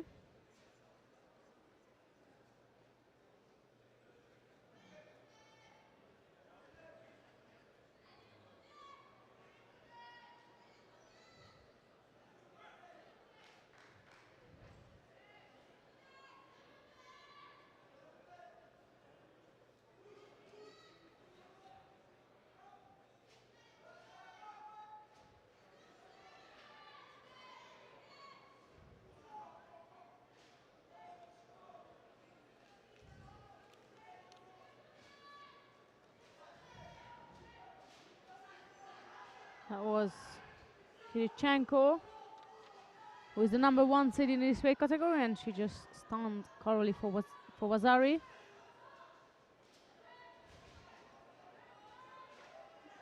And Sinisha is preparing the highlight, not the highlight, but the rewind tape for us.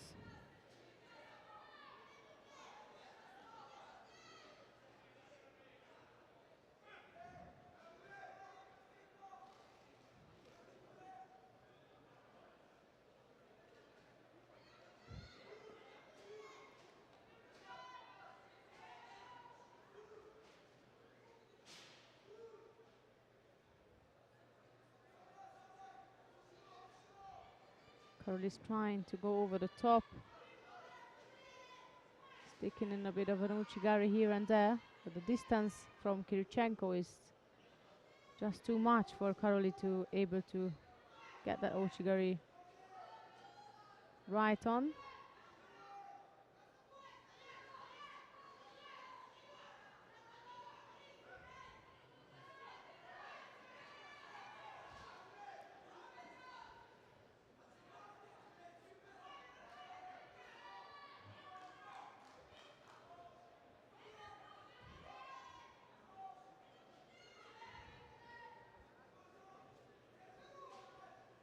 Approaching halfway through to this contest. Still, that was a release for Kirichenko, and Karoli's is in struggle to get her grip.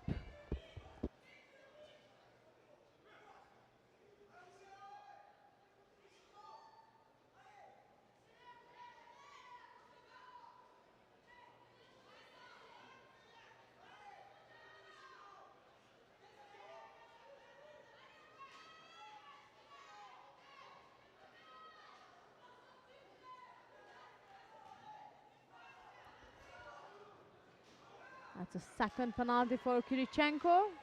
She's leading by Vasari, so of course she's not gonna put anything extreme in, any extreme attacks.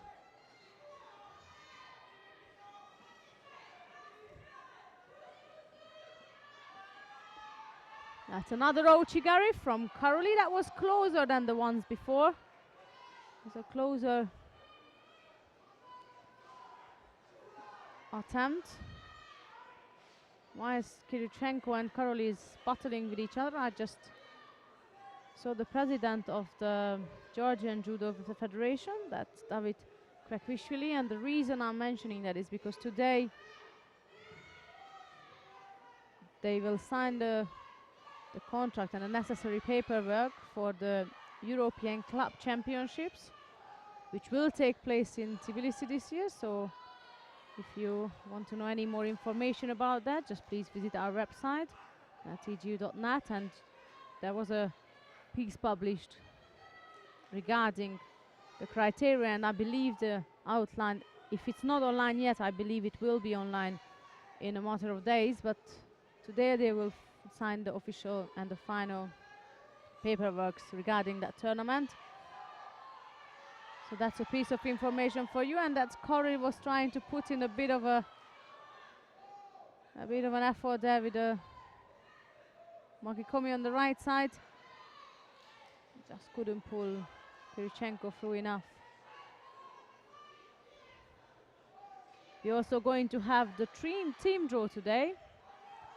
That will start at 3:30. I'm not quite sure if we're going to stream it or not. The team draw, we'll update you when it's time. We still have quite a time until that. If we stream it, you can watch it live from 3:30. If not, then I will update you just before the final block. We will switch on and update you regarding that.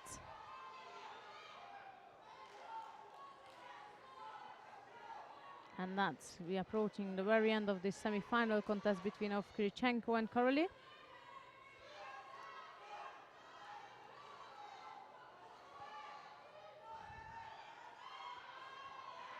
And just to have the final say, Kirichenko gets Karoli down for a tape on. Well, at least the Ukrainians can be happy about one of their heavyweights coming up with a good result. They made it into the final. The other has been a constant letdown in a way. So much potential, but never realizing a great deal. Yeah. Yelisaveta Kalanina I'm talking about. Kalanina, Okay. comes to the mat and she's got the kind of stature that Teddy Riner has got. Huge, tall, athletically built fighter, but never able to come up with anything remotely resembling that kind of physique. You just expect so much from her. Well, her teammate has come up with the goods. Kirichenko, she's in there.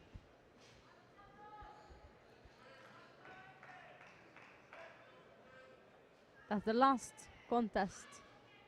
Yes, before we take a little break. Before the lineup. Who have we got up here? Anna Zaleczna of Poland faces Katarina Vukovic of Croatia.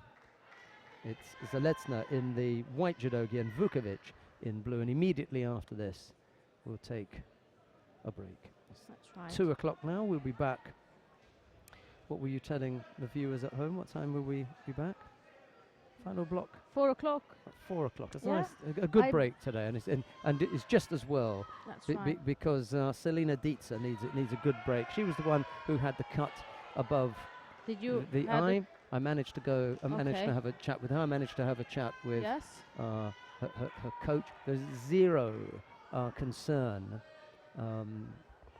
about whether, in the first instance, there was any intent from the opponent, Teletsudo. Yes. Nothing. No bad Nothing, feeling there. okay. no bad feeling. That's She okay. just got pulled and it was an accident. And then there's zero concern about the eye itself. There's nothing, Oh, so there's not. absolutely nothing wrong with the eye. It was a cut It's a above the eye, and it was just on that little, just on the little fleshy Mhm. part. So not not too right high on up. the head. Yes. Just where it gets a little bit puffy above the eye. Obviously not on you because you're young. You haven't got puffy eyes, but just a little bit up there, and it bled a bit. So that caused the German team some concern. But Dietze, when she was asked if she wanted to stop, said, "No way, I want to fight, I want to fight, I want to fight." So she insisted on fighting on. They had to remove 3 or 4 mats that she had, Yeah, that she had bled on. But it was just a cut. That was it. That was it. That's a good news then.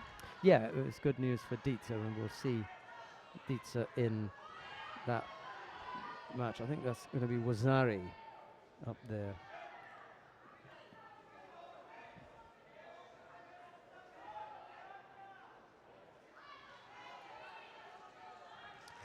Dietze will face Buga Kovac.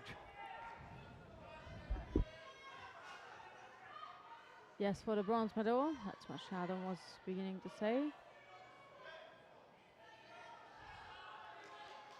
And here we have a lead. The semi-final lead by number 2 seeded Zalesnya. She's up by a Yuko. And she doesn't stop.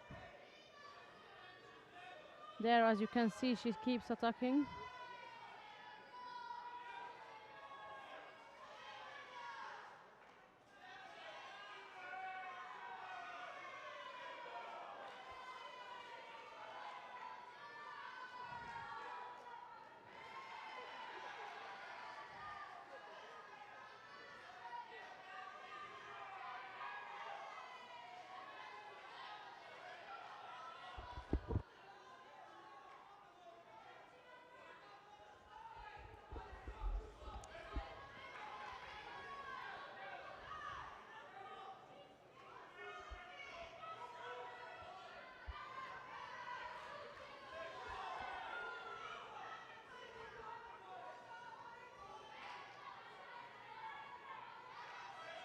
The difficulty for Zalesnya is that there's 2 minutes left, and we've been going on about this quite a lot today, and saying, look at the state of the contest and look how much time there is left. Now look who can get to their feet.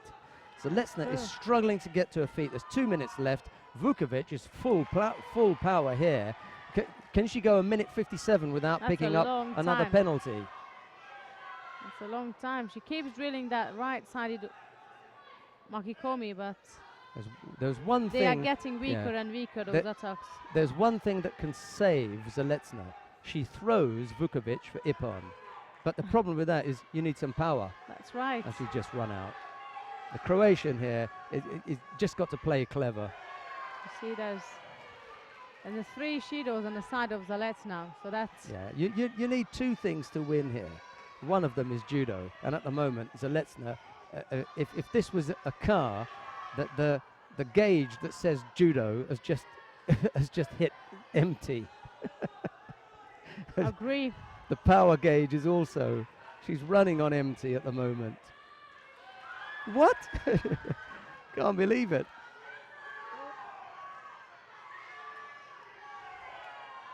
Still long time left.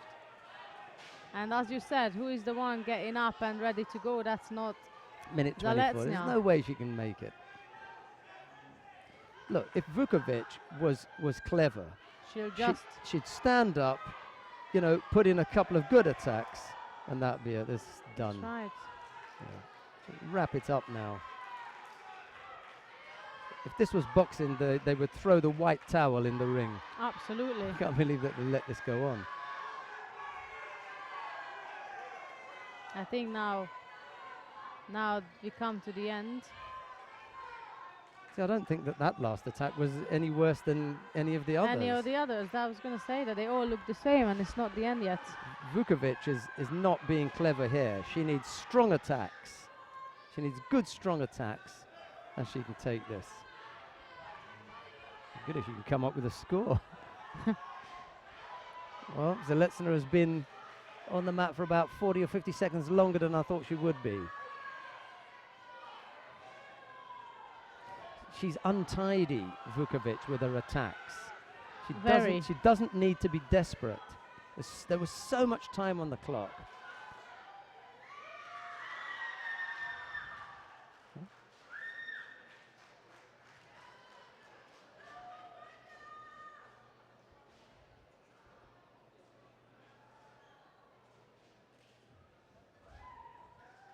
You know, all she had to do was make good attacks. Good attacks, yes. And she would have been in the contest. She could have taken that. Absolutely. You know, Zaletsna could hardly stand on her feet. But she was desperate for no reason. There was no reason for her to be desperate. She could have taken control, made proper attacks, and she would have won that. Anyway, Zaletsna lives to fight on. We're going to wrap things up here. I think we may need to pop that away for a moment. We'll just say goodbye to the viewers at home, and that's the end of it. Okay, thanks very much for taking the time to join us. It's 10 after 2 here. We'll be back at 4 o'clock with all the medal matches from day 2, the final day of competition for the individuals here in Oberwart, Burgenland in Austria. It's the Junior European Championships, and a very, very big thank you to Sandra Zaghetti. Thank you, Sandra. You're welcome, and see you at 4 o'clock. Bye-bye for now. Bye.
Well, a very good afternoon and welcome back to the final block on day 2 of competition at the Junior European Championships in Oberwart, Burgenland in Austria. It's the final block on day 2 of competition, right. and a very good afternoon to Sandra Zaghetti. Good afternoon, everyone, and good afternoon, Sheldon. Looking forward to this? Absolutely. What was your highlight of the morning, do you think? Becca Gviniashvili. Becca? I think he just made it so easy, or made it look so easy that I wonder what's gonna happen in the final. And as we gone along, Tekic was losing. He looked really powerful and explosive at the beginning, but as we were going along the day, there was less and less we could see from him. And unless he picked it up now during the break, then that would be a pretty much an easy one for Becca to pull out the third and triple title in the juniors Europeans. Frank de Witt? Didn't convince me that much. Good yeah, boy? of course, good judoka. Selina Dietzer of Germany, just for sheer guts and spirit when she cut That's her right. cut her forehead open and refused to get off, despite the fact that she'd messed up 4 tatami. It was absolutely a disaster. Clean the We mat. had to rebuild the. She wasn't going anywhere. Right, let's have a look and see where we're going to go. Mat number 3, Geke van den Berg of the Netherlands faces Ljubljana Piovasana of Great Britain. And down on mat number 2, it's Bugakovac of Croatia and Selina Dietzer. Having just mentioned Selina Dietzer, right. we haven't really got that much choice, have we? It's got to be mat number 2. Kovac in the white judogi, Dietzer in blue. If you want to have a look at Luby, she's on mat number 3. Lulu is on mat number 3.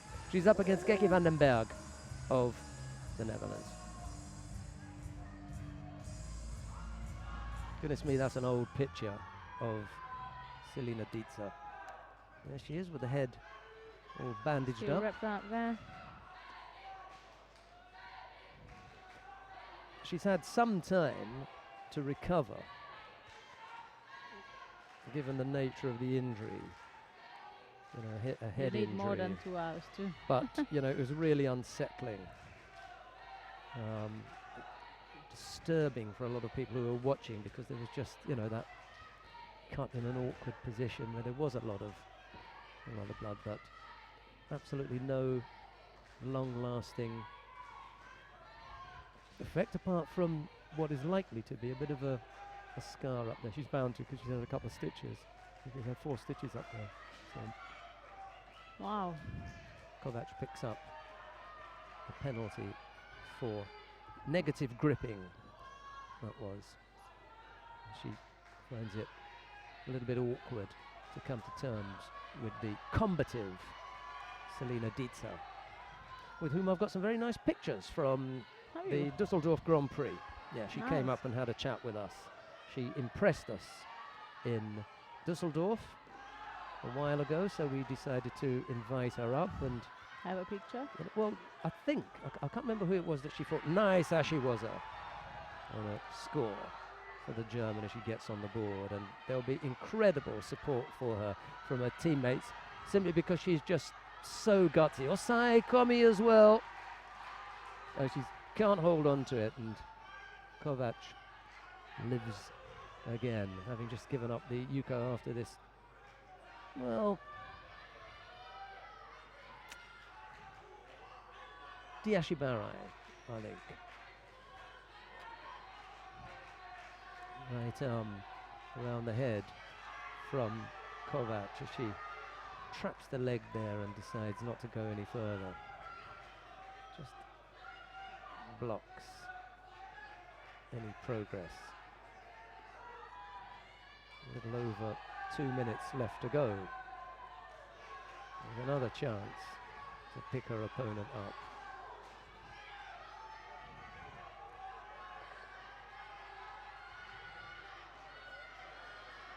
The attempted shimmy was on, it's on. Happy birthday to Selina Dietzer, because it's her birthday today. Wow. What a thing, eh? What a gutsy little fighter. What a spirit. Yep. There are going to be celebrations for the German team with that one. For many reasons now. That's a really, really gutsy performance. Unfortunate that Buga Kovac caught Dietze on the rebound from a tough loss, and she dug deep to come back after the head injury. Elina Dietze takes it for Germany. We can go to the adjoining mat to have a look and see what's happening with Gekke van den Berg of the Netherlands. She's up against Ljubljana Pirvasana of Great Britain. It is van den Berg in the white judogi, Pirvasana in blue. There's no score yet, and there's a minute, just a little over a minute left to go.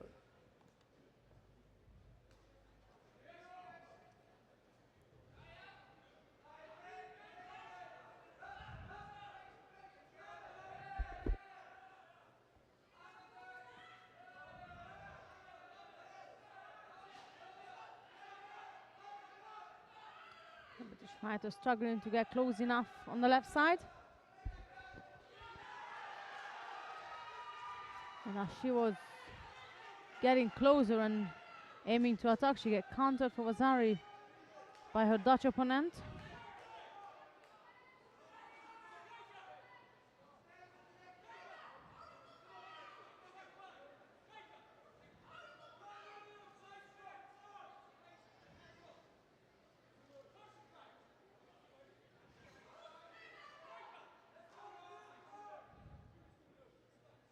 So 30 seconds left to go for the British fighter to get a score which has to be at least a Vasari in order to bounce back this contest in her favor.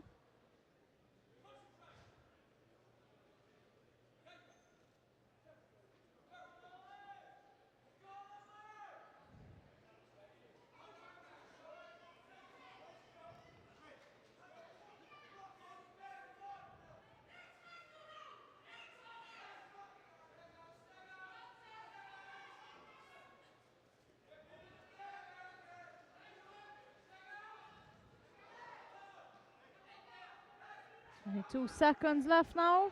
Still the Vasari on the side of van den Berg, which was a result of a counter-attack. That's again the British fighter. Here's the replay. That was Pirvasana was going for a left-sided attack and got countered by van den Berg. Approached the last 10 seconds, and of course, what else Pirvasana would do rather than attack, and she got caught up again in her attack, allowing van den Berg to claim the second bronze medal in the under 63 kilogram category.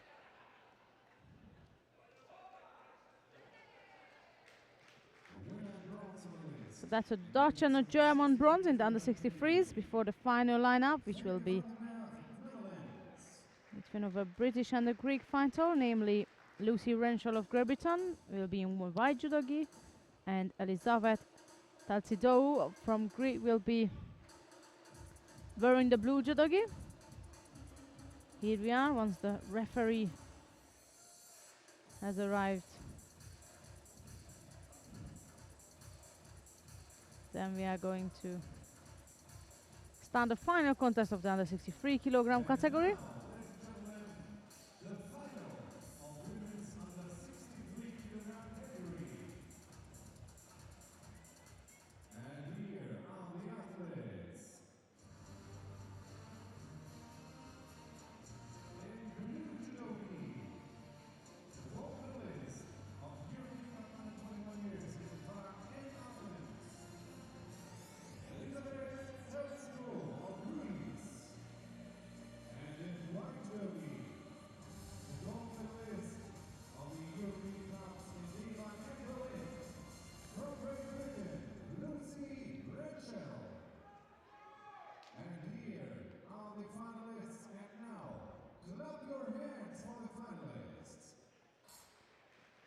There we are, you can see Taltsidou. They never fought before of what the statistics shows, so what a way to start, or to begin their battle. I'm sure it won't be the last time they met on the mat, for surely this is the first. So that's Lucy Renshaw of Great Britain in white and Elizabeth Taltsidou of Greek in blue.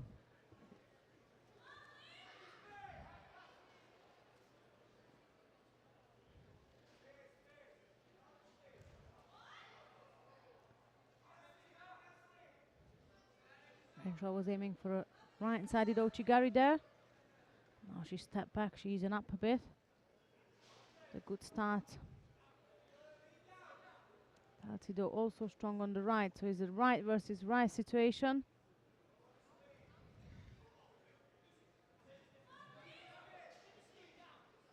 The Greek fighter picked up a bronze medal last year at the Junior European Championships, and here she's already stepped up her game by being in the final of this Junior European Championships. Let's see if she can step it up all the way to the top, or that's gonna be just a step above to silver. First minute is about to pass by, still no score.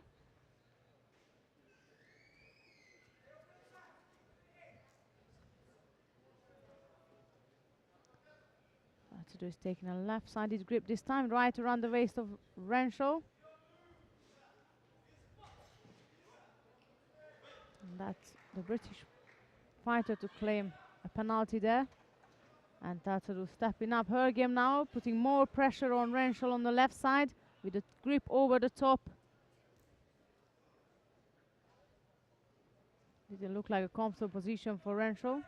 She managed to get herself out of it. It was an awkward position because once that arm goes over the back, if they're strong enough and they start pulling you down, Right, you run the risk of when trying to come up that they're going to catch you. But she managed to get out of it, put in, well, a little bit of a stab of an Ochigari. There's another one, but they're not strong enough yet. You know, they really need to threaten Teltsidu, who appears to be a strong, physically strong fighter. He's a little bit better. Just got her moving a bit.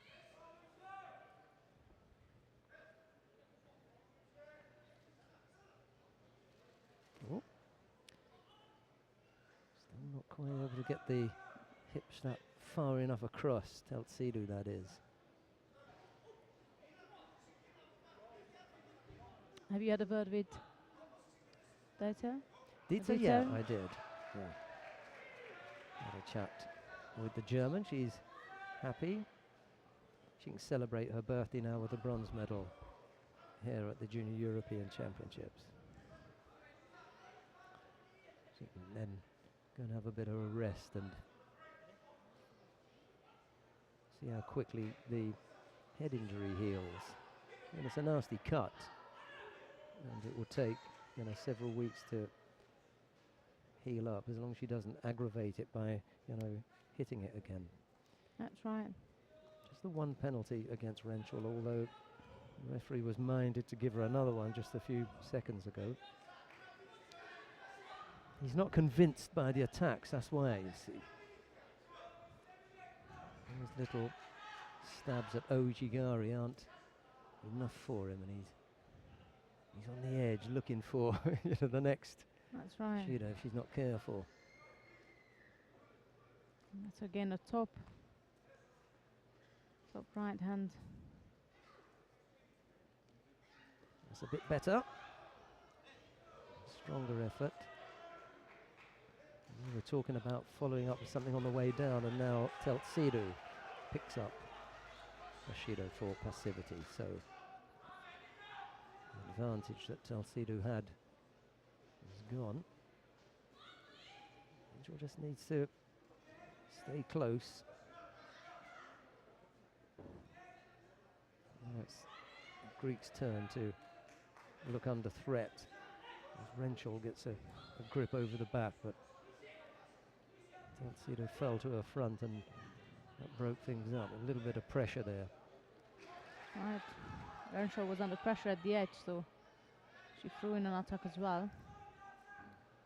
This is a better position now. Exactly. That top right, and if she can get that control, then that could go work now. out. Not quite. Last couple of seconds left. Wonder if we'll see Renshaw will pull out a last-minute Yuko, or last-second Yuko, sorry, like she did in the semi-final, or we are going to move into golden score. One more big attack. just before the gong goes. They both looked like they were happy to settle for the golden score. Whilst Teltsidu goes into golden score, her coach goes into the stands. He's been asked to leave Overexcited. his seat, yeah. Oh. He just got a bit overexcited, yeah.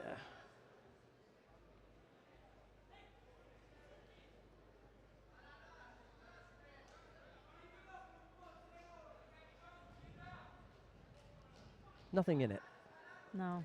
Very close. Neither fighter coming up with anything that could be classed as a really, threat. yeah, a really telling attack. It was a little bit tense. Now in that rushes, is yeah, dangerous. Teltsidu. Just wondering, you know, She picked it up. Look, she changed. She changed. She's more aggressive now. So this is it. It's golden score. I only need one good moment. Whether it's a score or a pressure on Renshaw to get a penalty. almost. I think the Maki Komi route for Renshaw is not a bad idea. You know, Teltsidu from time to time gives up that side. Yeah, that right side. Yeah, and Renshaw is in for the Maki Komi. If you can just get the feet right. She's shaping for it now. So bad. If you can avoid getting on Teltsidu's hip, she can come up with her own attacks. Just trying to break that grip up, Teltsidu. Thought about the Osodagari for a minute. Yes, that's one-sided. Yo, not quite. That was That's one of the closest one. That was one of the most frightening ones so far, but I thought that's gonna go. Almost a minute in the golden score now.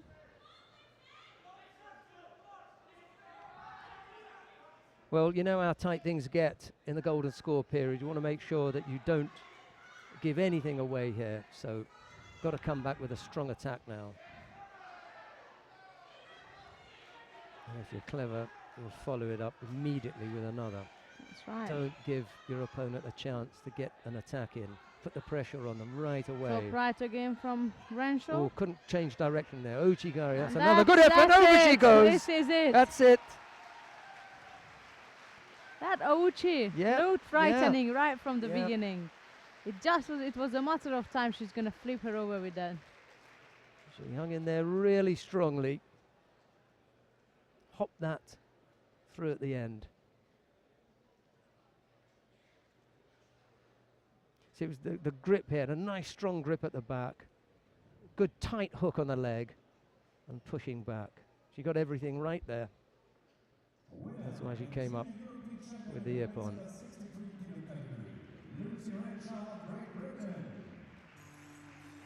So,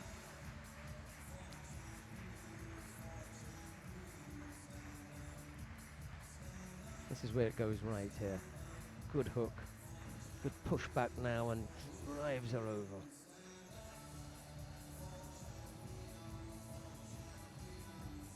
Nice piece of work to end the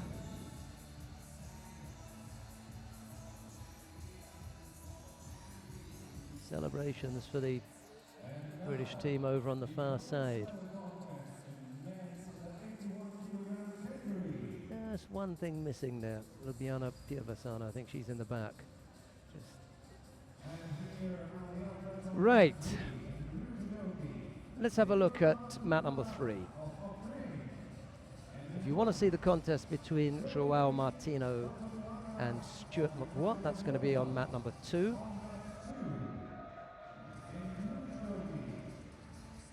But we're going to see the bronze medal contest between Dorin Kotanoaga of Moldavia. He faces Viktor Makuka of Ukraine. It'll be Kotanoaga in white and Makuka in blue.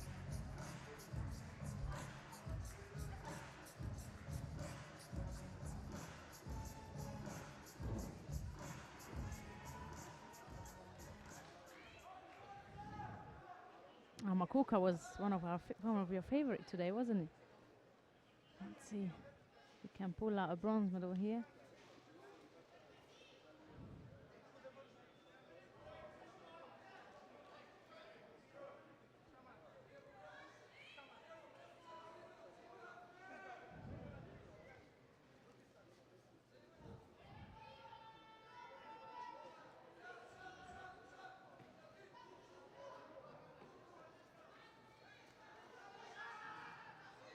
Yeah, he's had a good day, Makuka, but Botonoaga was also impressed.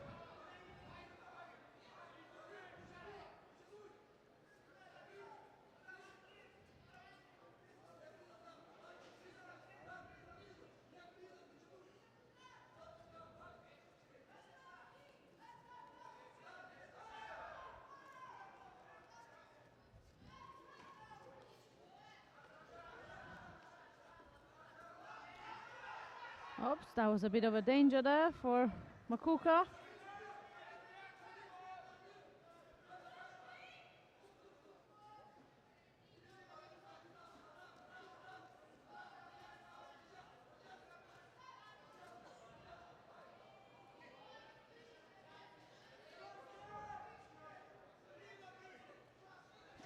Still no score. Neither on the mat.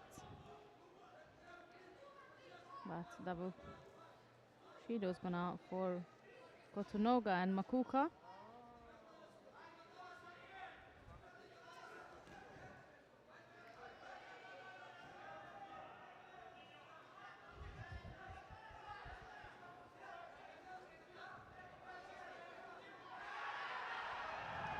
Oh, that could be a Yuko there. Yeah, I like it.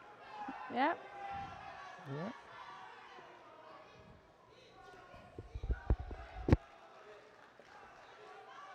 Sandra Zaghetti's going to go down and have a word with the gold medalist in the under 63 kilo category. Lucy Renshaw, she's already sitting down there, waiting for the medal presentation.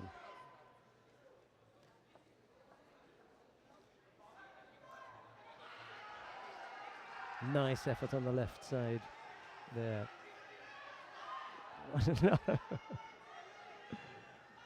Terrific ding-dong battle.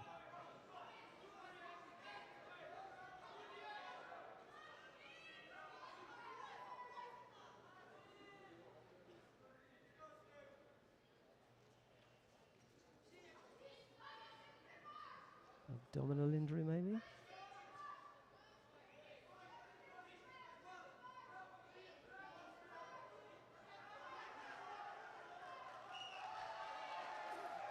There's a Yuko on the board eventually.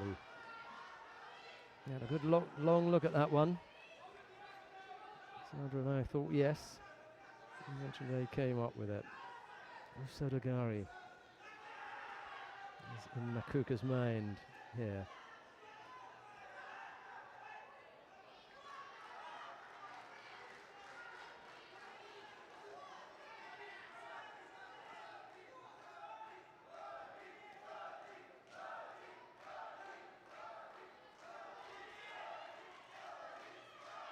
As she was attempted there by Botonoaga.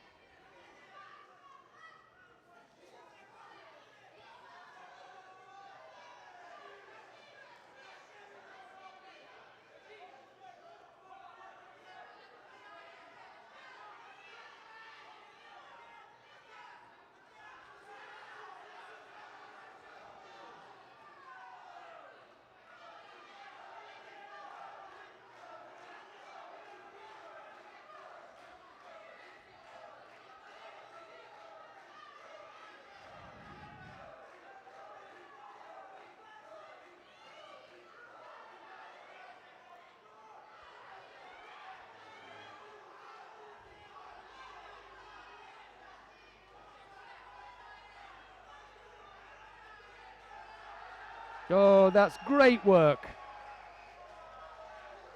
Just when he was really coming under the strongest threat, he comes up with a second score. A really nice Ippon Seoinage that was as well.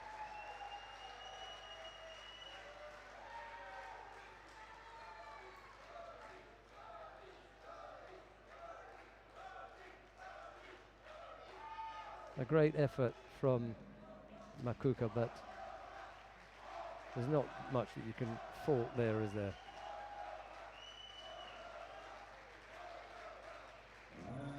Darren Gotanuaga of Moldavia it is, who wins out over Victor Makuka of Ukraine.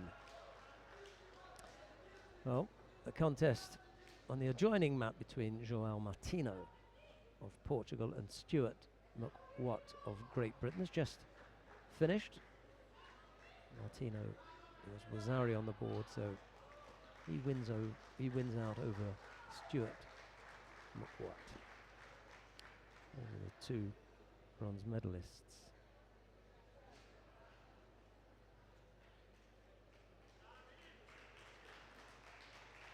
And the winner and bronze medalist, João Martino of Portugal.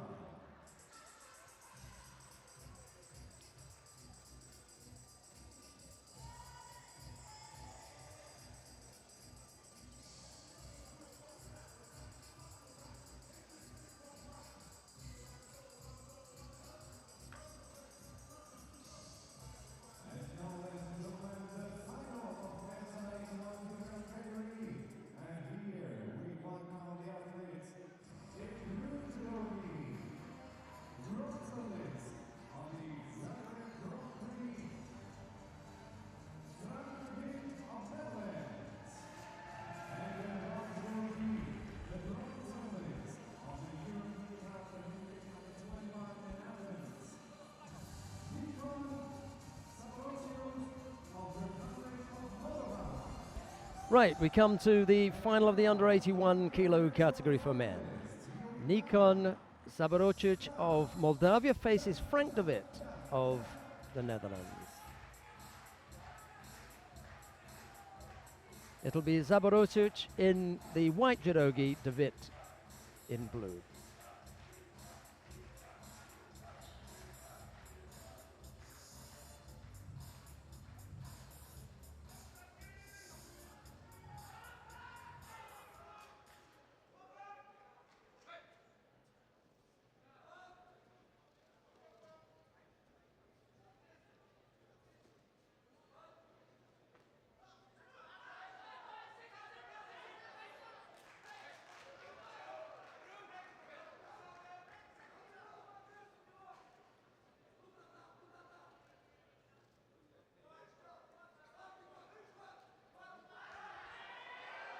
Oh, took that over just for a moment. De Witt looked as though he was on his way out. But he took the technique over. And Nikon Zaborocic ended up flat on his back.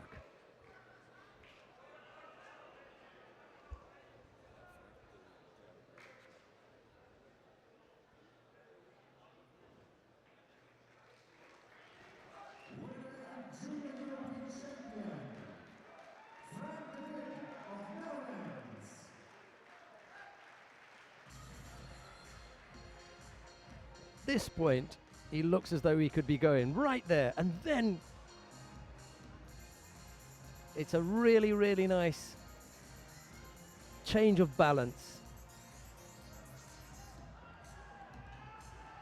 And de Witt it is, who ends up as junior European champion.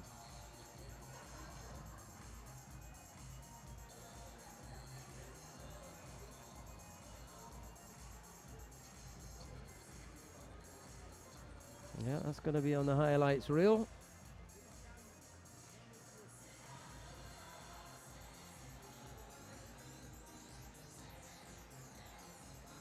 Celebrations again for the Dutch.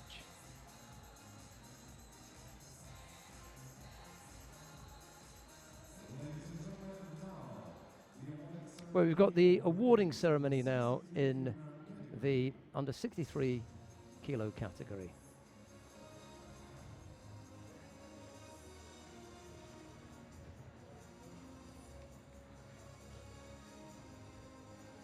Let's take a look at the lineup of the medalists.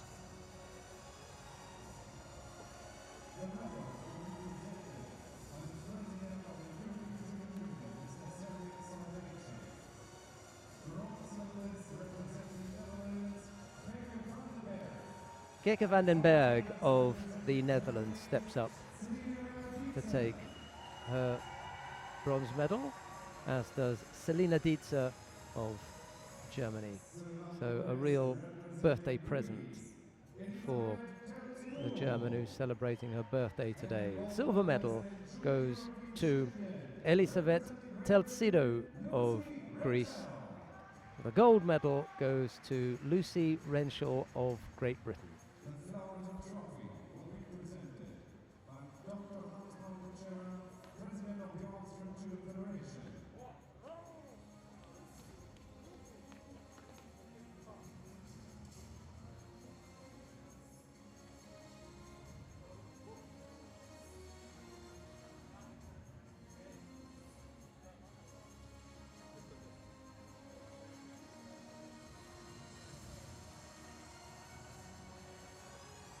There's some nice performances in that weight category today. And now the national anthem of Great Britain.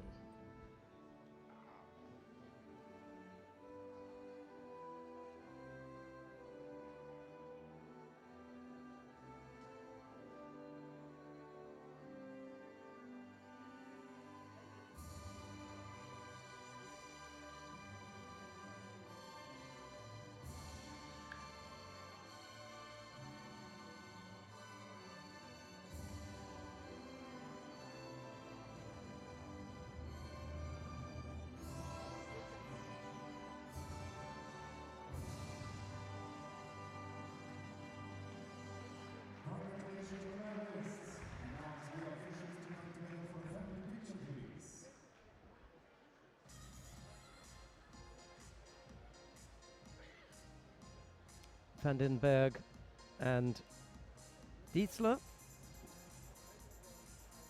Teltsido was the silver medalist and Lucy Renshaw took the gold. That's the line-up.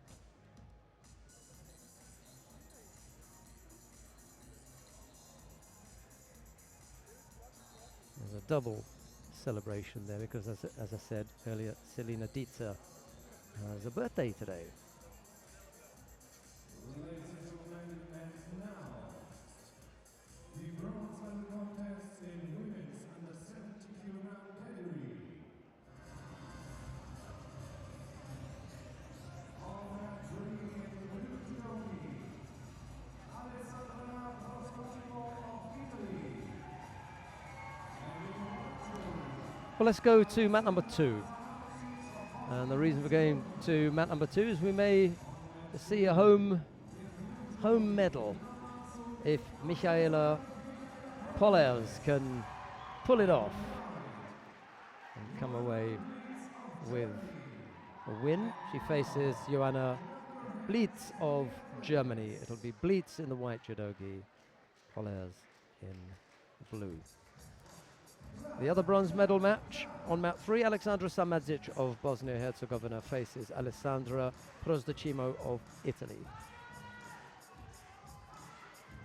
Let's settle down and watch the contest between Blitz and Pollers. Blitz in the white judogi, Pollers in blue.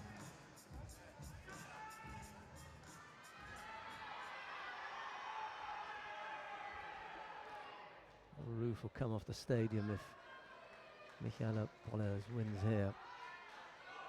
Desperate now on final day to take a medal. Had a 5th place yesterday.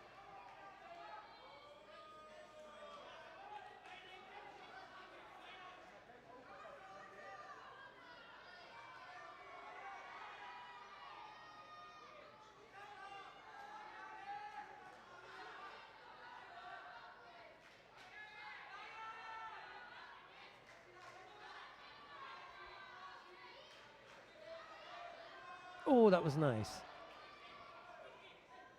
Just came up with the right attack at the right time. Leeds picks up Shido for a defensive grip there. Negative gripping.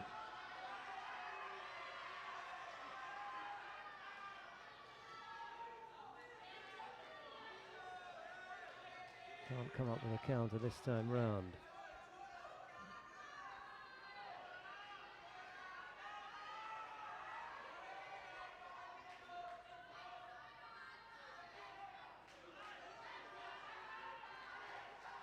Nice little piece of ashiwaza from Pollers before. Here it comes again, yes, and this time she's going to score. That was terrific. And that's good, really, really good thinking. Good judo to come round with that left foot and catch the left foot of her opponent, bringing her down for Yuko. Osai Komi, this is going to be it. Got to hold on tight here. Still got the shoulder, and that'll do now. Head down. Pollers is going to take it in front of the home crowd. That's the medal that the Austrians were looking for.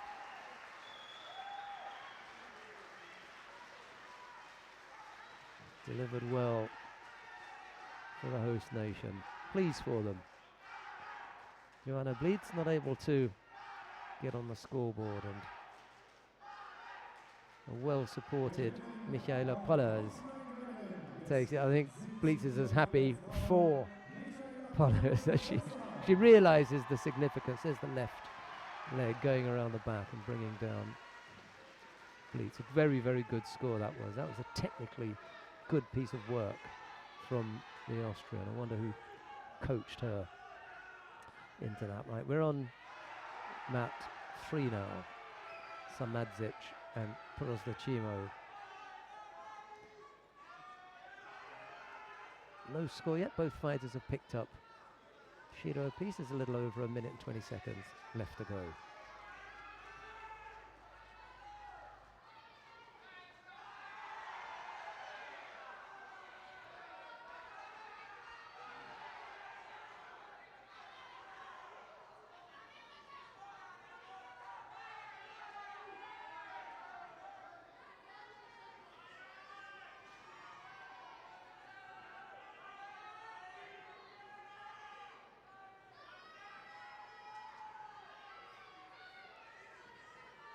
Uchigari from Samadzic just has Prozdachimo stepping around to one side to avoid that.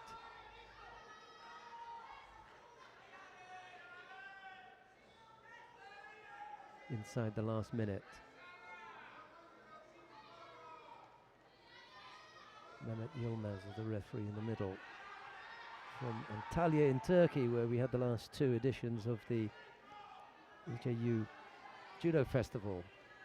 The festival that's being advertised now is in Porec, Croatia next year.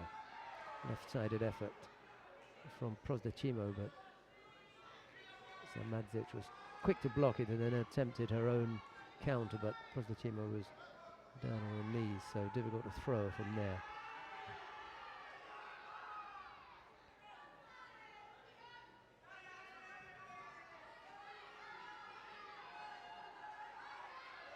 Not quite as far over as she would have liked. Not the best position. 16 seconds to go. Looks as though this one is headed for golden score.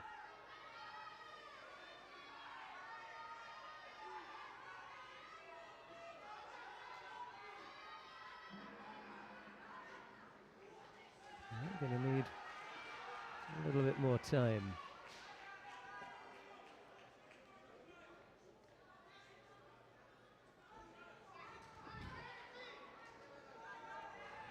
Golden score in the under 70 kilo category.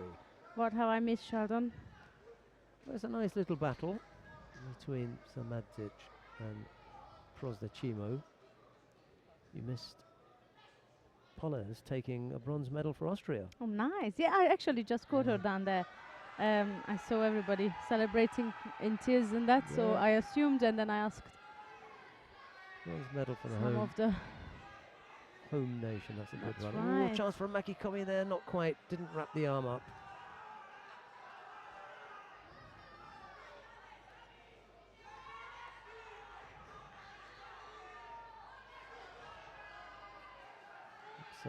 So what happened with the under 81s? Frank de Witt threw beautifully. Oh, and that was a huge effort there from Samadzic, yeah. You can give Yuko for that. Yeah, she got going, didn't she?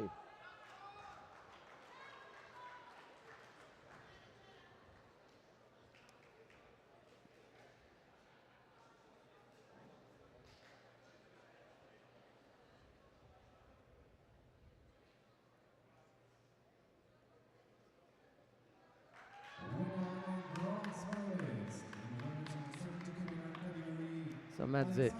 As you mentioned this morning, she's coming up and she's Yeah. climbing up the ladder. So sooner or later we'll see her higher and higher on that podium. What do you think?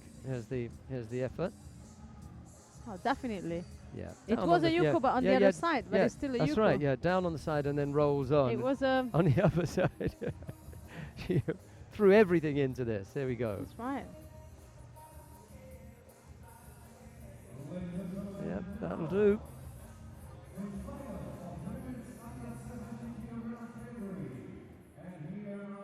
Right, we come now to the final of the under 70 kilo category. Sanne van Dijk of the Netherlands faces Gershak Sabina of Hungary. It'll be Van Dijk in the white judogi, Gershak in blue.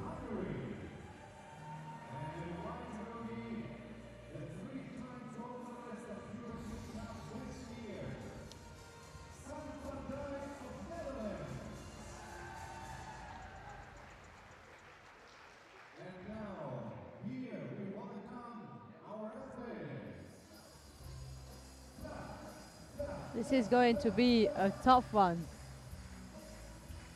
Yes. We haven't seen Gerchak at all today. I have not seen any of her fights, but I've seen that Van Dijk was indeed smashing, if I can say that. This is the favourite, Sanne van Dijk.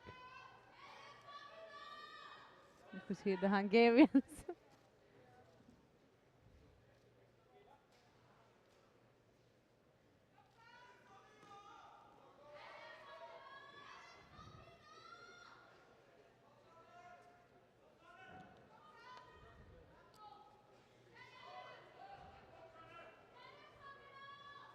This is one of the most difficult categories. So many good fighters in the under 70 kilo category.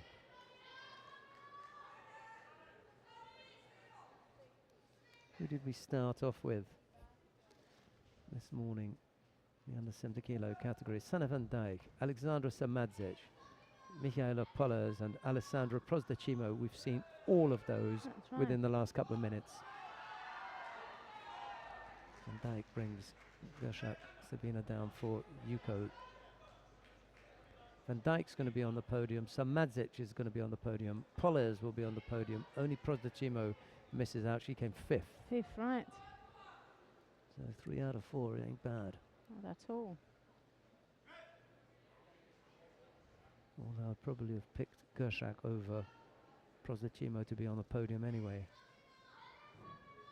Gershak is struggling with a shoulder injury, I think. Yeah. Looks like she's in some degree of discomfort on her left side. That's right. Still manages To throw to come up with an effort. a good attack in there. Going to look to see how she gets back up to her feet. Going to have to dig deep here if you're carrying any kind of injury. And you want to continue, then you're going to ask a lot of yourself physically to hang in there. Van Dijk leads by Yuko with a little over 2 minutes left to go.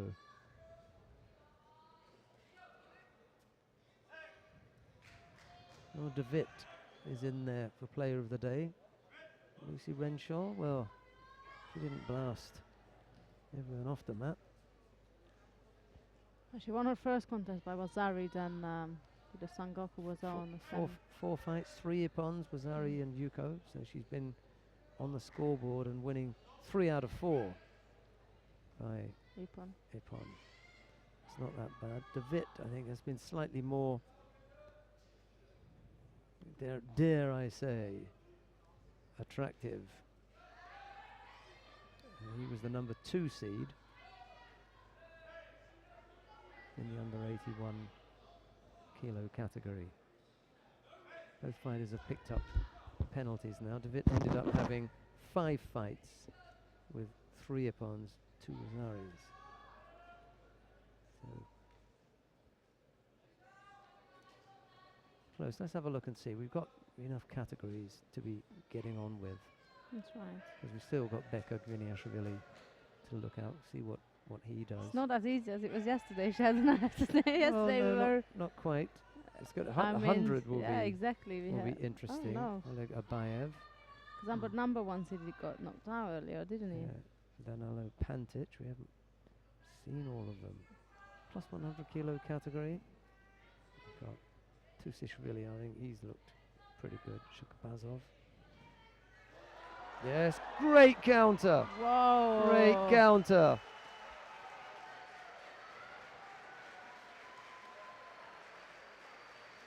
Well, She always pulls it off, isn't she? Like. well, you were talking about who could claim to be player of the day. If you come in and you're not in the top 4 seeds and you throw the number one seed for Ippon in the final. Yeah, then we can. It's Wazari. Well, Wazari. 55 seconds. Okay, take your time. This is our own version of Tani Otoshi, really. Pretty good to me. Gershak leads by Wazari. 50-odd seconds for the favourite, the number 1 seed, to pull something back. Sanne van Dijk of the Netherlands.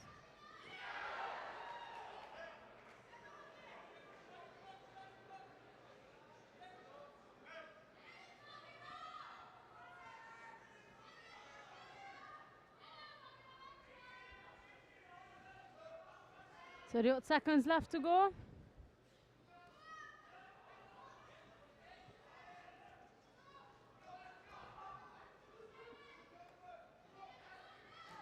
Almost caught Van Dijk That's again right. there.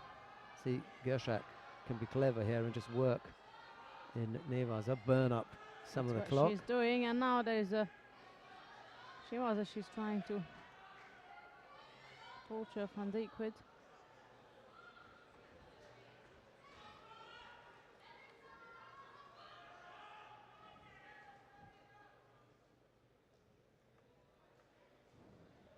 Van Dijk So doesn't has realise really- that. Oh yeah, She doesn't realise. that's true. She Yeah. doesn't know what's wrong. Yeah. Why are you sending me to the medical? Just needs to have that tidied up. Also gives a chance for Gershak to think about it. That's right. That was the Yuko. Scored by Van Dijk, and here was the Zari. Well, there's going to be a better view on the other side. And that's pretty much where German was. That was the effort from Van Dijk afterwards. Yeah, she's still rubbing that left shoulder, isn't she? Yeah, she must have picked up an injury. 8 seconds. She's looking up. Surely she can't lose it here. Right, yeah. With 8 seconds to go.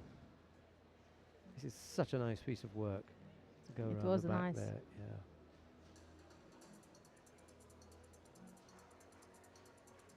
You'll have to ask Gershak I will speak to her. about the. Shoulder. It's the left shoulder. Yeah. Okay. Now there is 8 seconds. Sanne van Dijk, one last roll of the dice as she rushes forward to try and get hold of a Hungarian opponent who just drops low on the left and knows now that the junior European title is hers. The coach had his birthday not a couple of days, or I believe less than 2 weeks ago, so it's just been really couple of days. So that's another celebration.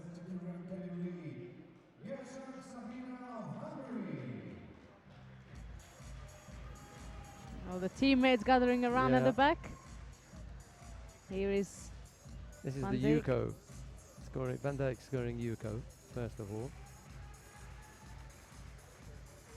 You've got the Wazari from Gershak. Have a look. That was really nice. It was a Yeah, nice good piece of piece work, of work, I have yeah. to say. It was controlled. Everything was just brilliant about it, really.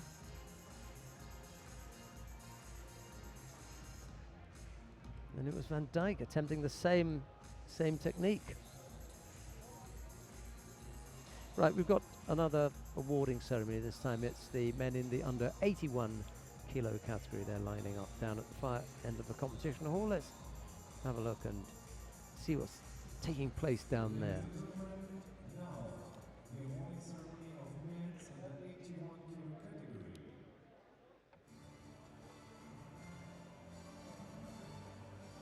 Right, here are our medalists of the under 81 kilogram category. Go for it. I will. Taking it away from you.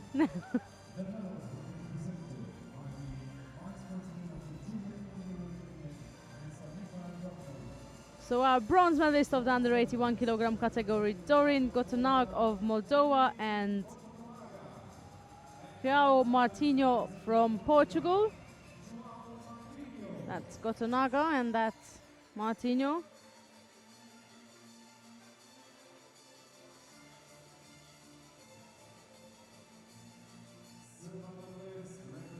Second place and silver medal goes to Nikon Zaborostius from Moldova. That's not a bad day for the Moldovan team. 2 medals, 1 silver, 1 bronze. And the gold medalist and the winner of the 2015 Junior European Judo Championships in Oberwart, it's Frank de Wiet of the Netherlands. So that means we are going to shortly race for the national anthem of the Netherlands after the flowers been given.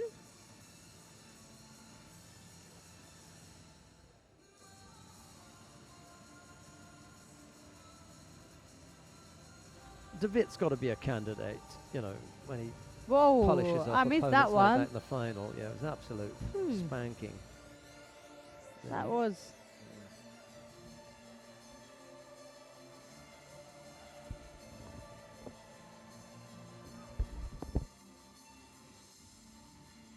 Ladies and gentlemen, now please rise for the national anthem of Netherlands. And now the national anthem of the Netherlands.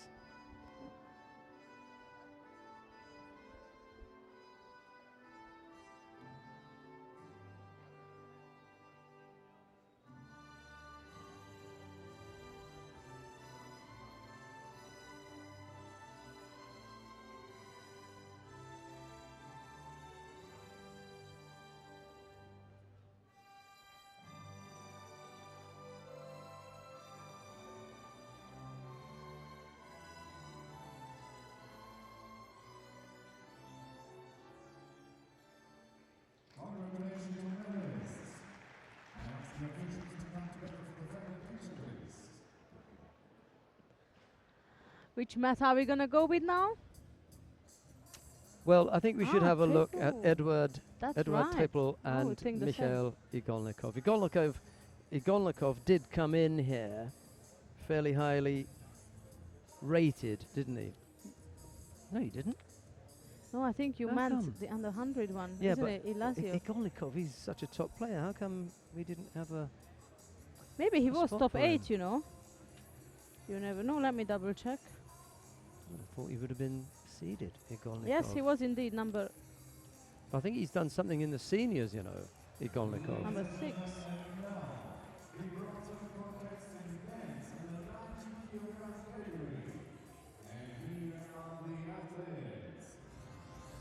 Right then, let's settle back to watch the action.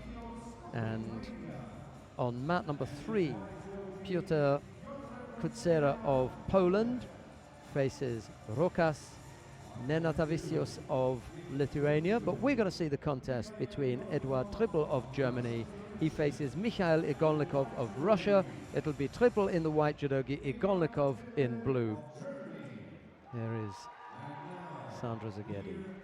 We clap our hands for the athletes. Come on, clap, clap.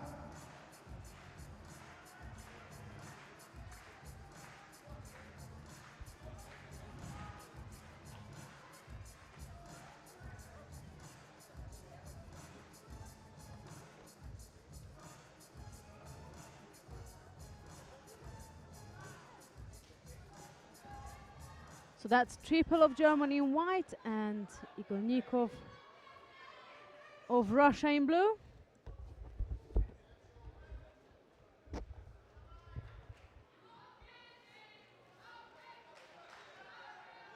That's a danger there for triple if he stays in there with Igolnikov.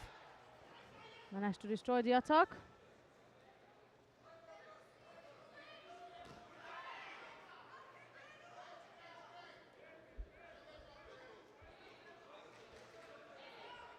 I think only And David that's can. again. Sorry, only David can put out Gviniashvili from Player of the Day. That I agree with you. And David's not even fighting him. They're not in the same weight class, are they? We're talking about performances, and David's performance was pretty good. Yeah. That was pretty good. However, the final of the under 90 kilo categories between Becca Gviniashvili and David Tekic. So in reality, it should be Tekic to threaten Gviniashvili in the final. But if Gviniashvili does what he's done all day, he's your man. That definitely. You know, irrespective of the fact that he's a big name and everything, and you'd expect it in the juniors. When he's just been outstanding today, absolutely outstanding. Perfect example, like you said, expectations. Oh, beautiful! Ooh. That's exactly what I said at the beginning. That people cannot get engaged with Igolnikov that way because this isn't going to be in his favor. I'd like to see what it is that I remember about Igolnikov. Yeah, about Igolnikov. I'm sure that he won something as a senior. I'll just check. Probably be other people with faster internet than I've got. Be able to check it before I. That's right. I can. Got a bit of struggle with that, don't we? Ooh, he was really flying there, wasn't he? Yuko on the board for Mikhail Igolnikov. Was so pleased with the attitude of Senna van Dijk after her loss. Really took it well. And, she just indicated to me, like, she just said with her fingers, it's that close, wasn't it? Yes. Yeah, absolutely, it was that close. It was close.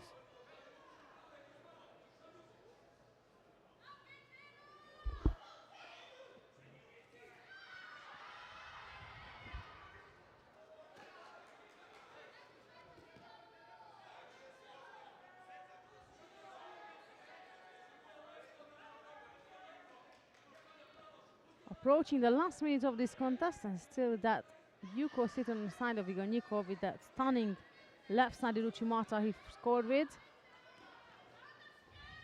Not much of a threat come from triple on the other hand. Whoa.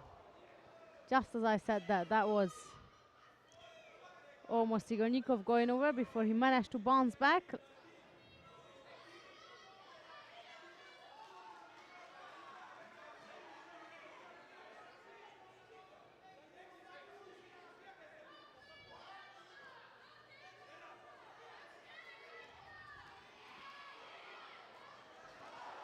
Oh, and this is it.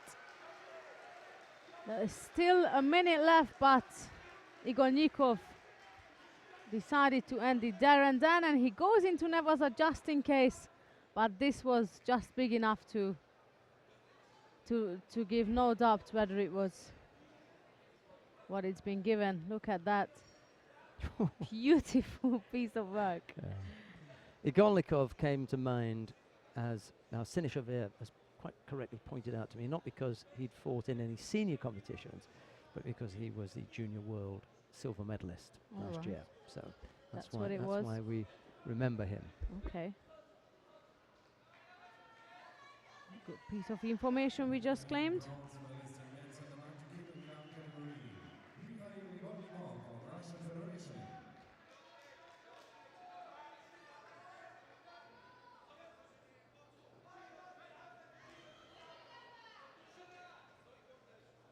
Wow, that's the replay. It's a pretty powerful piece of work, Very. isn't it?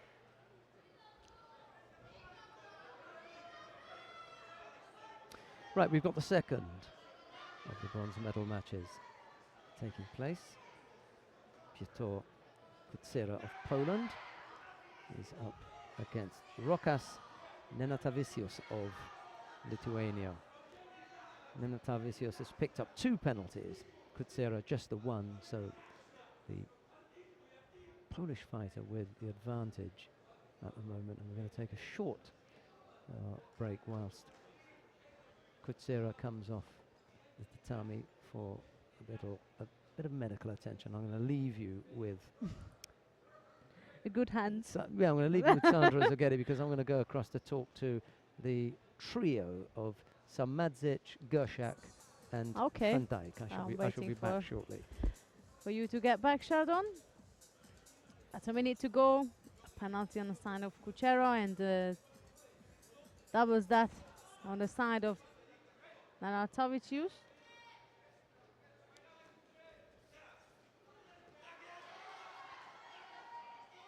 Good effort from the Polish fighter.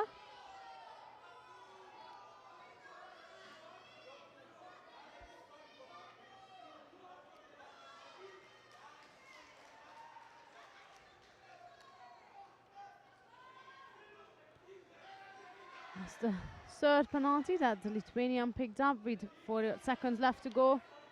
So Kuchera's got the choice of aiming for another and final and last judo against his opponent, or that there is keep attacking and attacking, of course. He wants to get off the mat as soon as possible as the winner of this bronze medal contest. So he's putting in more and more effort, hoping that the referee will pick on that and he can get off before that. 30 seconds. And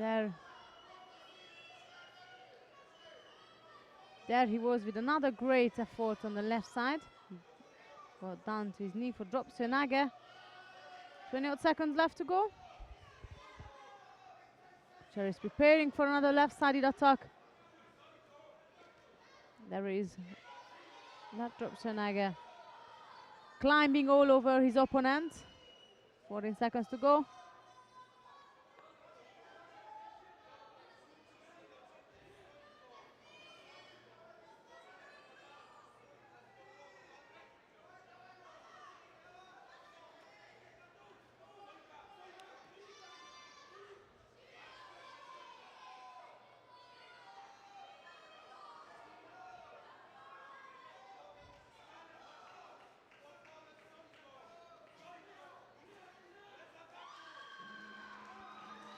And this is it. That's the end of this bronze medal contest, the second bronze medal contest in the under 90 kilogram category, with the winner being Piotr Kuchera from Poland.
And this is it now, the awaited final in the under 90 kilogram category with double European champion, junior European champion, pardon me, and RGF World Tour Masters winner 2015, Becca Gviniashvili of Georgia, and he'll be facing number 2 seeded German opponent, David Tekic. I'm waiting for the hat to pop up. I wonder if these two had an opportunity to battle against each other. Yes, indeed they had, and that was in favor of Gviniashvili. So let's see what Becca's got for us for this final. He's been smashing it all day, throwing everybody right, left, up and down, back and forth for rippons, and here he is in the final of the under 90 kilogram category.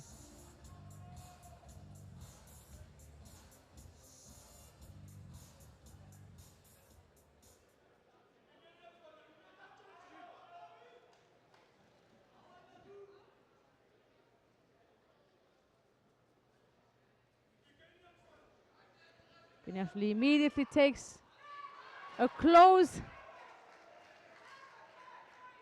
grip towards Tekic, who then stick his left hips in, trying to get Gviniashvili over it, who then managed to climb off it.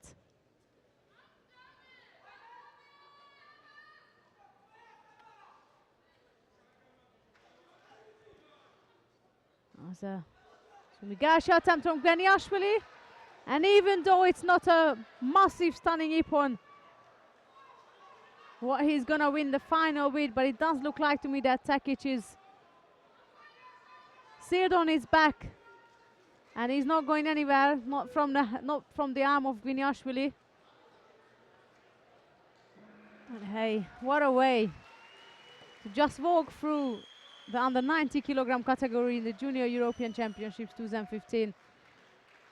He just destroyed everybody today, but his results show that he's capable of doing more than that.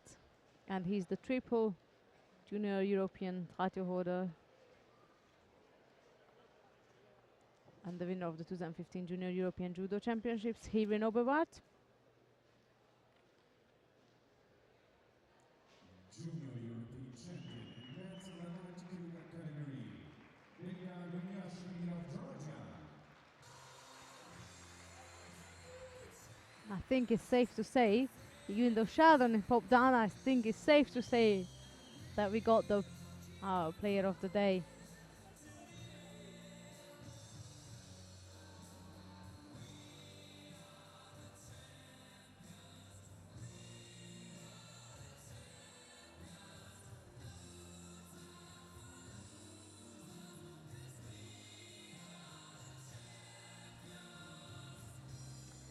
Coming up next will be the medal ceremony of the under 70 kilogram category.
So here we are with the podium lineup of the under 70 kilogram category, and that will see on bronze medal position Aleksandra Samadic of Bosnia-Herzegovina. She just stepped onto the podium, and Sheldon is back in action as well with us. Second bronze medalist is Michaela Poleres of Austria. Second place and silver medal goes to Sanne van Dijk of the Netherlands. And the winner of the 2015 Junior European Judo Championships in the under 70 kilogram category is Gercsak Sabina of Hungary. And who else would be the better person to give the gold medal than the president of the Hungarian Judo Federation, Dr. Tóth László. There you go. So, any information? Nicely done. Well, from the 3 girls. Well, I missed Pollers because she was, Oh, have you? you know, she was surrounded by Austrian Of course. press, whereas the 3 others, and I really didn't have anything to say to Pollers apart from, well, congratulations, you've done it at home.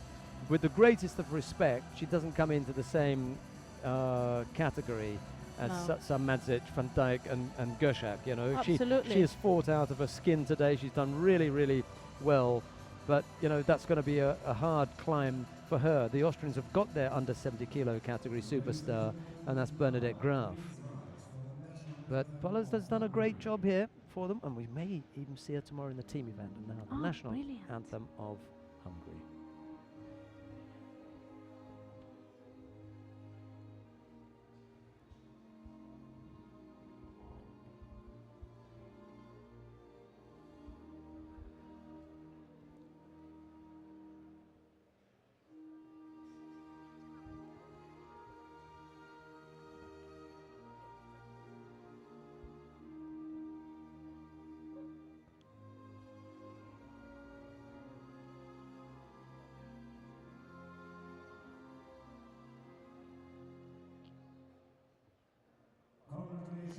Half of the national anthem, always. So I've got it.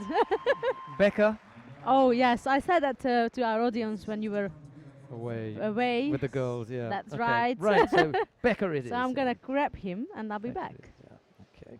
Good luck with grabbing Becca. You'll be the only person who's done that today. Right. Settle back and get some more judo. So Madzic and Pollers were the bronze medalists. Sanne van Dijk took the silver and Gercsak Sabina the gold medalist. The lineup of the under 70 kilo category.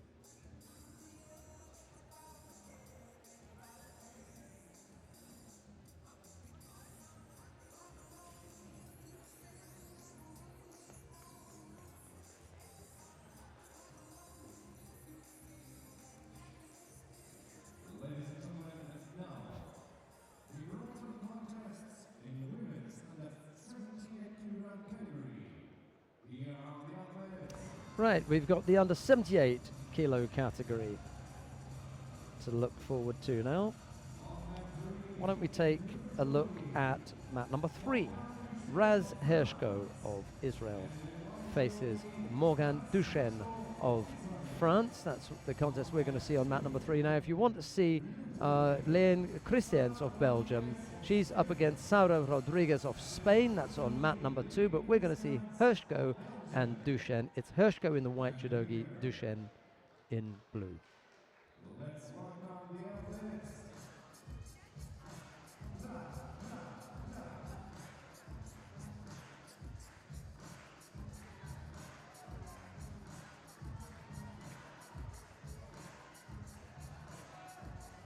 Hershko's got the head bandaged up, the forehead.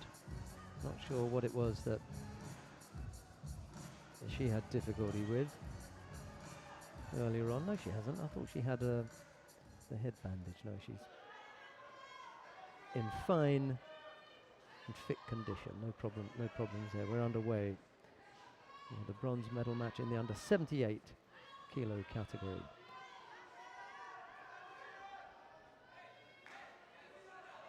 Quick reminder that we've got the team event tomorrow, if you don't already know about that. We'll be back for the teams tomorrow. Duchesne catches Hershko for Wazaria. Now the Osai Komi is on. Looks pretty strong from here.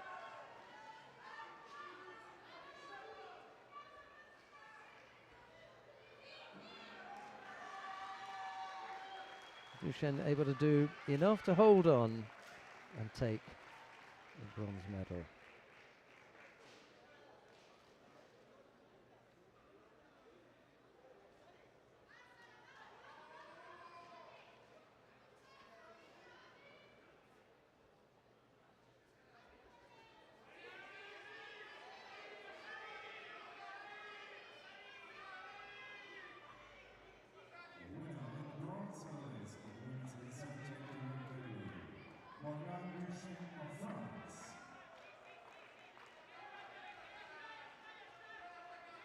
Well, we've got a second bronze medal contest taking place on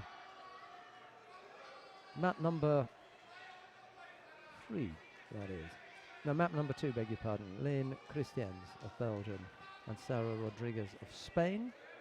Sarah Rodriguez is currently in control here with the Osai Komi. Just in time to see the finish of that one. So Rodriguez taking the bronze medal for Spain. Duchenne taking the other bronze medal for France.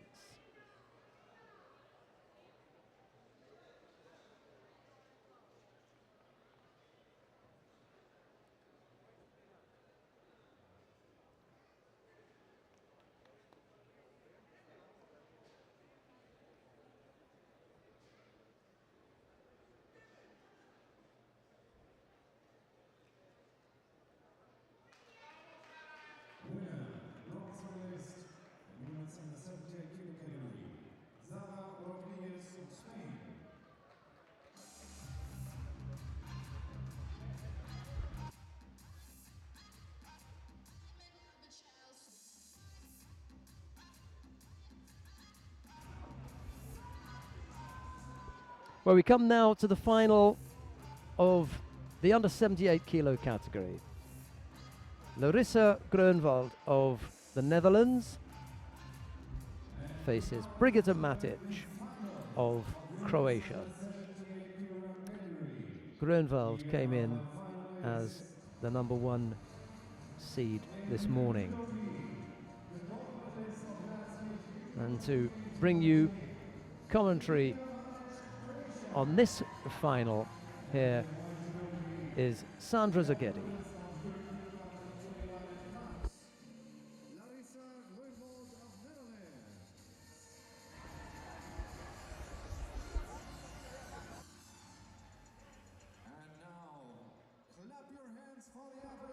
Here we are with the final.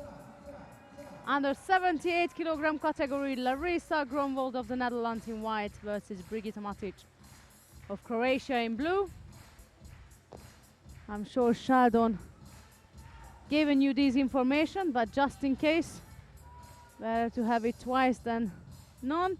Here we are, Grunwald in white and Matic in blue.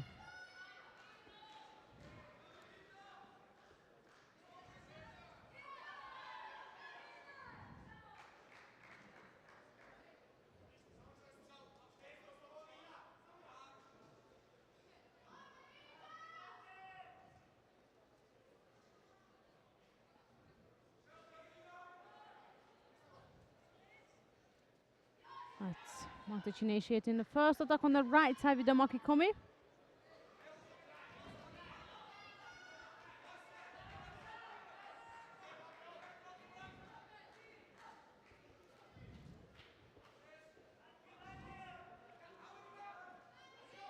Another Maki Komi attempt on the right side, and Grunwald realized that this is going to come, so she was aiming to counter that attack.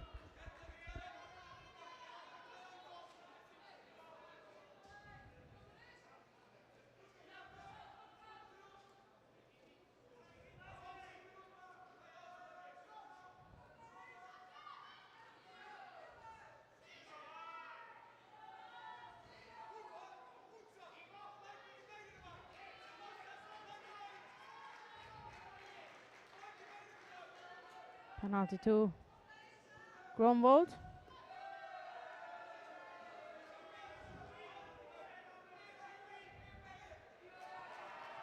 And so for Matic, so back with where we started after the first minute of the contest.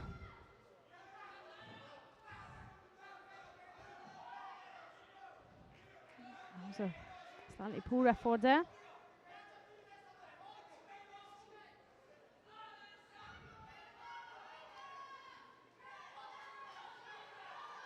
Again, Matic was going on the right side and Grunwald was prepared to counter-attack.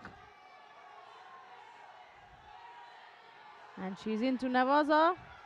We cannot quite see from here whether it's on or not, but for sure the referee wouldn't let it go for a period of time if it wasn't anything reasonable.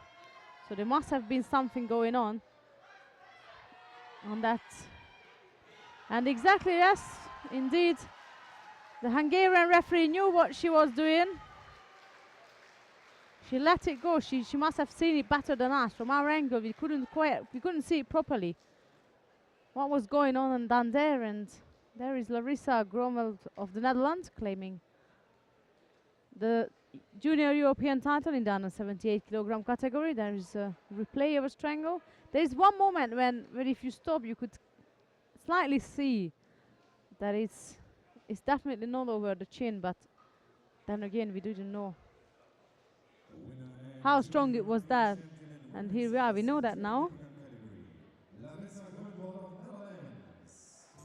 That's another gold for the Dutch team, and I believe they're going to win the medal table by the end. But let's just wait and see before. Here's the replay on the big screen, and we will have maybe one on our screen. There it is.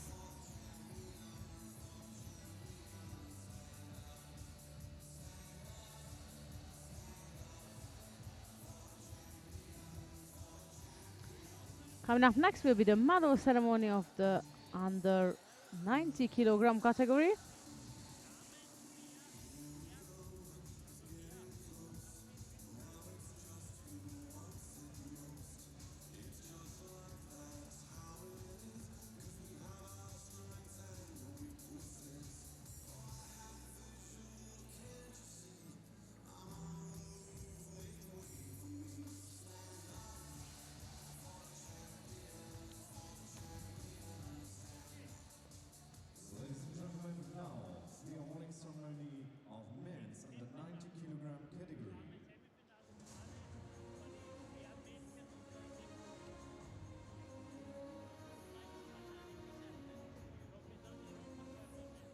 Here are the medalists of the under 90 kilogram category.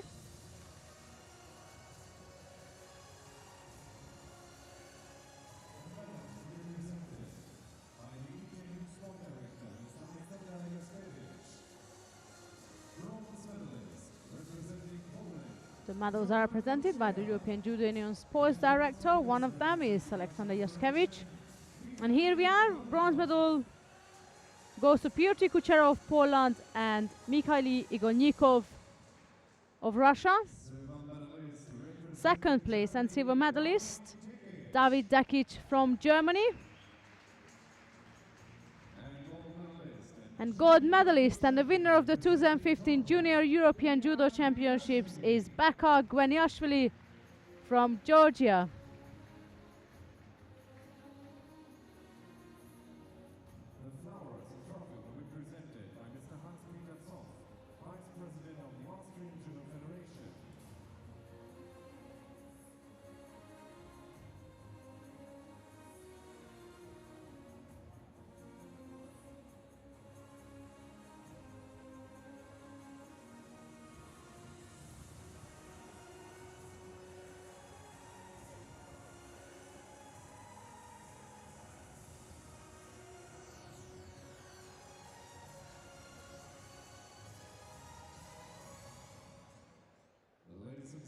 Please rise, if you wish, for the national anthem of Georgia.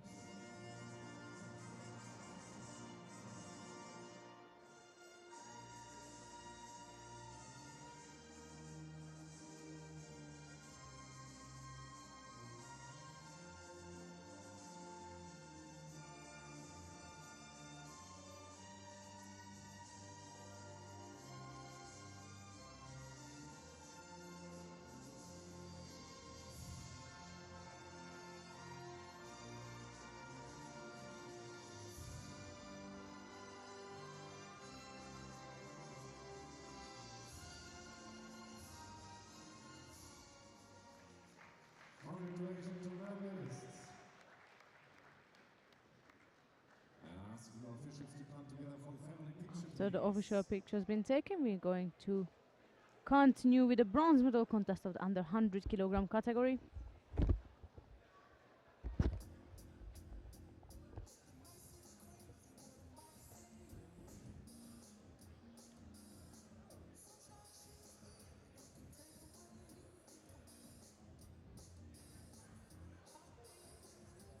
And we're going to start with mat number 2, where we will have Niaz Ilyashov of Russia. He was number 1 seed and he dropped down. He dropped down indeed. Lost against Joseph Terkash, who is also fighting for bronze, so that's pity. But that's judo. So we will have on mat number 2 Niaz Ilyashov of Russia versus Ziobadan Jorda of Serbia, and mat 3 you can follow Luka Kuntaba of Romania versus Joseph Terkash of France.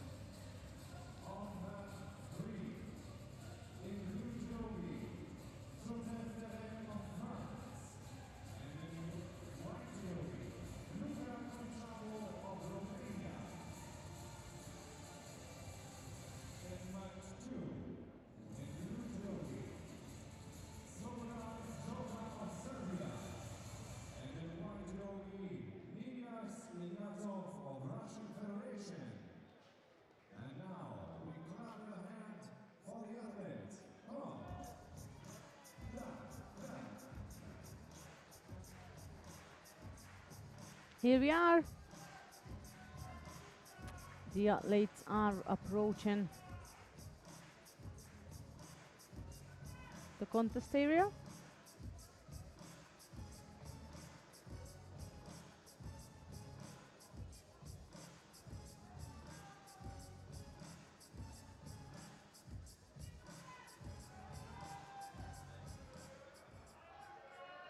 That's Ilyasov of Russia in white and Georgia of Serbia in blue.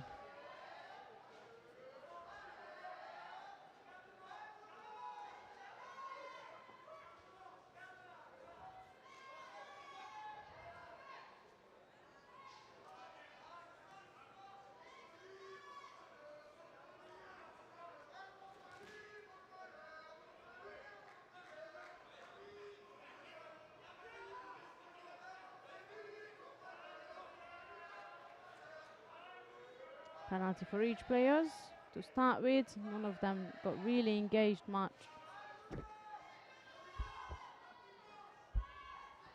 They're fairly cautious.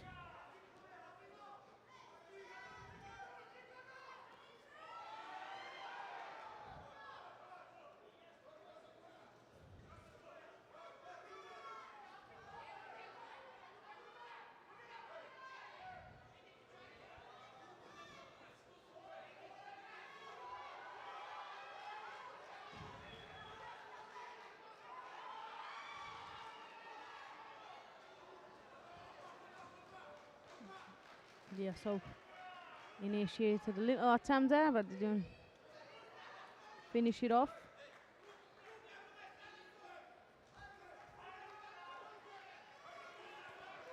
That's another penalty given for Ilyasov.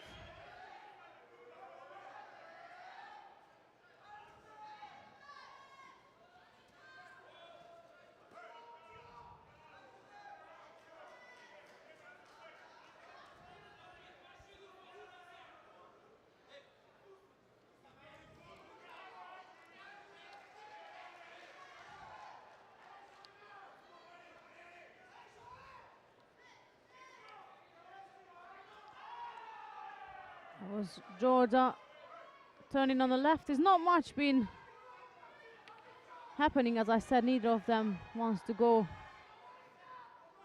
for an attack with a full effort. That's Ilyasov chasing the sleeve now, and instead of him, that's Jorba who gets hold of it, but Ilyasov managed to just catch it enough to get a counter attack on Jorda, scoring a yuko with his counter attack.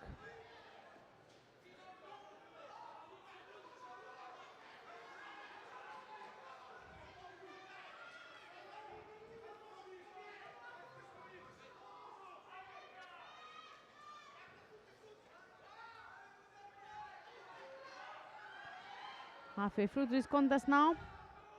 And on the other man, there's also yuko lead, but it's for Joseph Terkash. So there we go, the battle between of them in the quarters. Turning out that both of them standing side by side on the podium of the bronze medals. Is the replay of the first counter attack.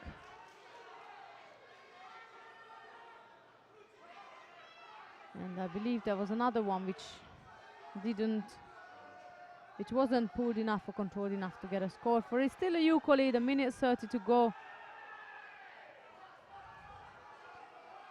Jorba was the one who said, right, I need to really go for it now. I mean, we were tapping in and out, walking around back and forth and trying our best, but it's nothing major happened. There's a Kosta Togake, which Ilyasov uses to counter Jorda all the way for a Nippon. So that's Niaz Ilyasov, who is definitely going to be on the podium, and whether Joseph Tekec will be the second or not, we are gonna switch to mat 3 and finish off that fight between of Luka Kunsabo and Joseph Tekec. So we have our first bronze medalist, that's Niaz Ilyasov of Russia. Here's the last bit of a replay. Beautiful piece of work there as well. And here is Tekec heading down Kunsabo. Matter of second. And he can claim the second bronze medal of the under 100 kilogram category. There he is, Joseph Tekec of France. Will be standing beside his Russian opponent, who he defeated at the quarterfinals.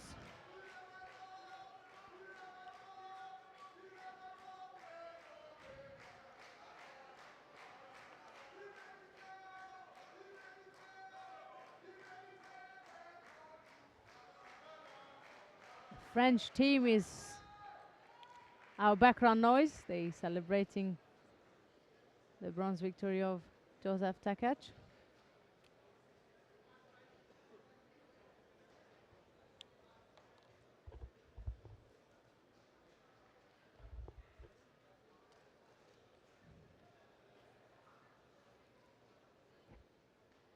Winner bronze medalist in men's under 100 kilogram category, Joseph Tekec of France.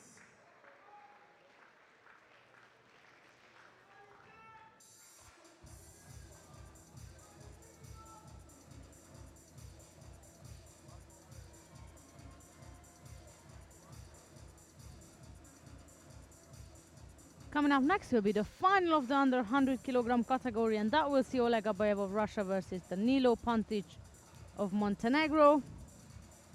Bear with us in a couple of minutes. That will take place on mat 3.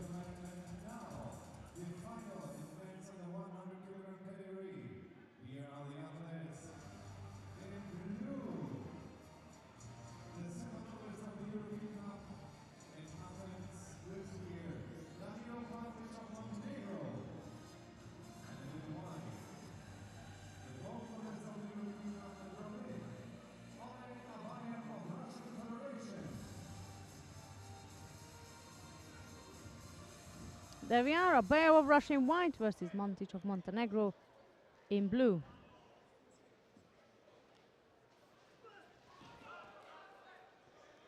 Pantic wasting no time. Gets in there.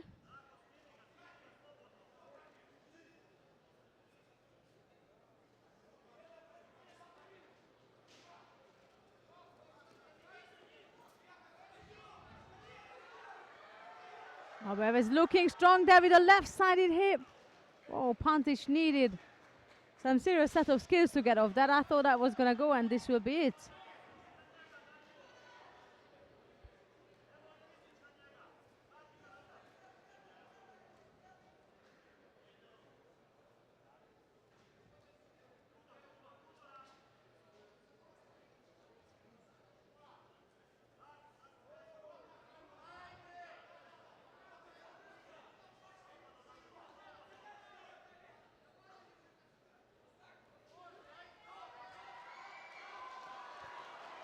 And until now, it looked like it will be Abayev taking down Pantic. Instead, Pantic said, right, I'm not taking any more risk. He gone in with the right side. Both fighters got a strong hips and good skills with the hips. So that was Pantic throwing Abayev for Vasari. Still time. Just almost 3 minutes.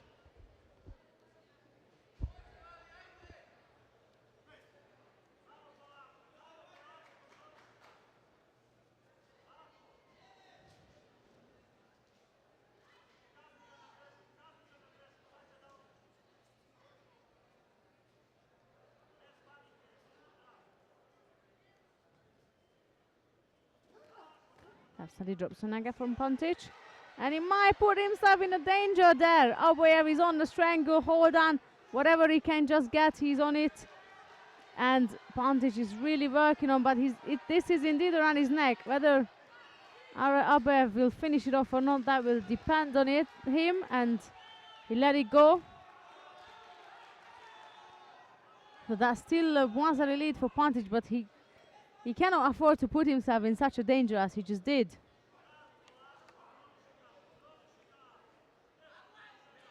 He just cannot afford that.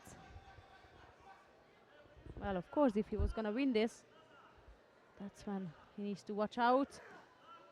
Another attack from Pontic. It's not much Oberwart. Oberwart had that strong attack right at the beginning on the left side, and since then, besides the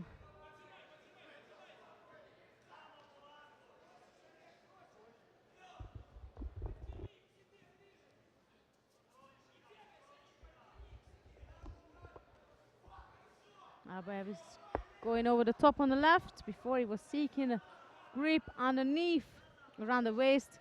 Pontic is looking in a little bit of pressure there, but as long as he's got the Wazari and as long as he can keep that,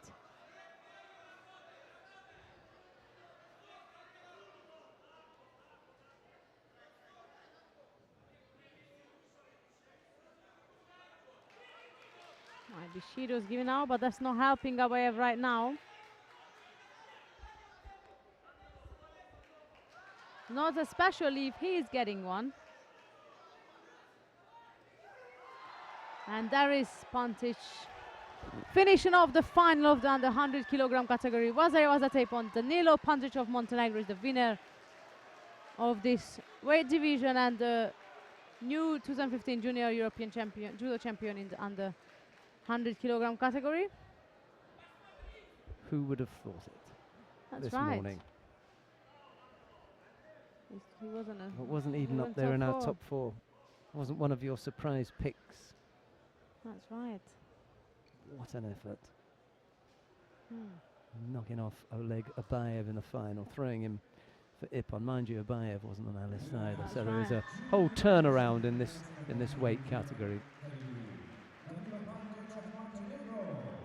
There's the first effort. Brings his man down for Wazari.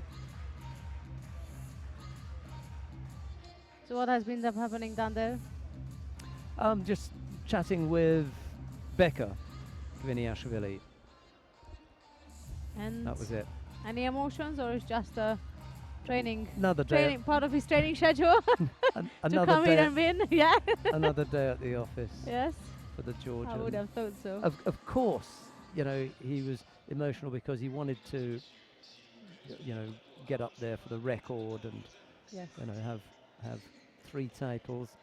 He joins a number of people on 3. Thanks very much to Hans van Essen as well for sending us that information. There's some huge names up there. Thanks as ever, Hans, for that one. And Becca, I asked him, you know, how do you get yourself up, having come from, you know, the senior world championships to a junior European? He says, well, you know, you have to be ready to fight at your best, and there are fighters at this level who can still test anyone, you know, who can still test anyone. Point to him. So to come here and get 5 fights is great preparation for the junior world championships, because he'll be going to the junior world championships where he said he expects the competition to be obviously stiffer, because you know you have Japan and Korea and Brazil and you know, so yeah, he realizes that it will be stiffer, but he wanted to come and defend his title and to, you know, get the record. So yeah, he's there. Great. He said, I'm not going to say which was the most difficult of my fights today, because I don't want to disrespect any of Anyone. my of you know, of that's my the first opponents. time I heard that. Yeah, exactly. The first time I heard that, and Yeah. that's respect to him. I think he then said, but to be honest, none of them were. No, he never said that. He didn't say that.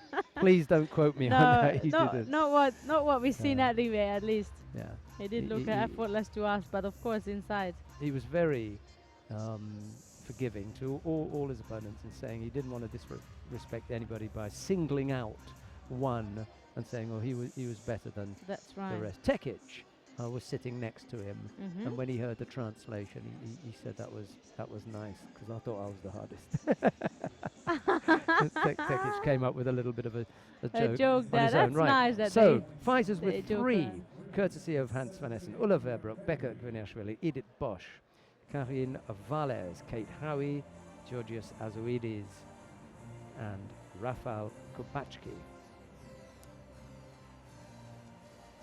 We've got the lineup for the under 78 kilo category, and here is Sandra Zagedi with the names and lineup. Right, so third place and bronze medalist are Morgan Duchesne of France and Sarah Rodriguez of Spain.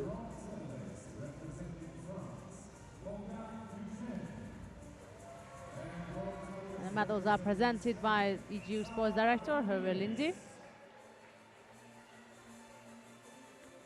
Second place and silver medal goes to Brigita Matic of Croatia.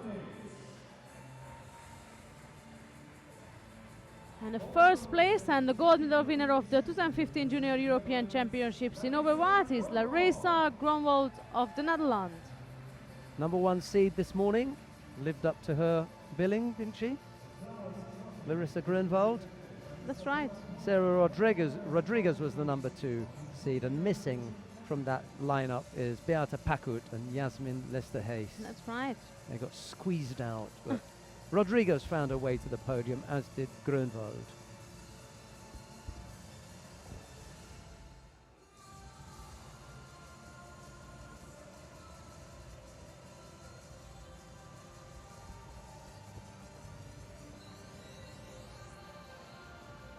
Right, I've got a bit of work to do in writing up the player of the day. We can tell you Exciting. it is Becca Gviniashvili.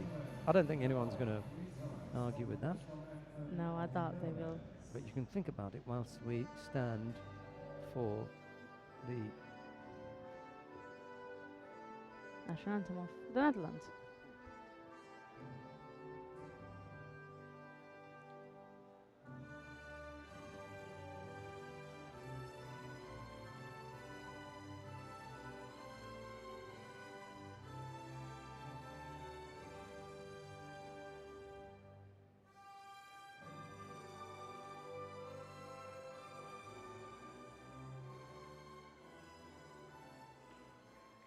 Congratulations to the medalists. Now asking the officials to come together for the family picture, please.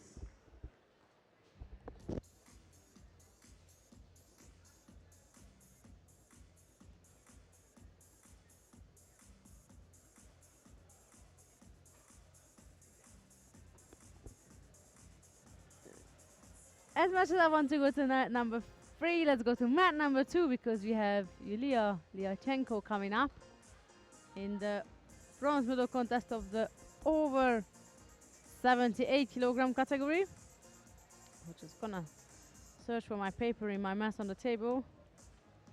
Should have said that, should I? Right. There is. Number 4 seeded is Yulia Lyachenko, and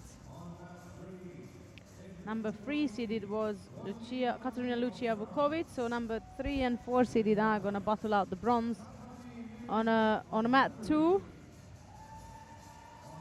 and mat 3 will bring action from two of the non-seeded players.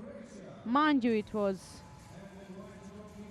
Carolee of France who knocked out Lyachenko, and who knows, maybe they will be also standing side by side on the bronze podium like we've seen it in under hundreds. Right, mat 2, Yulia Lyachenko of Russia versus Katerina Lucia Vukovic from Croatia, and mat 3 will see Karpat Yemeshe of Hungary versus Rudli Carolee from France. For us, it's Lyachenko in white and Vukovic in blue.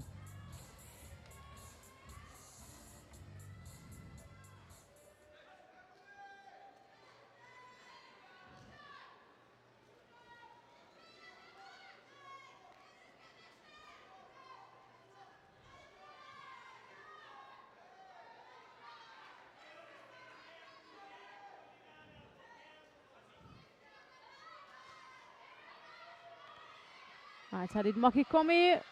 Lyachenko scores Yuko, and she's pushing her opponent Vukovic into the cycle Yaza. She couldn't secure. There's a replay of the Makikomi attempt. Not just an attempt, but a score also.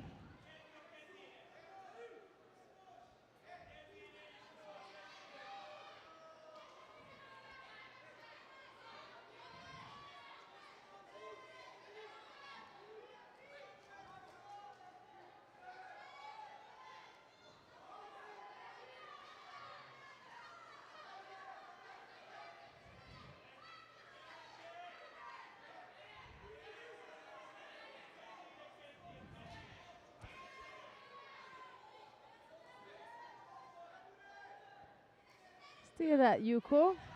And that was now Vukovic going for a Kosodogake. Try to take down Lyachenko. Good defense from the Russian player.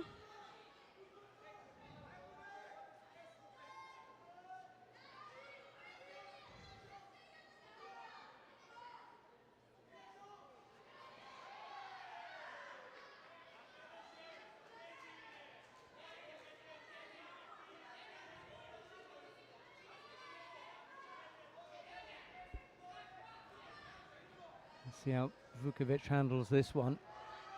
She was the fighter who fairly famously That's how she handles it. lost out to the Polish fighter in the semi-finals. He loses out here, but that was a different way of exiting the competition. Went out a big Koshiguruma, I think, from Lyachenko. Yulia Lyachenko. Oh, Haragoshi it was. Yeah, the first time she Massive, scored yeah. Makikomi, Makikomi actually. Yeah. And then after that she switched. Yeah, big Just the Haragoshi. grip, yes. Right, we've got a second bronze medal contest taking place, this time on mat number 3, and Sandra Zaghetti is going to tell you who the fighters are. Karpat of Hungary in white judogi and Rudolf Karoli from France in the blue judogi. So far it is the Hungarian fighter who picked up 3 penalties, and that looks like Karola is putting her in even under more pressure. Bit of a struggle at the moment That's right. for the Hungarian.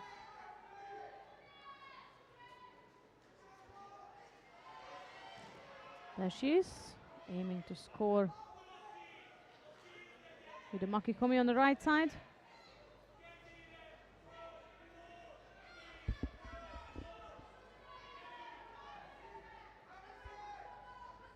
Minute 20 odd left to go. 3 penalties against Karpati. That's going to make things difficult because there's plenty of time left on the clock.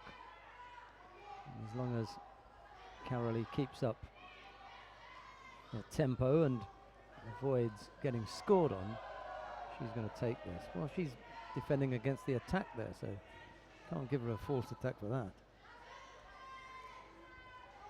Reached the last minute of this bronze medal contest. Single score would win this. Whoever comes up with it. Just lost contact with the hands. At least she made an effort.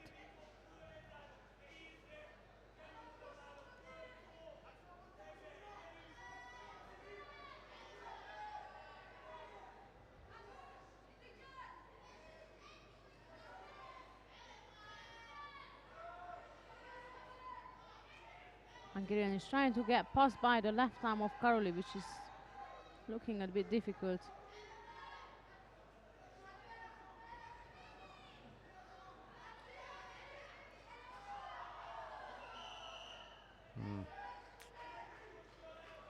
Not looking good, is it? No.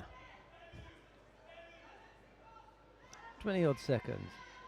She could still take this medal. Single Yuko would do it. There is another attack from the Hungarian.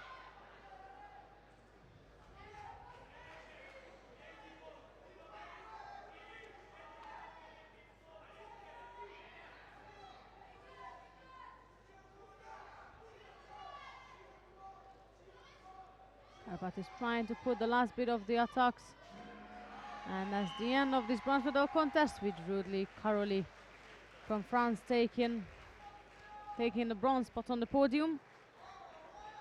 And the Karpats will have to settle for a 5th place now.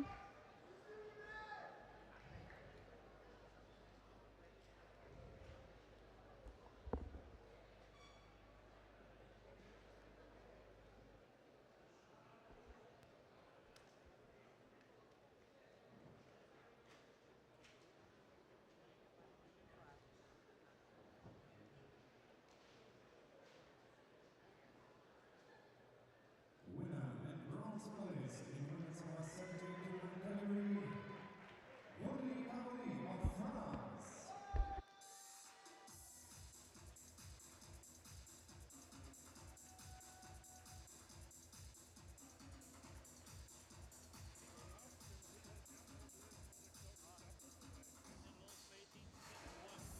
Right, coming up next will be the final of the over 78 kilogram category.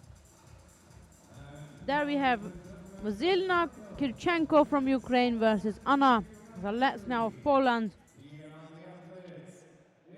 And that was Vasilina Kirchenko, who started the day as number 1 seeded, so there she is. And Anna Zalesnia is number 2, so number 1, number 2 seeded is going to battle out the final of the over 78 kilogram category.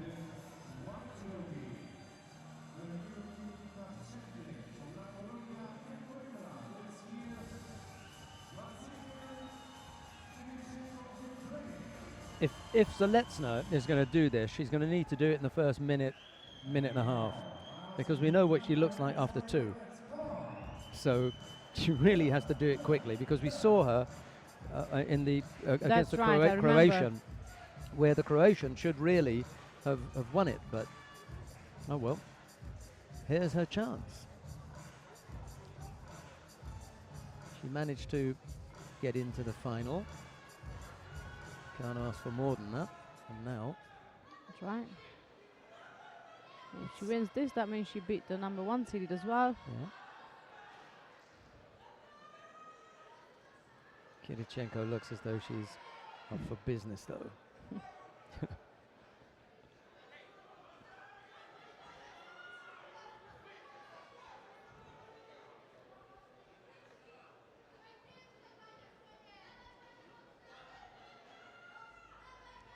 Makikomi is quite a common throw among this weight category. There is another one, but this time that's from Zalesnia.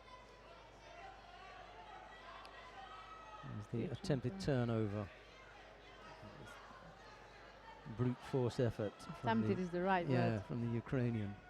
Well, you know, traditionally we haven't seen that kind of technical work.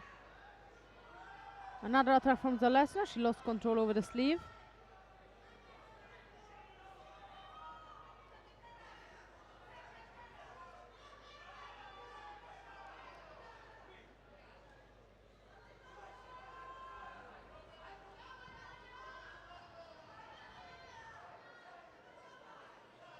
This time Kirchenko is taking a first step. Almost. Exactly, Zalesnia almost countered her. Just a little bit clumsy at the end there in the finish. Yeah, the top half, the control with the top half is what missing for both. They both put in the attack, so it's just a sleeve. They let in the go. And that's again Kirchenko this time. She managed to drive Good effort. Zalesnia and pull the sleeve across and secure it for Yuko. Saikomi as well. And it looks like we're coming to an end of this final.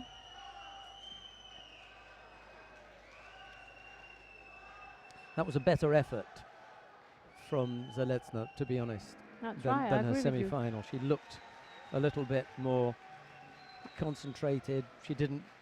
Well, it was only 2 minutes, but whatever she done, it was. Yeah, she looked better in this fight. Yeah, right. exactly. It looked better in this fight than the semi-final. She can be proud of her performance in the final. She may want to erase the semi-final performance from her memory. But there we have the winner of the over 78 kilogram category, just the Vasilina. top, That's right. exactly. That was. It's all about the top of her, isn't it? That's what she was Yeah. missing. She was going for She it. holds on here. Well, this is when she gets caught. But Yes. you know, if she held on in that previous one, she could have brought her opponent down for a score. Next one will be the medal ceremony of the under 100 kilogram category. Is what we're waiting for now. Let's I stick can around see for that then, because after that we've got the last of the individuals, the plus Right. 100 kilo category. So let's see where the men in the under 100 kilo category are. Shadow mentioned that that's our last individual contest coming up. So the team event is taking place tomorrow, and if you wish to have a look at the draw, it's all over our social network, and also it's on our website, of course. It's judo.net. You go to the calendar, click on Oberwart European Judo Championship for Juniors, and you will see the draw there if you're interested.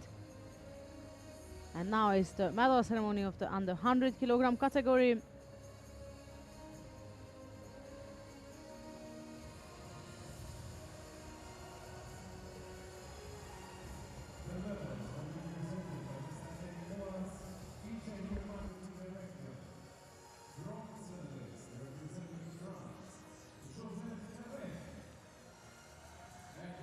Medals are presented by EGU Marketing Director Adi Koaz, and the bronze medalists are Joseph Tekech of France and Niaz Ilyasov of Russia.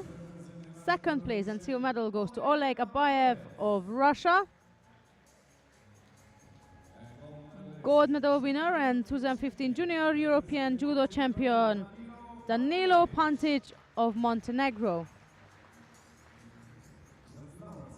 That will leave us, after the flowers, will leave us to stand for the national anthem of Montenegro.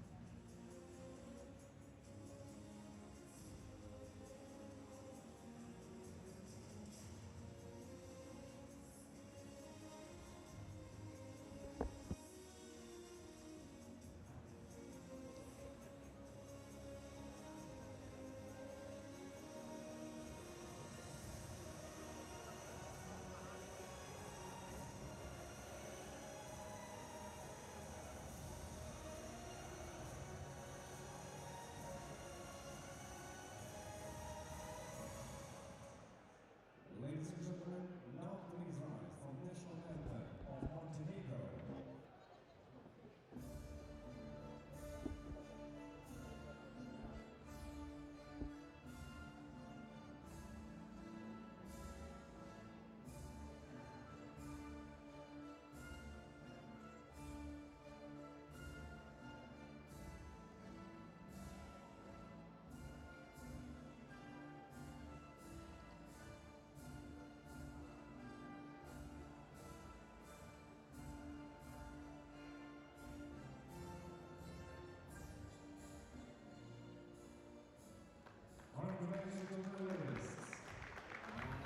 Proud moment for the Montenegrin. Absolutely. It's been a while since we've heard that anthem.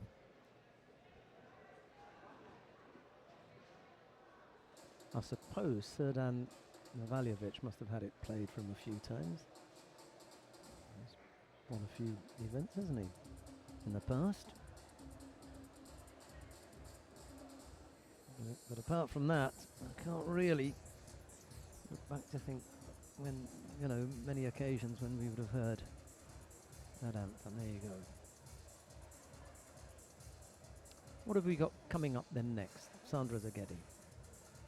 We have the bronze medal contest of the over 100 kilogram category, and that we'll see on mat 2. We will have Harun Sadikovic of Bosnia-Herzegovina versus Micha Kroteru of Romania, and on mat 3 we'll have Zarko Kulum of Serbia versus Messi Katanga from France. Where you want to go, Sheldon? Well, I suppose we should really have a look at Katanga. Okay, Although, let's go. if we... Žarko Kulum of Serbia was one of the picks this morning, wasn't it? Yeah, that's right. So Kulum. number 3 So seeded. It's right. Number 3 is the place to go, and Okay. we've got Oh, sorry, I thought you said Cullum this morning. Chullum. He's beginning to get on my nerves Yeah. now. Clever dick. I wonder if Annette's listening, know it all. Exactly. You were so confident with it Yeah, all. yeah, I yeah. kept on calling him Kulu And, myself. and do you know something? I did earlier today. I got it right when we called him Chullum, and we get to the final block when everybody's listening, and I mess it up. Oh well, you can't win them all. I even said that Georgia were the European champions for women earlier on. That was a real So there you go. mess up.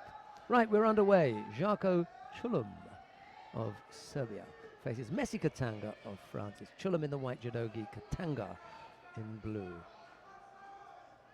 Reminds me of a sketch that Lenny Henry, a comedian in the UK, used to do. Katanga, Katanga, my friends. It's supposed to be a greeting, all right. So Oh, is it? it's a British thing, I suppose. Okay.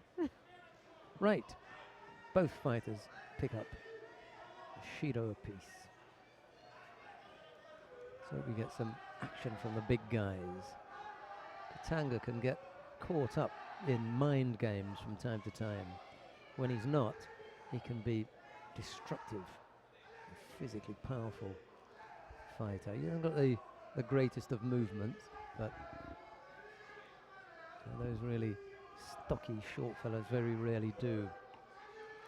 But when Roy Meyer is an exception. He's got good movement, Roy Meyer, and I don't mean on the dance floor, although Well, I don't know that. well, But I have heard that yes.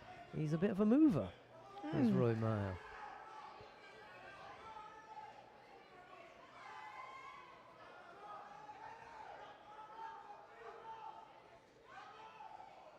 Two penalties apiece now. An untidy looking scoreboard. Let's hope that we can get something positive on there.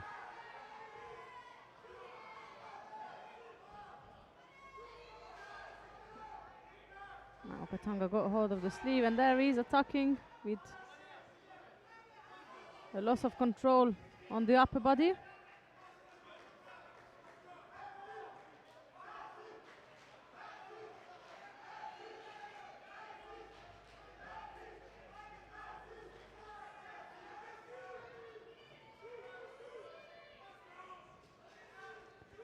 That's again a battle on the sleeve, and that's Katanga to attack again, but he just drops off Chullum.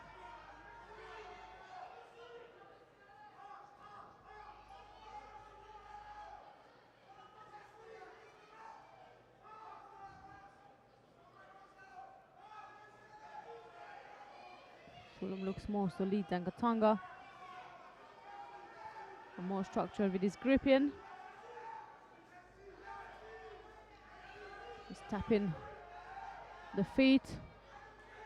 I believe he's rather aiming to get Katanga under pressure to pick up another penalty than any goal or aim of throwing. But hey, whatever works. Hans Van Essen has just informed me that Roy Meyer's girlfriend is a professional dancer. Maybe a little And bit. the photographer, no? It may be a little bit too much information to give out, Hans, but I'll just keep that between us. Then I won't tell All right, anyone. okay, yeah, everyone's not on a live stream, right?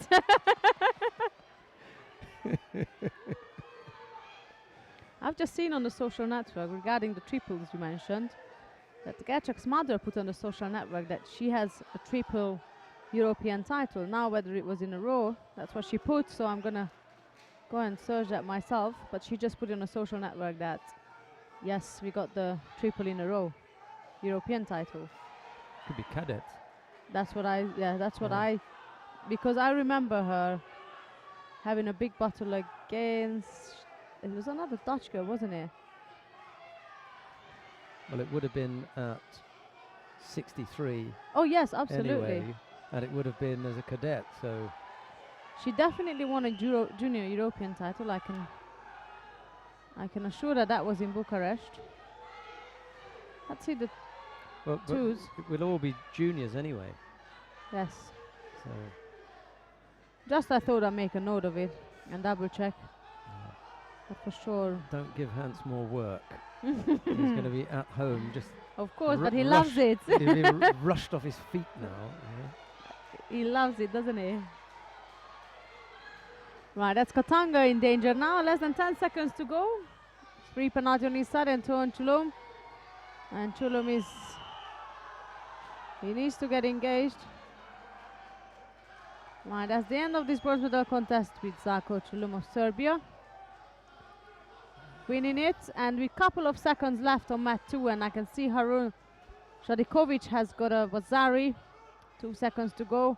The likeliness of Kroturo winning that contest is very narrow, and that's our other bronze medalist, Harun Shadikovic from Bosnia-Herzegovina. And what's happening with these triple titles?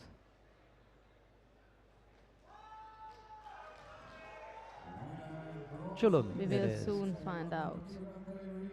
Dovalema was the Dutch girl that you were talking about. Yes, Yeah. that's right, exactly. Thanks again to Hans. I think he does this so that we can just thank him all afternoon.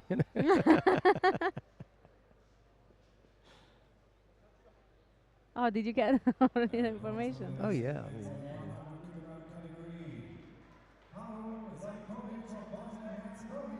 Zadikovic takes it.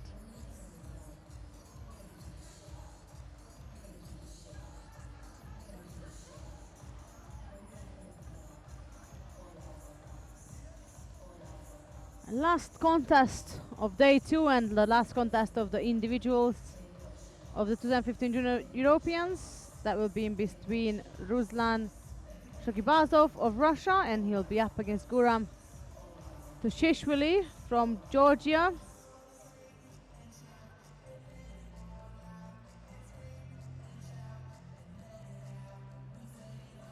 The big guns are out now then for the final of the plus 100 kilo category. One of Sandra Zaghetti's picks this morning, Ruslan Shakbazov of Russia, has made his way to the final. But a man that the audience can see in the venue coming into the arena was Lasha Gujigiani, the coach, backing up Guram Tusishvili of Georgia. That is going to be the battle of the big boys.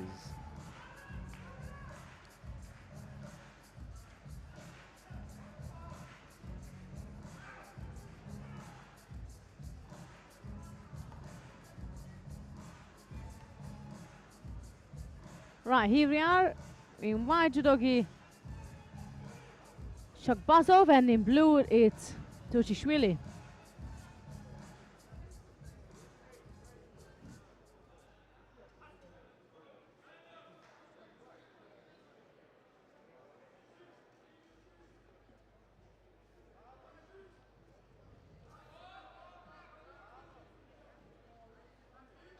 That's a quick attack and a powerful attack as well from Tushishvili.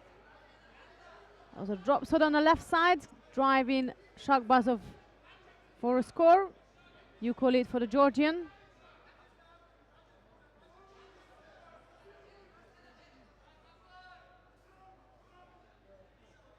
I think the movement here is going to be completely different. Tusishvili is going to be much quicker, a lot lighter on his feet. Absolutely, that's another one. Beautiful. Oh yeah, that's done. I feel like I'm watching on the 60s rather than yeah. over 100, right? Yeah, That's for me that's done. No, they're going to let it go. I like that. Tusishvili liked it for Ippon as well. Just have to throw him again Look, now. the Georgia. domination. Yeah, go on. Oh, yeah, I think he took that over. I think he took that over.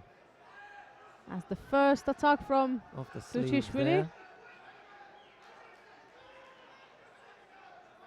Second one, left-sided Yeah, drop Morota. yeah, he's on his side first and then on his back. Okay, Wazar is an excellent score. Well done to Sławomir Ponashki, the Polish referee. Only needed to see it once. What a domination. 3 scores, 2:45 left to go. What's your money on 4?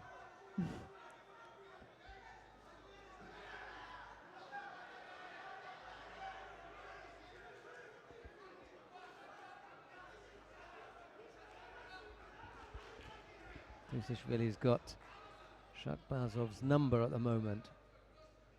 Just dialing it up every few seconds and ring.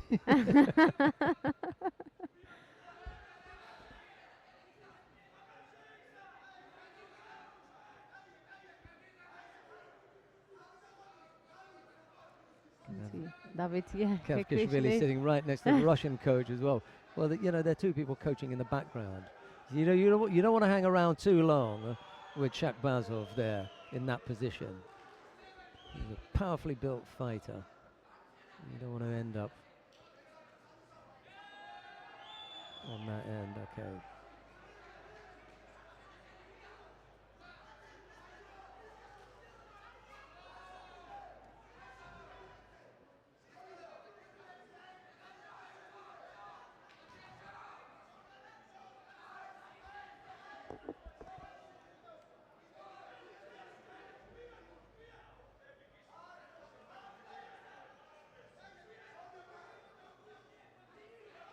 And another got him round of again, and final, that is that's it. it, exactly.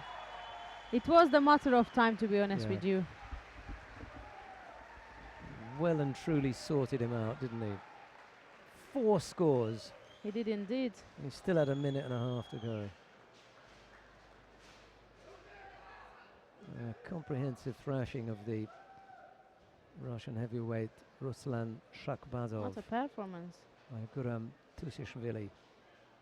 Really attractive judo he's shown, especially in the final there. It was really good work.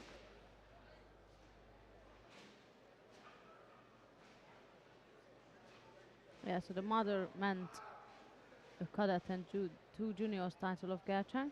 Yeah, that's what Mrs. Gershak was talking about. Yeah. Oh, my daughter's got 3. Well, Yes. she may have 3 next year if she comes back. But we were talking about 3 junior titles as opposed to 3 Exactly. European titles. There you go, 19. Right, Sandra's going to prepare for the presentation of the plus 78 kilo category after we've seen the highlights here, and we've got plenty of them.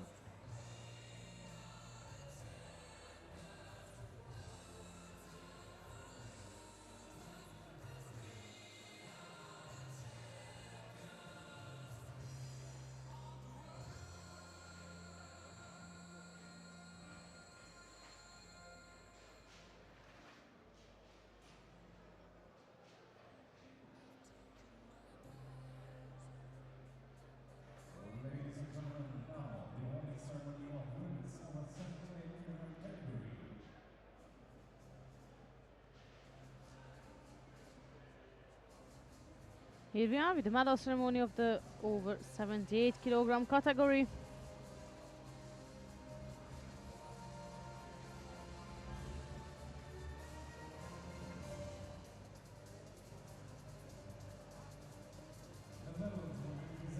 Third place and bronze medal goes to Radley Karoli of France and Yulia Lyachenko of Russia.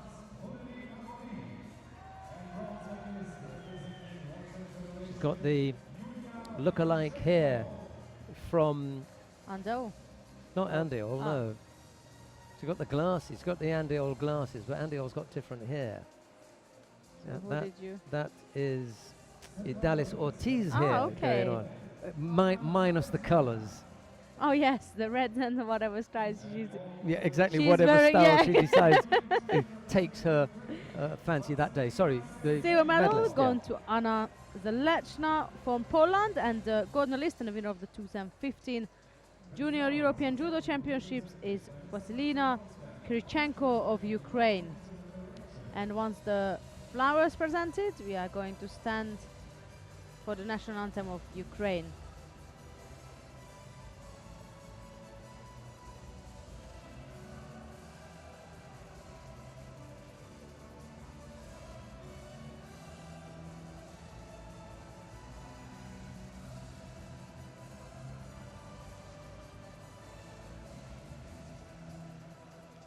Ladies and gentlemen, now please rise for the national anthem of Ukraine. Now the national anthem of Ukraine.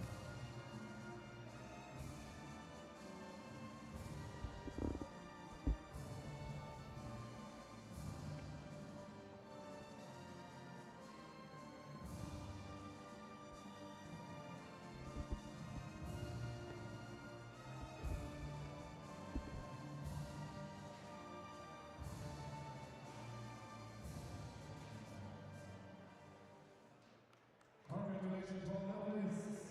I now ask the officials to come together for family picture, please. Following the official pictures, and once it's all cleared around the podium, we will have the last and final medal ceremony, which will be the over 100 kilogram category.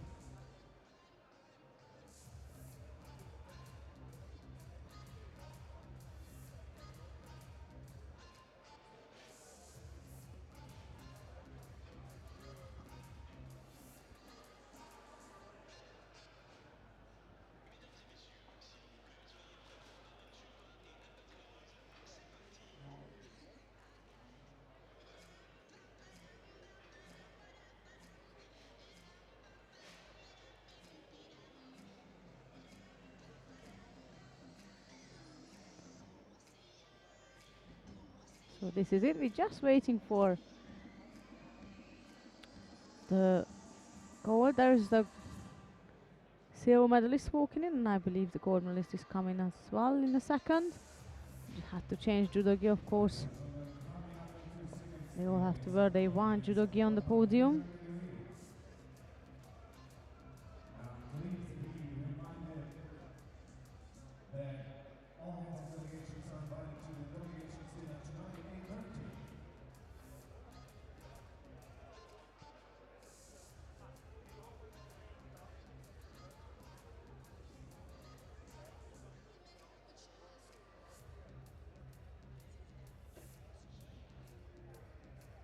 Gviniashvili just walked in. So shortly, I'm sure we are ready with the medal ceremony. Just until we are waiting, I'm gonna quickly inform you about the schedule tomorrow. We start an hour later, so bear in mind you got an extra hour to sleep or rest or whatever it is. We start at 11 o'clock local time. So check your time zone. And so we start 11 o'clock local time with elimination runs of the team events, and then at 2:45 we'll have a very short closing ceremony with a flag handover, and at 3 o'clock on dot we'll begin the final block for the teams, and then that will be it. But now we start and end the day with a medal ceremony of the over 100 kilogram category. And here are our athletes.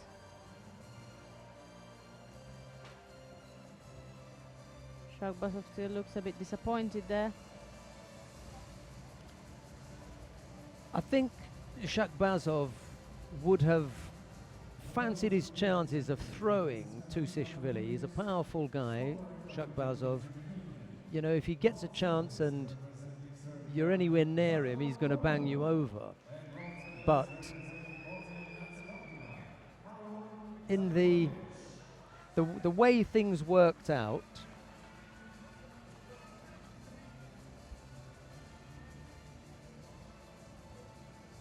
the way things works out, it was for the the Georgian. Yeah, the way things worked out was that Gviniashvili proved a little bit too clever, a little bit too skillful, and a good deal too quick. That's right.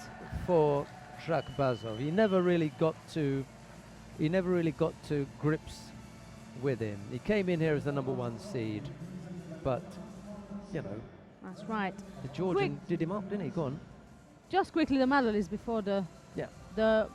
I don't want to talk over the. Yeah, beg your pardon. Yeah. No. I just didn't want to talk over the national anthem. So that's Zarko Chulum and Harun Sadikovic that's Chulum from Serbia and Sadikovic from Bosnia-Herzegovina on the bronze spot. Silver medalist Ruslan Shagbazov of Russia, as we've spoken about it, and the winner and the gold medalist is Guram Gviniashvili of Georgia. So that will be the national anthem of Georgia. We're going to hear that now.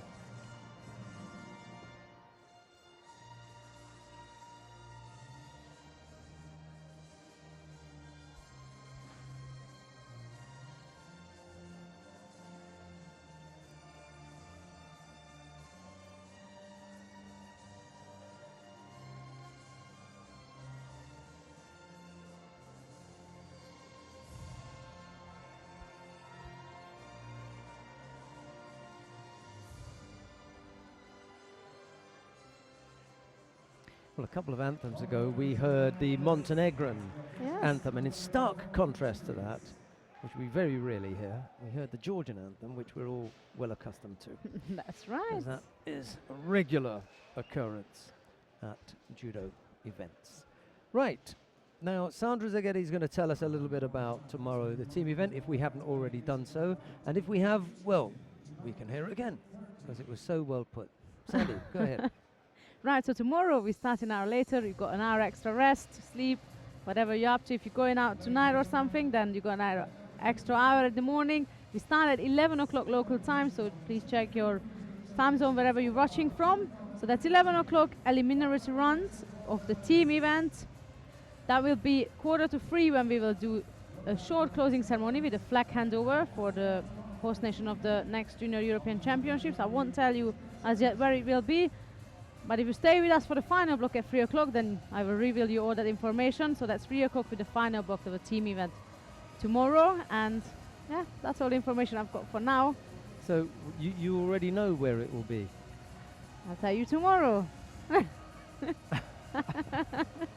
Okay, then I'll just have to wait like Wait. everyone else until that news is announced. Right. From everyone here in the broadcast team, it's the end of day 2. We're back tomorrow, as Sandra said, at 11 o'clock with the team event. Guaranteed action and guaranteed excitement. But from Sandra Zaghetti and myself, it's bye-bye for now. Goodbye.